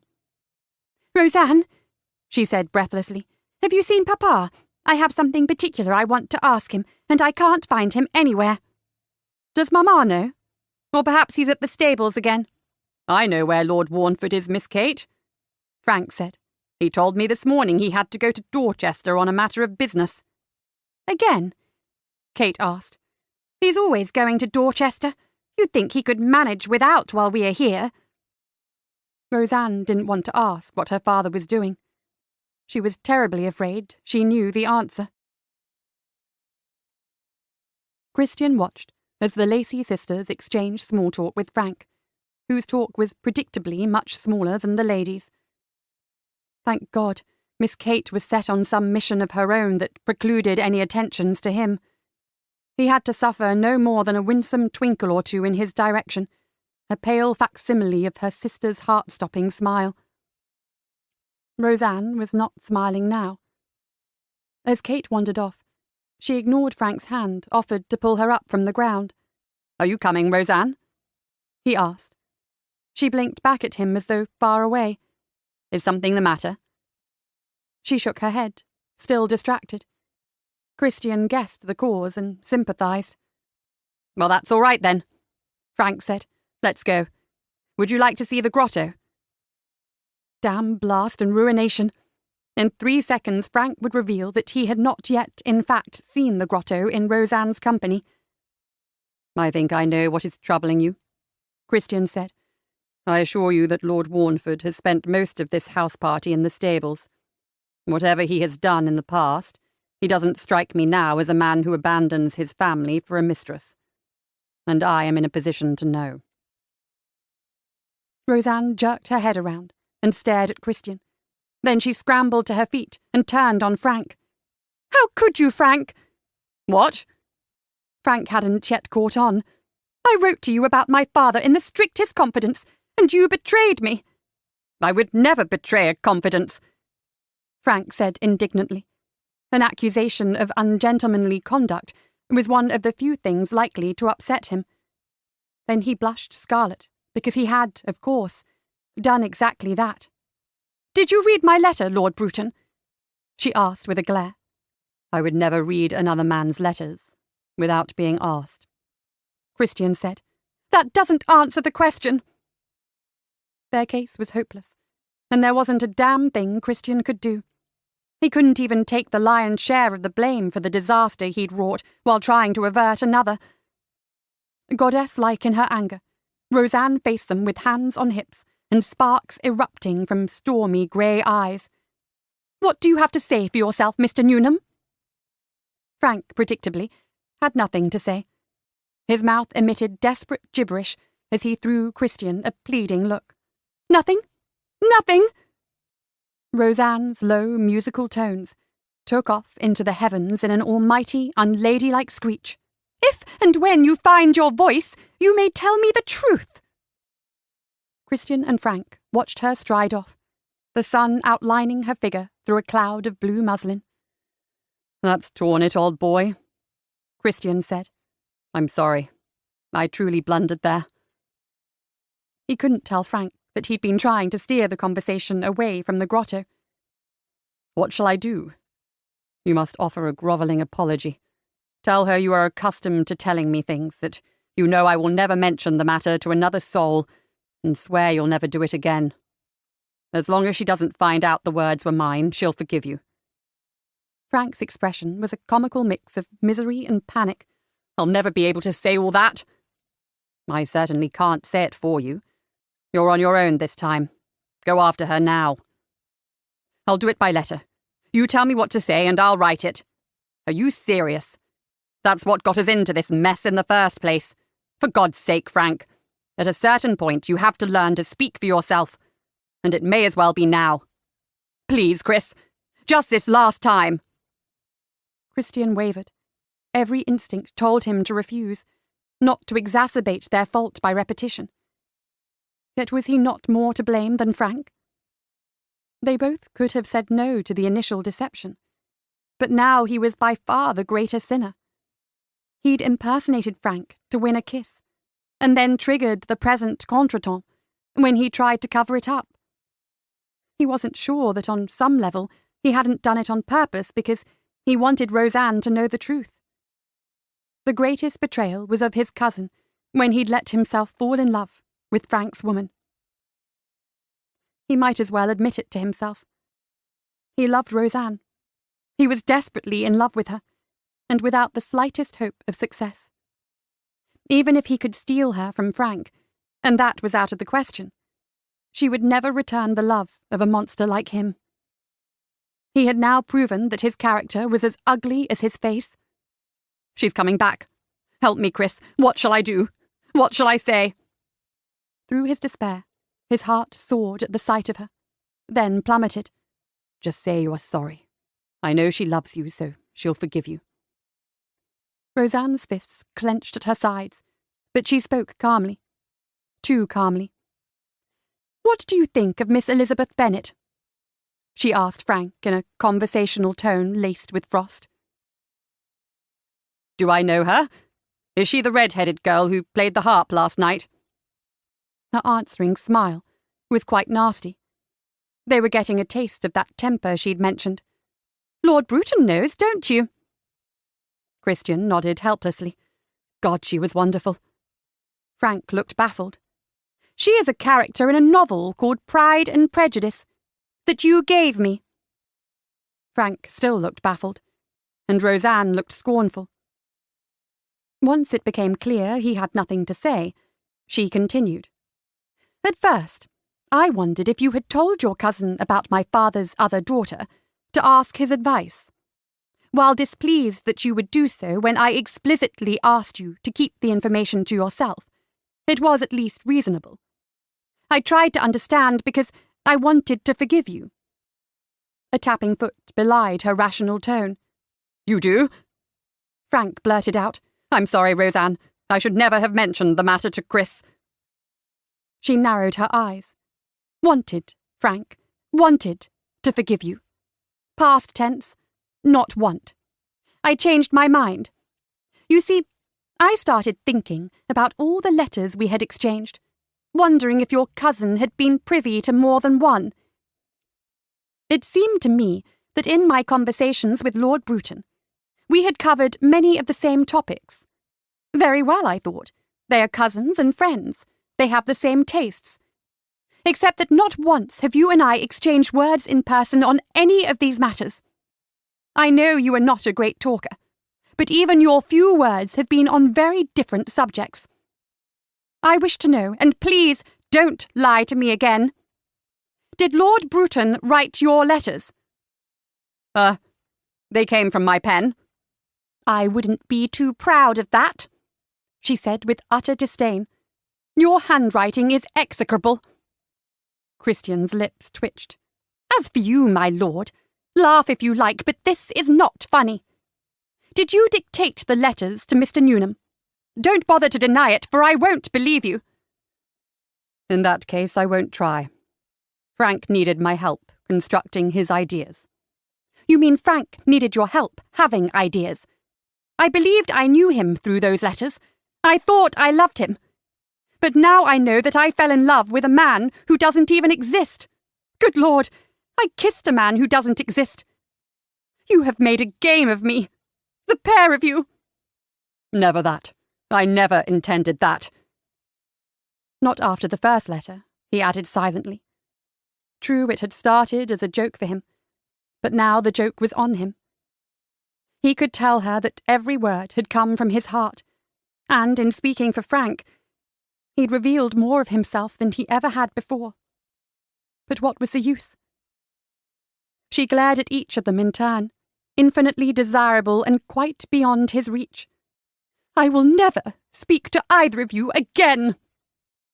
She swiped her glistening eyes with the back of her hand. Tantrums. Get dressed immediately and remember that you are a guest in this house. She was tired of being ordered about by Mamma, and now there was no prospect of ever escaping. She felt doomed to eternal childhood. No one will care if I'm not there, she said sulkily. I can think of someone who will. Her mother gave her an arch look that turned shrewd. Have you quarrelled with Mr. Newnham? I will never speak to him again as long as I live. Lady Warnford sat down on the bed and took her hand. Don't look so sad, my love. I'm sure you will make it up. You are so desperate for me to marry that you don't care what he has done. Desperate? You are wrong about that. It is true that I wish you to find a husband. I want you to have a family of your own, as happy as ours. But you know that neither your father nor I would ever encourage you to wed someone who doesn't suit you. We love having you at home with us. She couldn't believe what she was hearing. Mr. Newnham is such a nice young man, her mother continued, that I find it hard to believe he has done anything you cannot forgive.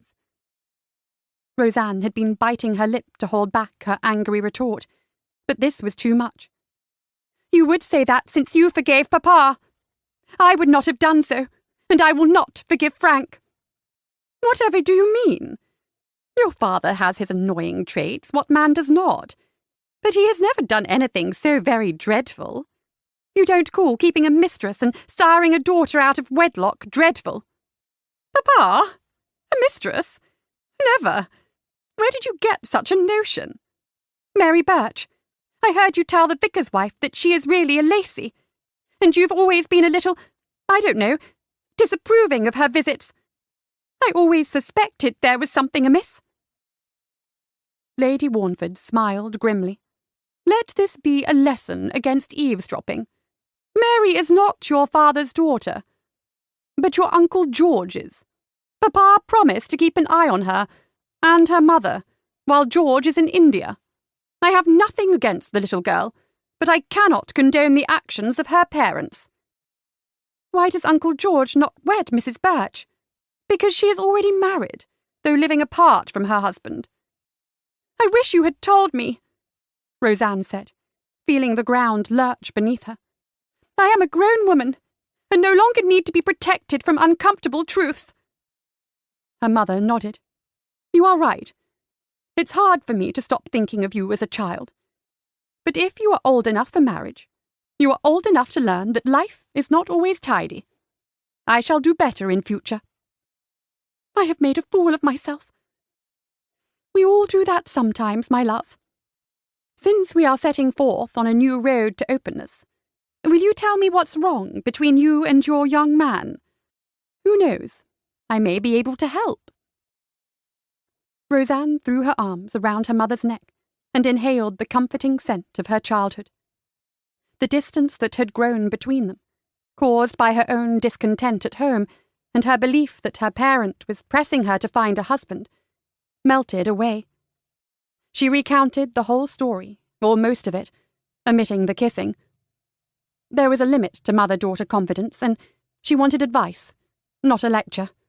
So you see, Mamma, even though it turns out the thing was over nothing, I am glad it happened because otherwise I might never have found out that Lord Bruton was the author of the letters. How can I forgive him?" Lady Warnford had listened quietly to the recital.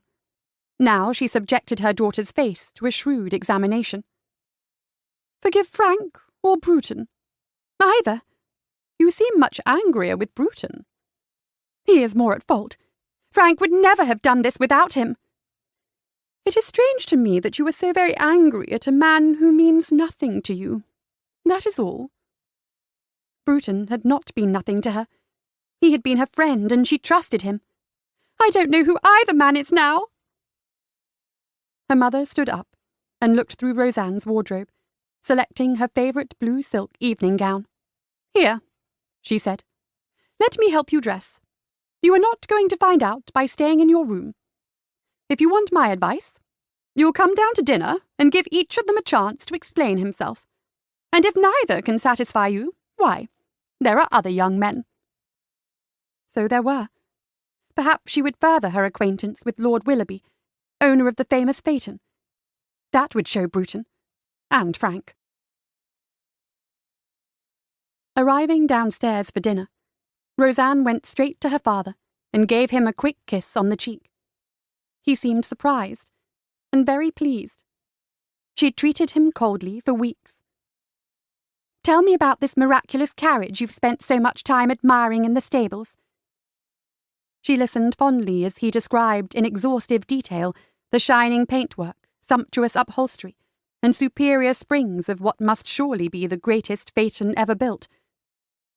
"I'd be happy if either you or Kate caught Lord Willoughby's fancy, Puss," he concluded. "It would be a fine thing to have Hippolyta in the family." "Papa!" "It'll have to be Kate, eh? You have your heart set on Newnham. And he's an excellent fellow. Good eye for a horse or a set of wheels." "We'll see, Papa. Things can change." She decided to leave it to her mother to break the news that Frank, whom she had no intention of forgiving, was out of the running. "Lord Willoughby has much to appeal to a lady apart from his equipage." Not quite as handsome as Frank, no one was, but with a charming smile. He also had a reputation as an incorrigible flirt. Just what she needed tonight. By luck, the gentleman in question passed by at that moment. Roseanne managed to beat several enterprising young ladies to his side, and there was nothing he could do but offer to take her in to dinner. As she set her hand on his arm, she felt a kind of itch at the back of her neck, a shiver down her spine. Glancing back, she met Bruton's intense gaze. He stood quite alone in his black evening clothes, the scar livid in contrast to the snowy muslin of his elaborate cravat. Unlike the other guests, milling around and finding partners, he was quite alone. It served him right. Why, then, did she have the absurd urge to relinquish the flirtatious Lord Willoughby, who would scarcely miss her with all his admirers, and go over to him? The only reason could be the urge to berate him for his unspeakable conduct. In the few seconds it took for these thoughts to pass through her mind, a young woman in white, the Duke's eldest sister, approached him. A very suitable match for the heir to a marquis. She dared say Lady Serena wouldn't mind a deceiving weasel for a husband, as long as he was possessed of rank and fortune. She hoped she could see beyond the scar to the intelligent and thoughtful and dastardly man. She turned back to her companion. "Tell me all about your phaeton, Lord Willoughby." Willoughby turned out to be quite a disappointment. He had something on his mind, and Roseanne didn't flatter herself that his compliments and badinage were anything but mechanical. He demanded little of her brain, leaving her too much time to dwell on her resentment toward a pair of cousins. Both seated on the same side of the table as she, there was no way of knowing how they enjoyed the long, lavish meal. She imagined Bruton entertaining Lady Serena with amusing, slightly sarcastic insights into life, literature, and poetry, and Frank talking to an unknown partner about— she had no idea. She knew nothing of his thoughts, his interests, or his opinions. He was a beautiful blank sheet of paper, spoke of unusual agitation. Roseanne, he repeated, in an agonized plea. Yes, Mr. Newnham? Determined not to help him find his words, she felt as though she were kicking a puppy. I am sorry. Very sorry. I wanted to please you so much. I never met a girl like you. Never fell in love before. I'm a simple man, so I asked Chris to help me. When I said how wonderful you were, I meant it. Only the words were Chris's, not the sentiments. You are much too fine, too clever, and too beautiful for me. But won't you give me a chance? Frank had finally found his tongue, and she gave him credit for the rough eloquence of his speech, if not for elegance or finesse. That's all very well, Frank. I am honoured to have inspired such feelings. But I don't know you. I thought I was learning your character and your tastes from your letters, but I am no better acquainted with you than I was when we met at Melton. He snatched her hand for a fervent kiss. Give me a chance. There are still 3 more days until the wedding. Let me spend all the time with you. I'll do anything to change your mind. His blue eyes glowed with sincerity, and he was still the handsomest man she'd ever met. But he no longer sent her heart tumbling. She regarded his perfect features and felt nothing. She found it hard to believe she'd kissed him twice. Closing her eyes, she recalled the embrace in the grotto, and for a moment her body buzzed with the sensations of that momentous embrace. Then she opened them and met his anxious, hangdog gaze. Nothing. She was over Frank Newnham. Well, he said, may I try to regain your forgiveness and affection? You have my forgiveness. I consider Lord Bruton far more to blame than you. As for the other, I doubt it is possible. I will never give up. Never. Frank meant it. No more slipping off to the stables for manly company and carriage worship. He dogged her footsteps all morning, and he had plenty to say, none of it remarkable. She discovered that he was a very ordinary, even dull man, blessed with extraordinary beauty. His constant presence got on her nerves. As for Lord Bruton, he appeared to be avoiding her, a fact she found extremely annoying. The man owed her an apology. Finally, frustrated by the Earl's failure to grant her a much-deserved grovel, she sought him out and discovered him in the library, reading on a bench behind a pair of giant globes. He leapt to his feet at her approach, and stood before her in stiff military stance, not a muscle of his face or body moving. There was no way of telling if he was too ashamed to speak, or simply wished she'd leave him alone. Both, maybe. Clearly, he wasn't going to break the awkward silence. Perching on the bench, she arranged her skirts and indicated that he should sit beside her, an invitation he ignored. Do you have anything to say to me, my lord? What can I say? How about, I am sorry? An apology is an indulgence I do not deserve. I believe that is for me to decide. In that case, I am sorry. Every syllable seemed to pain him. You don't sound it, she said. Frank's apology was more eloquent. Good. He walked a few feet to look out at the window, giving her a chance to admire his well-tailored back and note that his hands were clenched into fists. Whatever his thinking, he was not at ease. Have you forgiven him? He said. I have. His shoulders slumped almost imperceptibly, and he turned to face her. That's that, then. There is nothing left for me to do but wish you happy. She gave him a sickly smile, as insincere as his congratulatory grimace. I didn't say I would marry him. Why not? You will never find a better man. Still speaking for your cousin, I see. I thought you had learned that lesson. I speak for myself, too. Then for heaven's sake, speak. Why did you do it? Her urgency got through to him, and finally he spoke without sounding as though he had a mouthful of rocks. I began with no motive, but to assist Frank. With some reluctance, I may add. I suppose I may as well admit that it was a bit of a joke. Then I found I could not resist the pleasure of our correspondence. I enjoyed it too, she said softly, not daring to ask about one particular letter, whether he had written the words she'd read so often they were burned into her brain. Roseanne of my heart, you consume my every thought, haunt my waking hours, and disturb my dreams. No, she knew he'd written the words, but had they come from his heart and not Frank's? The desire to know obsessed her, but his face reflected only stoic constraint. When you confided your private family business, we both knew we were wrong, he said in a disappointingly reasonable voice. He might as well be giving her directions to the dining room. The last few letters you received were Frank's alone. I see that now. That explains why they were different and much less enjoyable. An indecipherable flicker of emotion crossed his features. I prefer your epistolary style, and your conversation.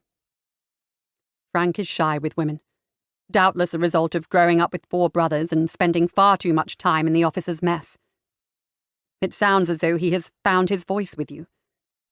You will discover he lacks neither intelligence nor ideas. Roseanne doubted it, or doubted that Frank possessed the depth of character to appeal to her. She wanted more. Clearly Bruton needed a bit of encouragement. Lord Willoughby is a delightful man, she said. He paced around their corner of the library in some agitation. That lightweight. He named his carriage. A most amusing conceit. But of course, he has a pretty face and a charming smile. What else do women want? Looming over her, he fingered the length of his scar, and her heart ached for him. At the same time, she felt a great deal better. She was also filled with a burning curiosity about how far down the blemish reached. For God's sake, Roseanne! He crouched in front of her chair. If you must care only for a man's appearance, at least let it be Frank, who loves you. Do you think we are all so shallow that we care only for the outer man? At first, perhaps. When I first saw Frank, he attracted me like a peacock who displays his tail to impress the hens. But I fell in love with him because of his letters, his words and the thoughts they expressed. Now I know the words weren't his, and I doubt the thoughts were either. His eyes bored into hers, making her dizzy. I wondered, she said carefully, if perhaps some of those letters came from your heart. It was as close as she dared come to the question she wanted to ask. She could hardly throw herself at the man. My feelings are irrelevant. So you wish me to make up my differences with Frank? For his sake I must, he said hoarsely, averting his eyes and not sounding at all like a man heartily endorsing the pretensions of his friend. To do otherwise would be the height of dishonour. How could she break through his rigid sense of honour? Convincing him that his looks did not repel her would be easier. Her fingers itched to touch the ruined cheek, to assure him that he was beautiful. With his face only a couple of feet away, she could do it. Before she could talk herself out of it, she raised the hands that had rested in her lap throughout the conversation, and extended her arms, only to have him snatch her wrists and wrest them to her side. Don't, he said. And then she knew.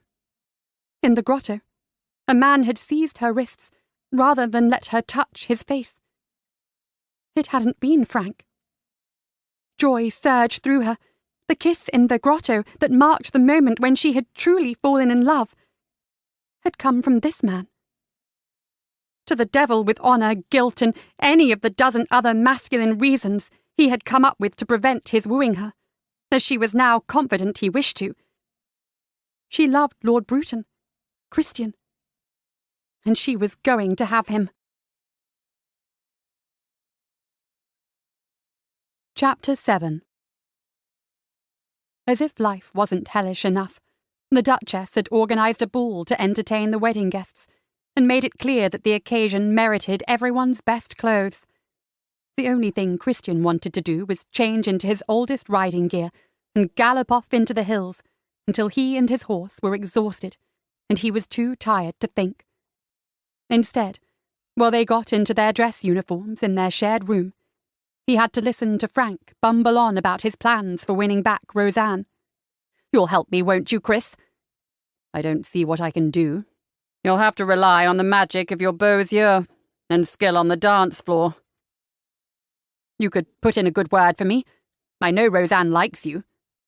"I already did what I could when I apologised for our ruse.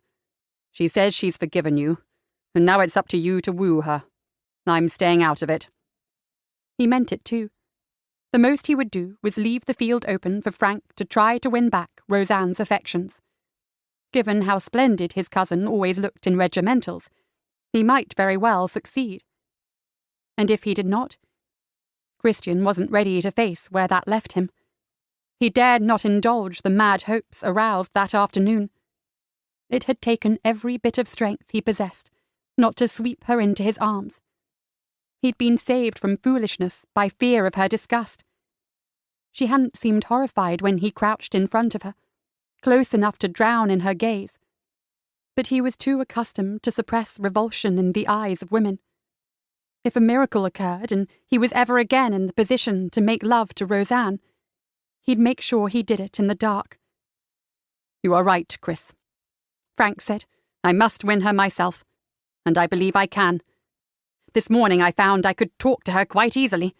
It proves that she is the right woman for me." If he were a better man, he would be glad his cousin had overcome his diffidence. Instead, he stood at the edge of the ballroom in despair, as Frank and Roseanne, the picture of youthful beauty, moved in harmony through the steps of a quadrille. Frank was talking, and she was laughing. He could have danced with her. Both she and her sister had made it clear that they would welcome an invitation from him. Sticking to his resolve to give Frank every chance, he'd come up with a story about turning his ankle on the cobblestones of the stable yard. Since he didn't, thank God, have to dance with anyone else either, and unable to bear watching Frank's hopes come to fruition and his own float off into the night, he slipped away. No one would miss him. Roseanne knew the minute Christian left the ballroom. She'd kept an eye on him brooding against the wall, exuding a dark cloud that repelled anyone foolish enough to approach him. She also knew he'd been watching her. At the end of the quadrille, she excused herself and questioned a footman in the hall. Hoping that Christian had stepped outside, another encounter in the grotto would suit her very well. She found the news that he'd asked for his valet to be sent to his room rather daunting. She quickly formed a different and riskier plan. An hour later, having retired to her room with the excuse of a headache, she dismissed her maid, wrapped her largest shawl around her nightgown, and set out for a spot of passage creeping. The gentlemen were housed in a different part of the house, well away from the single ladies. Her maid had told her the servants were holding their own celebration of the Duke's forthcoming nuptials in the staff quarters, so she was able to traverse the dimly lit corridors and reach the bachelor's floor without encountering so much as a stray valet. All was quiet as she crept up to what she hoped was the right door. Peering through the keyhole revealed only that the room was lit. An ear to the aperture yielded a more promising sound, that of a page turning. Trusting that no other gentleman had decided to forego the joys of the ballroom for a book, she ignored the hammering of her heart and turned the handle, cracked open the door, and peered around it. He looked up as she stepped all the way in. "Good God! Roseanne, what are you doing here?" She closed the door behind her and leaned against it, clutching her shawl to her bosom. "I wanted to see how far down the scar goes," she said, more airily than she felt. And now she knew. He sat up in bed, bare-chested, revealing that the blemish extended to just below the collarbone. Even more remarkable were the contours of his shoulders and chest, the latter sprinkled with black hair. Really, it was a pity gentlemen always went out covered up to the neck. She felt a bloom of heat in her belly that she recognized as desire. "Now that your curiosity has been satisfied," he said, the words emerging from deep in his throat, "you must leave, at once." "No." The single syllable was all she could manage. She had become as inarticulate as Frank. He started to rise, then stopped. "Damn, I can't even get out of bed while you were here. Turn your back." How interesting. Now she had him where she wanted him. "No," she said again, with a provocative smile. "Think of your reputation." "No one saw me," she said with a bravado she almost felt. "They are all dancing. Why did you leave the ball?" "I preferred to read." She sauntered over to the bed, removed the volume from his nerveless hands, and scanned the page of poetry. "I could not love thee, dear, so much, loved I not honour more," she read. "What nonsense!" His throat rippled. "Not to me. It is a tenet by which I try to live." To break down his barriers, she had to dare. Having come this far, there was nothing to do but demand the truth, and hope for the best. "Do you love me?" The words fell into an unnerving silence. She was about to conclude she'd made an utter fool of herself, when he replied in a low rasp, "God help me, I do. I have betrayed my best friend." Joy and relief flooded her, tempered by an edge of pique. "This isn't just between you and Frank, you know. What about me? Do I have no say in the matter? I love you, Christian." The blaze in his dark eyes turned her knees to water, but his face otherwise remained carved in stone. She had more work to do before the much-anticipated reward of kisses and embraces. "Nothing you or Frank can do will change that fact," she said. "I didn't intend to fall in love any more than you did, but it happened. To both of us." With trembling fingers, she touched the gash on his cheek, made livid by his pallor.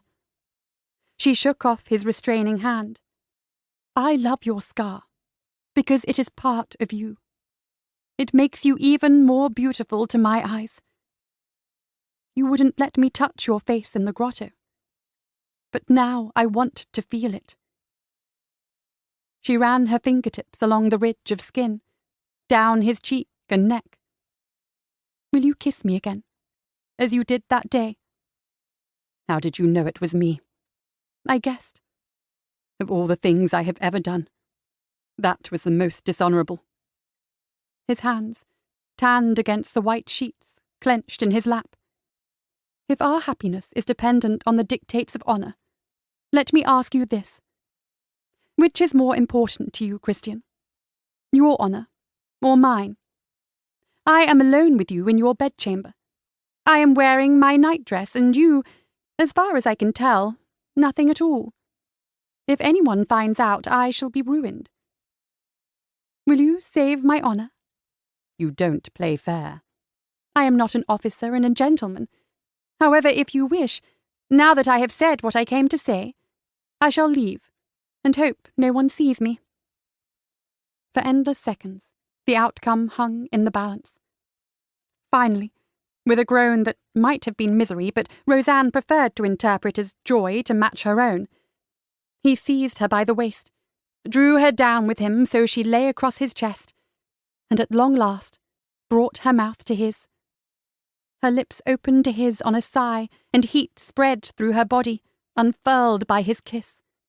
"Roseanne," he murmured, the word a mere puff of warm breath. Her heart was fit to burst with happiness. She had won, and he was hers. They kissed until she was dizzy and feverish. His bare skin burned through her linen. Her breasts yearned for his touch, and lower down she ached and ached. His hands tangled in her hair, caressed her scalp. Neck, shoulders, and every other inch of her throbbed in vain. But he made no further move. She'd come here wanting and expecting to be kissed. And it wasn't enough. Instead, he lifted her head away and turned his own aside. It killed him to stop. In the space of a quarter of an hour, dull despair had turned to shattering happiness, such as he'd never hoped to experience. That Roseanne loved him was more than he could logically take in. At any moment he expected to wake up and find he'd imagined the whole incredible encounter. He closed his eyes for a few seconds, and when he looked again, she was still there. "I should let you go," he said. She scrambled onto her knees, but otherwise made no move to leave him. Straddling his thighs, she regarded him with a tenderness that sent his heart crashing and sucked the air from his lungs. He couldn't resist unwinding her hair from the imperfect restraints of a loose plait hanging over her breast, combing the locks smooth with his fingers and arranging it over her shoulder. "You are a goddess. Do you have any idea how beautiful you are?" His throat felt thick. Her answering smile held a riveting blend of innocence and passion. Then she took his hand and held it against her breast. Blood roared into his cock. Through her nightgown, her flesh was warm and lush beneath his fingers. Not for the first time, he pictured the magnificence he'd never dared hope to see and touch in the flesh. Soon. Tomorrow he would ask for her father's permission to address her. Reluctantly, he removed his hand. "You are beautiful too," she said. "Never believe otherwise." "If you mean that, I can only rejoice in your blindness and my good fortune." When she again traced the line of his scar with a satin fingertip, he almost stopped breathing. The touch of her lips, on the spot where the red line narrowed to a point above his breast, slew him. He stroked her hair and prayed for strength. "Your skin is warm," she said, "and a little bit salty." He groaned. She smiled. "Do you know what will happen if you do not leave this room immediately?"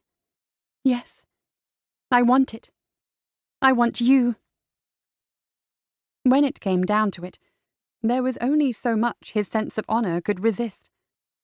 Laying her down on the mattress, he set about ensuring that she wouldn't regret the gift she offered in entrusting herself to him. Accustomed as he was to pleasing women to make up for his ugliness, he determined to do even better with the one who didn't find him a monster. With some misgivings, he left the candles alight, but seeing Roseanne without her nightgown, all rosy and cream, drove away his inhibitions. He explored her body in a way that would give her as much pleasure as she gave him by the very fact of her existence. With complete focus, he noticed every minute reaction, each heightened breath, each gasp, each happy movement, as his lips and mouth worshipped the silken skin of neck and shoulders, the firm softness of her gorgeous breasts. "Oh, yes, don't stop," she whispered, as he applied his mouth to a tight nipple and arched her back when he sucked it hard. So he didn't stop, but let his hands descend over the gentle hill of her belly and into her core. "Oh, Lord, what are you doing?" "Hush, darling. You will like this." And she did. He took it slowly, letting her arousal mount until she was bucking with delight and frustration. "Relax," he coaxed. "Let me see to you." Then he kissed her again, mimicking the rhythm of his fingers with his tongue, swallowing her joyful moans, feeling her accelerated breathing against his own racing heart. The only thing better than sensing her sex grow wet and hot and clench around his fingers would be to see it for himself and taste her. His own urgency he ignored. His only wish was for her pleasure, and when, after a long climb, she exploded in quivers of joy, he had never known anything more beautiful. He watched her head tilt back and heard her low keen. He hoped that would always be the sound of her fulfillment. He would have years to find out, and that incredible fact made his heart swell to the point of explosion. Whispering every endearment he knew, he held her close as the waves of passion abated and continued to caress her body, to keep her arousal simmering while his own strained against her stomach. She smiled at him with huge and dreamy eyes. "Amazing, but I know there is more." "There is," he agreed. "I'm afraid this bit will be more enjoyable for me than for you." She stroked his hair and cheek. "That seems only fair, since what just happened was more enjoyable for me." "You are wrong. Seeing you in ecstasy was the best thing that ever happened to me." A wriggle of her hips elicited a groan. He was now beyond conversation, needing all his energy to take her on the next step of the journey with due care and deliberation. Propped up on his arms, he flexed his hips and slid his rigid cock along the crease of her sex. "Oh," she said, "that's wonderful." After maintaining the movement as long as he could, he reached down to confirm that she was as wet and slippery as he thought. Sliding into her with all the patience he could muster, he halted when her happy murmurs ceased with a sharp intake of breath. "All right, sweetheart." Her response was a gallant smile and a thrust of her own that took him all the way into heaven. Raining kisses on her face, he let her adjust to his size before he began to move with long, steady strokes, adoring her, adoring shared congress with the one he loved. With astonished joy, he sensed her renewed response, and all coherent thought ceased. Joined in a swirling eddy of heat and sweat, of soft moans and eager breaths, they drowned in pure sensation, until he felt her climax and, for the second time, heard her particular cry of bliss. Only then did he let himself go, tense every muscle and toss back his head in a silent shout of triumph, before shuddering into his own orgasm and collapsing, utterly spent, into her welcoming arms. She had expected it to be good, but the whole experience defied her moderately informed expectations and most hyperbolic imaginings. And now she felt wonderfully, perfectly splendid, with no further ambition than to pass the rest of her life in Christian's company, doing it again as often as possible. Every inch of her skin, every ounce of her flesh, every drop of her blood, and every thought in her head was focused on how much she loved him. She stroked the damp black hair resting on her breast. She had just done the one thing she knew a lady should never, ever do outside of marriage. She wasn't worried. He hadn't mentioned the word, but she trusted Christian completely for his sense of honour and the fundamental decency of his character.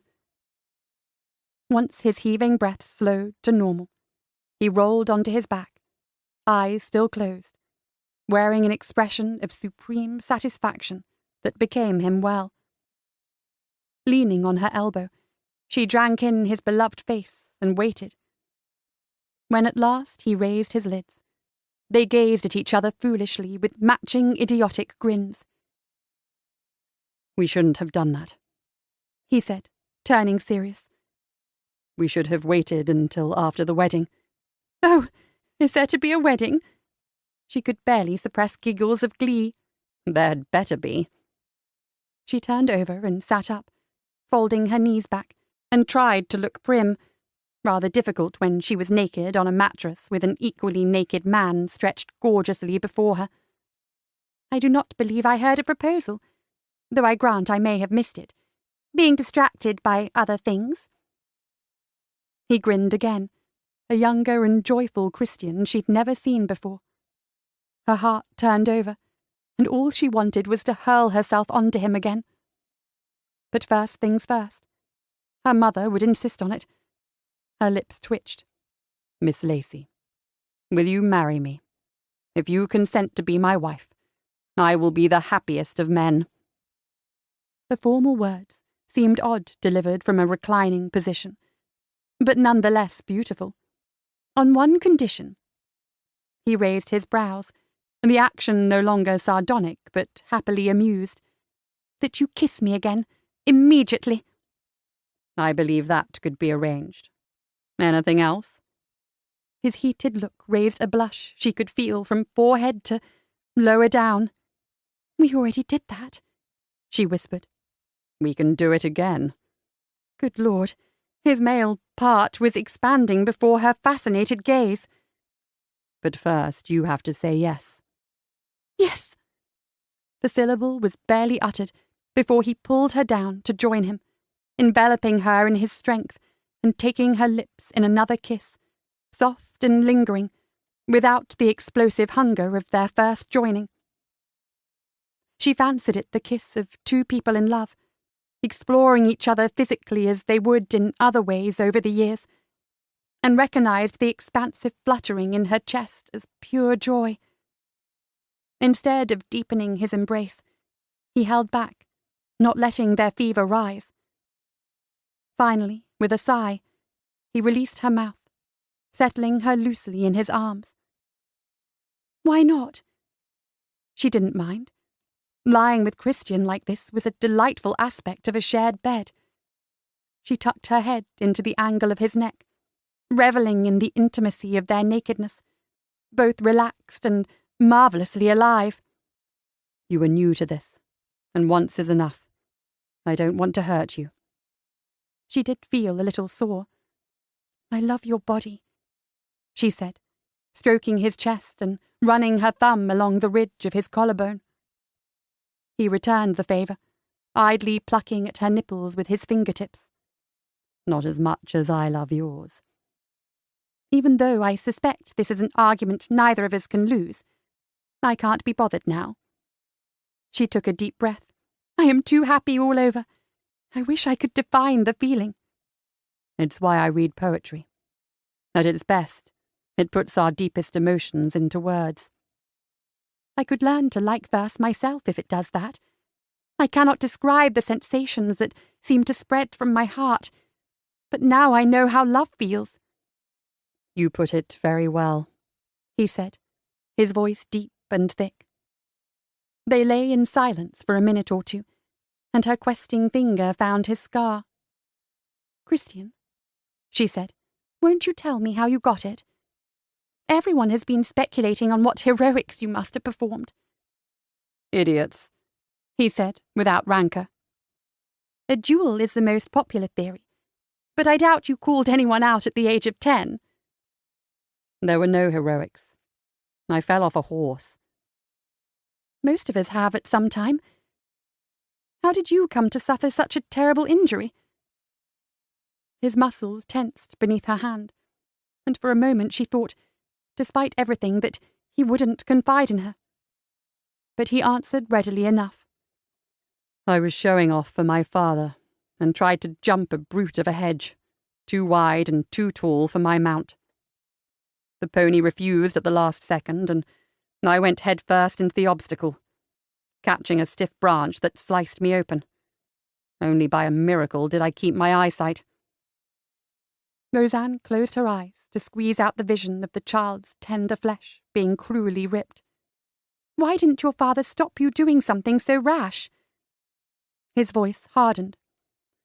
"I doubt he noticed what I was doing. It was and still is a rare occasion that we are under the same roof. We'd never ridden together before, and I wanted to impress him. What a wasted effort." "I don't understand. How could he not care about his son? His only child?" Only a tightening of his arms belied the studied flatness of his tone. "I am his son, and, more to the point, his heir. But I am not his only child. I had no idea why he cared so little for me. Only later did I learn that my father had a mistress and children before he wed my mother. Theirs was a purely dynastic arrangement. He was upset by my accident only because, had I been killed, he would have to return to his wife's bed to get another heir. His true family lives comfortably in Kensington, and that's where he spends most of his time. I'm so sorry, my love. I see why you understood my distress over little Mary. Your father may have strayed, but at least he loves you and your sister. I have watched you together, and I know. Now that she knew the truth about Christian's family life, she felt almost ashamed of believing ill of her father, who had never spared his daughters either affection or attention. He does love me, she said. And you were right when you doubted he was that kind of man. She told him what she'd learned from her mother. So you see, my confidence was unnecessary. I cannot be sorry, however, for I might not have guessed that you wrote Frank's letters, or only discovered it too late. I am not looking forward to breaking the news to Frank that I have stolen his beloved. He mustn't be allowed to let guilt shade their happiness. I wasn't Frank's to steal, she said firmly. He never proposed to me, and I never accepted. I promised I'd give him the chance to change your mind. Nothing he could do would have succeeded. I knew I did not love him, even before I knew I loved you, even before I discovered that the letters that meant so much to me were yours. He was disappointing in person. Frank's person has never disappointed anyone. Are you fishing for another compliment?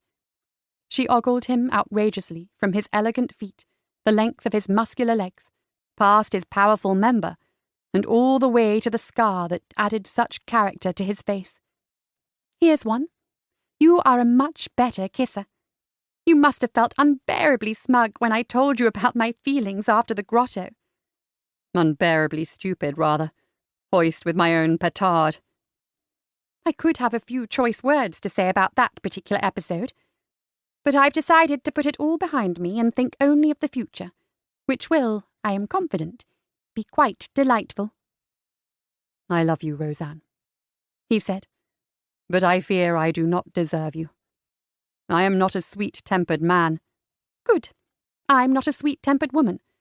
I've always been told that a lady doesn't show anger, doesn't feel anger. Since I am to wed a curmudgeon, I take it as permission to indulge my annoyances and voice my displeasure. You need never dissemble your feelings with me. Nor you. I shall see your bouts of melancholy as a challenge to dispel. She extended her exploration of his body below the chest, discovering the muscles over his ribs, the firm, flat belly, and the masculine hip bones. How are you feeling now? Quite sweet-tempered. Her hand moved lower. And now? A firm grasp on her wrist stayed further descent. Unfortunately, we need to stop.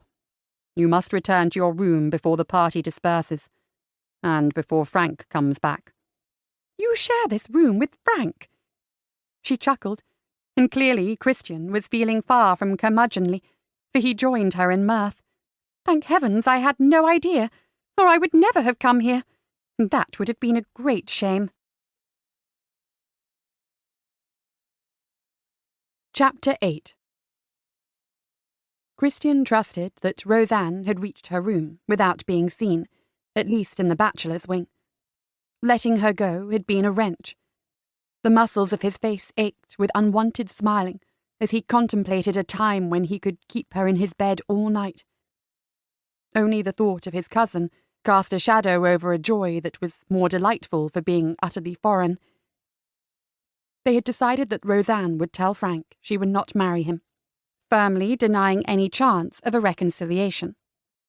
Their own engagement would remain a secret until after the Duke's wedding. Then Christian would break the news to Frank that he wished to court Roseanne himself and follow her to her own home after the house party dispersed. He didn't like lying to Frank. Even more, he hated that he couldn't publicly claim Roseanne as his own, announce his triumph to the world, and spend every second of every day at her side, basking in her smiles and her conversation, and finding ways to get her alone. There was absolutely no chance he could be interested in poetry again that night, nor any other book. Neither would he sleep. So he dressed and went downstairs to look for company. Furthering his acquaintance with Lord Warnford wouldn't be a bad idea. If he couldn't spend the night in Roseanne's arms, he could amuse himself by searching her father's face for a resemblance. The lack of music from the ballroom, and the procession of guests, mostly female, up the main staircase, told him that the evening was over for most. He was heading out of the billiards room, which contained a crowd of men but not Warnford, when James Blair, the Duke's cousin, hailed him. "Bruton, just the fellow we need to make a fourth at whist. The ladies are all taking to their beds, and the night is but a pup." Why not? He enjoyed an occasional game, and was in a mellow enough mood to put up with almost anything. He followed Blair to a small antechamber set up for cards. The other two players turned out to be the two people in the world he least wanted to see at this moment, Frank and Lord Willoughby.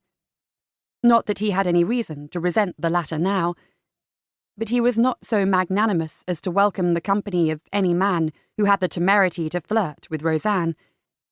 He hoped he'd draw Blair as his partner. "Look who I've found," Blair announced. "You know Bruton better than I, Newnham. Is he a player you can trust not to trump his partner's ace?" Frank appeared a little the worse for wear, with his scarlet jacket unbuttoned, his hair awry, and his face flushed. The reason for this unsoldierly disorder was apparent as he poured a full glass of wine down his throat and reached for the decanter. Finding it almost empty, he scowled at the mouthful that remained and sloshed it into his glass. Though Frank usually drank in a spirit of happy conviviality, the belligerent glare he aimed at his cousin made Christian's neck prickle.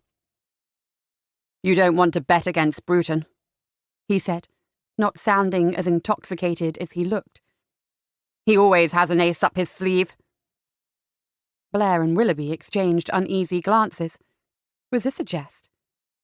Christian hastened to lighten the awkward moment. "And you, Frank, my boy, have a glass too many in your belly. Careful these gentlemen don't misunderstand you." Blair forced out a laugh, and Willoughby flashed his accursedly brilliant smile. "We're all friends here. Come and cut the cards. I fancy our chances against Blair and Bruton, even if they are clever fellows." Frank brushed off a well-intentioned effort to get him into a chair. "Very clever, is Captain Lord Bruton. You need to watch him carefully or he'll rob you blind." Christian hadn't known that Frank could curl his lip. That was more his own style. But he curled it now. Fixing Christian with a gaze filled with pain and betrayal, he enunciated his words carefully. "Let me be very clear. Lord Bruton doesn't play with the officers of our regiment because he's a damned cheat." This was arrant nonsense, and both men looking on in appalled silence knew it. However slight their acquaintance with Christian, the reputation of the Horse Guards endorsed him. The famous regiment would never tolerate a card cheat in its ranks. Frank knew.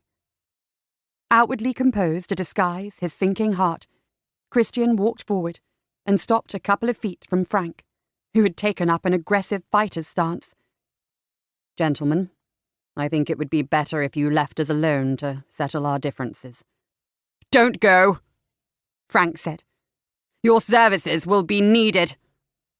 And he tossed the remains of his wine into Christian's face.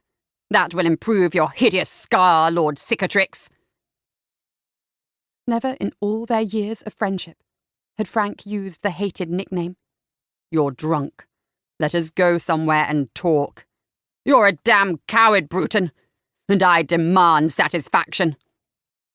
"I think that's up to Bruton," Willoughby interjected. "He's the one who's been insulted. I know he doesn't hold with duelling, but I don't see what else he can do. Do you, James?" "I think there's a good deal too much senseless quarrelling at this gathering," Blair replied. "Newnham should apologise. He's drunk as a lord. I shall never apologise. But I'll be happy to let Lord Bruton defend his honour the way a gentleman does." The last thing Christian wanted was to break his vow against duelling to fight Frank, of all people. Yet he couldn't explain to two near strangers that Frank must have walked into their bedchamber and discovered Christian with the woman Frank loved, a young lady of spotless reputation. Damn and blast! Why had he given in to his own weakness? He should have sent Roseanne scurrying back to her room and waited to quench his endless desire for her until they were lawfully wed. He should have been strong. He'd behaved with dishonour and ended up in disaster. There was only one thing to do. He bowed crisply. Choose your weapons, Lieutenant Newnham. He did it to protect Roseanne, and also because he owed it to Frank. The accusation of cheating was a mere pretext, and Christian couldn't find it in his heart to blame him for the subterfuge. Under the circumstances, he'd have done the same. He owed Frank the chance to beat the devil out of him. "Wake up, Roseanne!" Pulled unwillingly from a delicious dream, she opened her eyes to a flickering candle flame in an ocean of darkness. "Christian?" she murmured. Unlike in her dream, there was no warm body beside her, but perhaps that could be remedied. Her hands emerged from the covers and found an arm. Not the sinewy masculine limb lightly sprinkled with hair that she yearned for, but a smooth, slender one, capped by a puffed sleeve. Kate. Roseanne sank back into the nest of blankets, then tried to resume the interesting events of her sleeping state. It was not to be. "Ha!" Kate said, far too loudly as she grasped her sister's shoulders. "Now I understand. Wake up immediately. Frank and Lord Bruton are fighting a duel." Where shouting and shaking failed, this news had her fully awake. "What?" She sat bolt upright. "When? How?" "At dawn." She leaped out of bed and ran to draw the heavy curtains. "It's still dark. Do you know where they are meeting?" she demanded, making a mare's nest of the wardrobe as she rustled through clothing in the feeble light. "In the meadow, on the other side of the lake. Lord Willoughby says it's out of sight of the house." "Willoughby? What does he have to do with it? How do you know, anyway?" "Bridget told us." By us, Kate meant the Duke's sisters and other young girls. Dazed with happiness, Roseanne hadn't paid much attention to the fact that Kate hadn't come to bed, merely been grateful that she wasn't there when she returned from Christian's room. "Do up my stays, will you?" she asked. "Have you been downstairs all this time?" "We were having a midnight feast in the day nursery. Alexandra managed to hide a bottle of wine and some sweetmeats under her shawl, and we were safe up there because the head nurse sleeps like a log. We could hear her snoring all the way down the passage." "Christian and Frank were in the nursery?" Roseanne asked, quite confused. "Of course not. Bridget stole downstairs when everyone was dancing and hid behind the tapestry in one of the card rooms because she wanted to find out if Mr. Blair was meeting Miss Grey." "You cannot be serious. Never mind that now. Then what?" "She came up to tell us what she heard. Keep still." Roseanne almost screamed with impatience as Kate fumbled the lacing. "Frank accused Lord Bruton of cheating at cards." She swivelled round, almost knocking her sister to the floor. "Christian would never cheat." "Christian again. I'd like to know when Lord Bruton became Christian. A couple of days ago you were madly kissing Frank in the grotto." Roseanne snatched up a gown at random. "I have no time to explain now," she said, mumbling through the muslin. "Button me up and keep telling me about the duel. Mr. Blair is to be Lord Bruton's second, and Willoughby will be Frank's." Kate tugged at the apron front of the gown. "This must be mine. It's too small for your bosom."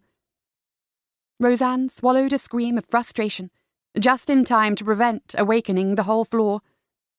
The next garment she laid hands on was a silk evening gown, but she didn't care. Since they're both soldiers, do you suppose they'll fight each other to a standstill? I know they both practice fencing a lot. "It's pistols." "Oh, heavens! One of them will be killed and it's all my fault. We have to stop it." She grabbed a shawl to cover the gaping back of her gown and thrust her bare feet into a pair of slippers. "There's no time to lose. I'm going." "I'm coming too." The long descent through the silent mansion put an end to further conversation. They tiptoed through the great hall, where a dozing footman remained on duty all night, and wasted precious minutes that felt like hours looking for a door they could unlock on the garden front. By the time they found one, Kate's candle had burned to the socket, and Roseanne made an appalling discovery. "The blasted rosy fingers of dawn," she said with a groan. "It was dark when we left our room." "Our room faces west. You could have pointed that out before," she said, and took off at a run through the endless levels of garden. Why did the Duke of Wessex have to live in such a ridiculously large place? What did "at dawn" mean? She wondered as she panted step by endless step in the growing light. Would the duel start at dawn? Or was that when the combatants arrived at the meeting place? There wasn't a soul to be seen as she reached the treeless lawn descending to the lake. "How are you going to stop them?" Kate yelled at her elbow. She wished she knew. How they had been discovered, she had no idea, but the accusation of cheating was a pretext, and Christian, already feeling guilty about betraying Frank, wouldn't turn down the challenge. They had to be stopped. Damn stupid men, and stupid her too. By going to Christian's room, she'd played with his elevated sense of honour. The notion of him being badly injured or killed was too appalling to even contemplate. And supposing he won? She wasn't familiar with the laws of duelling, but she was fairly certain that if you killed an opponent, you had to flee the country. And she didn't want Frank to be hurt either. With her heart pumping from fear and exertion, she felt hot tears on cheeks cooled by the early morning chill. She tripped, almost fell headlong into the damp grass, and had to stop to adjust the unfastened gown that was slipping off her shoulders. Deciding this wasn't a moment for modesty, she hitched the silken skirts above her bare knees and increased her pace, ignoring Kate's cries of, "Wait for me!" Ahead of her, the arched stone bridge spanning the lake emerged from the mist. Dawn had definitely broken. She must be on time, she must.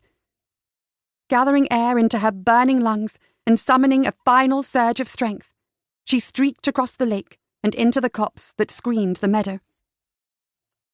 Through the trees, she glimpsed the swathe of green tinged by pale sunlight, and heard male voices.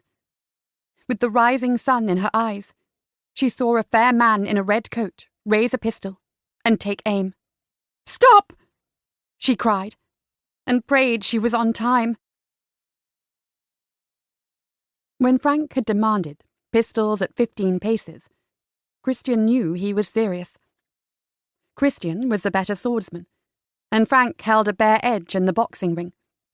They'd fought each other many times, always in friendly bouts. But as a marksman, Frank was a nonpareil. If he intended to hit a man at 15 paces, he could do it easily, and it was by no means certain that Christian could hit him back. If Frank wanted to kill him, he could. When Christian contemplated joining a regiment fighting the war in the peninsula, he'd known death was a possibility, and it hadn't troubled him. Now he had something he desperately wanted to live for. To lose his future with Roseanne by Frank's hand held a certain poetic justice. But for once, he wasn't in the mood for poetry. Frank had disappeared with Willoughby, his second, without another word, giving Christian no chance to argue him back to sense. For his own part, Christian had spurned the offer of wine and company from Blair. While grateful to the man for agreeing to act for him, he had no wish to spend what might be his last night on earth making conversation with a virtual stranger. He'd retreated to the library to brood, and wish he could be in Roseanne's bed in her arms. The best night of his life had turned into a nightmare. Apparently Frank hadn't returned to their room last night either. Like Christian, he still wore his dress uniform, the scarlet cloth a shocking splash of colour amid the muted greens of the park at dawn. Blair and Willoughby checked the pistols, while Frank avoided Christian's eye. His cousin's expression was a new one, grave, still, intent. Like a man about to go into battle, Christian thought, and wondered if he looked the same. "It is our duty as seconds," Willoughby said in a solemn voice, but exchanging a look with Blair that said He couldn't believe he was doing this. To attempt to effect a reconciliation. He turned to Frank. "Mr. Newnham, will you apologise to Lord Bruton?" Frank's features remained cold and steadfast. Under other circumstances, if it were indeed the onset of battle, Christian would have been proud of him. "I will not," he said. "Lord Bruton," Blair took his turn, "will you withdraw your challenge?" At any sign of softening, Christian would back down. For a second, Frank's eyes displayed a flicker of emotion. But his face remained stony. "I cannot," Christian said. "I demand satisfaction." It wasn't his own satisfaction he sought, but Frank's. If shooting at him would make Frank feel better about losing Roseanne, he was ready to give him the chance. Though the seconds didn't know it, he was the offending party in this duel, guilty of stealing the affections of his cousin's beloved, and he didn't regret it a bit. There was no way, short of death, that he would ever give her up. He trusted it wouldn't come to that. "Stay here," Blair said. "Jack and I will select a suitable piece of ground and pace out the distance. There are a devil of a lot of molehills, and we wouldn't want you to trip." Through the copse of elms, mist arose from the lake, droplets of water glistening in the rising sun. It was as lovely a morning as one ever saw in England, and should have been Christian's happiest. His opponent stood at attention beside him, watching the seconds work. "Frank," he said softly, "I'm sorry. You were kissing her. On the bed." At least things hadn't progressed too far when Frank made his unnoticed appearance. "You ruined her." "I'm going to marry her. I love her, and she loves me. We planned to tell you." Frank gulped. "I trusted you," was all he said. He was never good at expressing himself, which was what had got them into this damnable mess in the first place. Another thing Christian should, but did not, regret. "I didn't intend it to happen. It just did. Does it have to come to this foolishness?" Frank turned his back on him. The ground selected, the seconds returned, and gravely handed them their pistols. Mantons, which meant their aim should be true, though shooting an unfamiliar gun was always risky. As Wessex's secretary, Blair would have had access to the best contents of the Duke's gunroom, and the chasing on the barrel was particularly fine. Not that it mattered, but time had slowed to a trickle, and every little thing, however irrelevant, took on massive significance. Each blade of grass in his path, each clinging drop of dew looked painted by the hand of a master. A handkerchief, stark white against the greensward, marked the place where Christian would turn and aim a deadly bullet at his oldest friend. His dearest friend, who would aim back at him. His favourite cousin, who was far more likely to do damage at this distance than he was. "Cock your pistols. March." It was time. Time to consider what he would do. A decision he'd avoided throughout his sleepless night. His instinct was to fire in the air. But eloping in a duel could mean one of two things: admitting that he was at fault and a cheat, or showing disrespect for his opponent. He wished to do neither. He decided to aim wide, but not insultingly so, and trust his shooting was good enough not to hit Frank by mistake. What Frank would do was out of his control. He patted the pocket of his tunic, and hoped that Frank wouldn't shoot him right through the neatly folded square of his final letter to Roseanne, lying next to his heart. He checked the ground, and found the seconds had chosen well. No molehills or hummocks, though tufts of long grass were unavoidable in the summer meadow. He noted a particularly thick one, and avoided it in his stance. Due south, so neither had to aim into the rising sun, Frank was already in place. He looked as he always did, incuriously content with whatever life offered. "Ready!" Blair shouted. Christian nodded, and he supposed Frank did too. "Fire at will!" Willoughby commanded. The elaborate gold facings on Frank's dress uniform glittered, making an easy target. As did his own, of course. He took careful aim, at least a yard to Frank's left. 3 things happened in succession, so quickly that he could never tell in what order. A feminine shriek of "Stop!" 2 shots. He waited for the pain of a wound. Nothing. Examining his body gingerly, he concluded that he was unharmed. But Frank had pitched forward and lay on his side, knees awkwardly folded. Roseanne tore across the grass, hair streaming behind her, her gown falling off her shoulders, and her skirts hitched up to display far more leg than should be seen by any man but himself. "Frank!" she cried, kneeling beside him. "Are you all right?" Willoughby and Blair hastened to the scene, and Christian joined them at a run. The blasted red uniforms didn't show blood, which was all very well for maintaining battlefield morale, but almost gave him a seizure as he waited to see where he'd wounded Frank and how badly. "Oh, Frank!" Roseanne wailed. "I'm so sorry! I didn't mean this to happen!" Christian tore off his jacket, losing a button or 2, and draped it over her shoulders.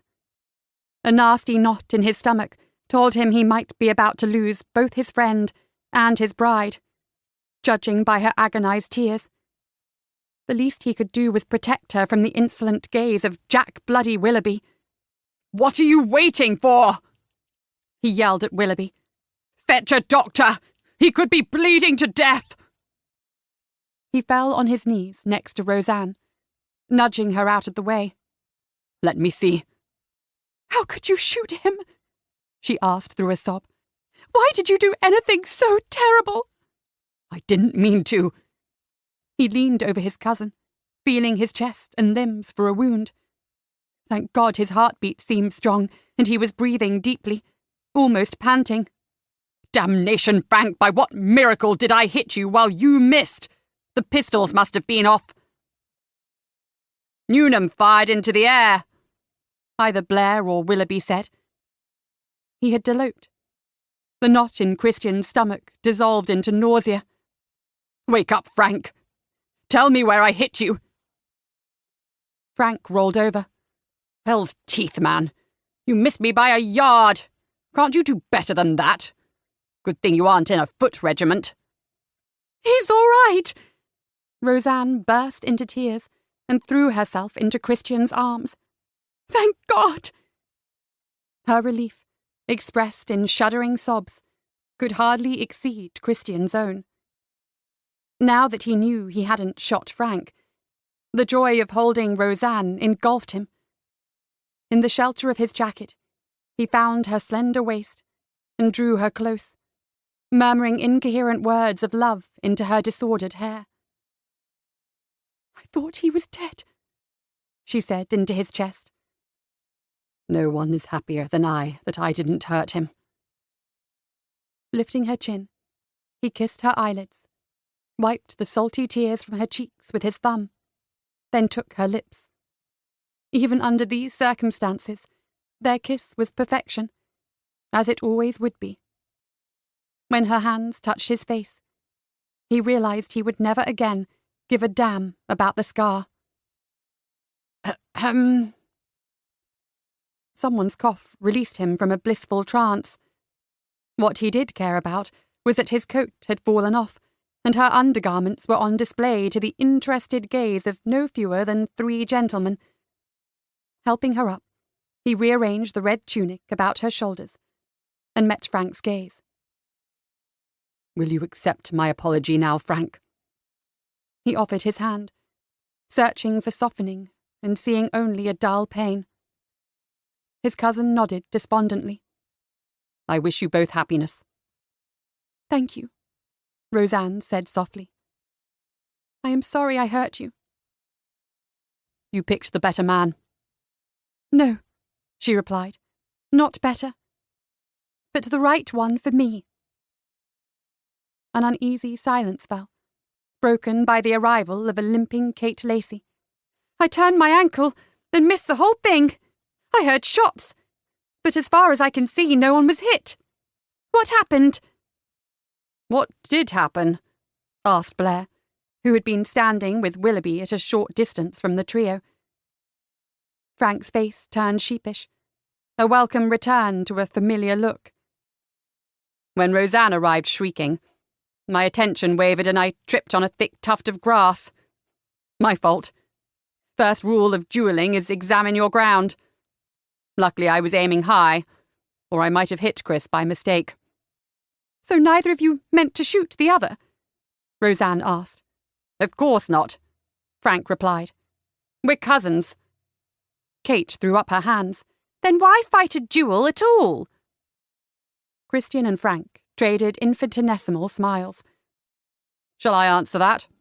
Frank nodded. It's because we are gentlemen. It was the sisters' turn to exchange glances of utter incomprehension, while Frank finally took Christian's hand, then seized him into a hug. Are you going to be all right? Christian asked. Yes, Frank said, with his usual eloquence, and Christian knew what it was like not to have a care in the world. I don't know about you, Willoughby said, but I'm hungry. Besides, I have something important to to do. The party moved back toward the house, Kate hopping along, hanging onto Frank's arm and chattering like a magpie. Christian and Roseanne let the others go ahead. You know, she said, Kate claims to like a silent man. She certainly talks enough for two. Perhaps Frank and I will end up brothers-in-law. That would be splendid. With wild hair, reddened eyes, and her gown falling off, she had never looked more beautiful, and she smiled as though, miraculously, she felt the same way about him. He drew her into the shadow of a sturdy tree. Right now, he said, I'm not interested in anyone's marriage but ours. Not even the Duke's? Especially not his. A long, delicious kiss later, he reluctantly set her aside. How soon can we be married? Tomorrow? My mother will want to organise a big wedding and introduce you to our friends and relations. Also to all the neighbours she most dislikes, so that she can show off having a daughter married at last. She laughed at his heartfelt groan. I look forward to getting to know your family, and I don't even mind impressing the neighbours. But I'd rather do it as a married man. She gave him a saucy look through lowered eyelids. I hear the Archbishop of Canterbury is arriving today. I shall speak to him about a special licence. Then my career as a good-tempered, sociable man can begin. Now turn around and let me fasten your gown. I don't want you to change one little bit. She cast a delightfully lascivious glance over her shoulder that set him sizzling to his core. I dreamed of you last night and wished you were in bed with me. The sooner I am, all night and every night, the better. About the author. Miranda Neville grew up in England, loving the books of Georgette Heyer and other Regency romances. She now lives in Vermont with her daughter and an immensely talented cat, who made a book trailer for her last novel. Her historical romances published by Avon include the popular Burgundy Club series about Regency book collectors and the current Wild Quartet. P.S. I Love You was inspired by Cyrano de Bergerac and her very talented fellow authors. For more information about Miranda and her books, and a link to the fabulous feline book trailer, visit her website www.mirandaneville.com.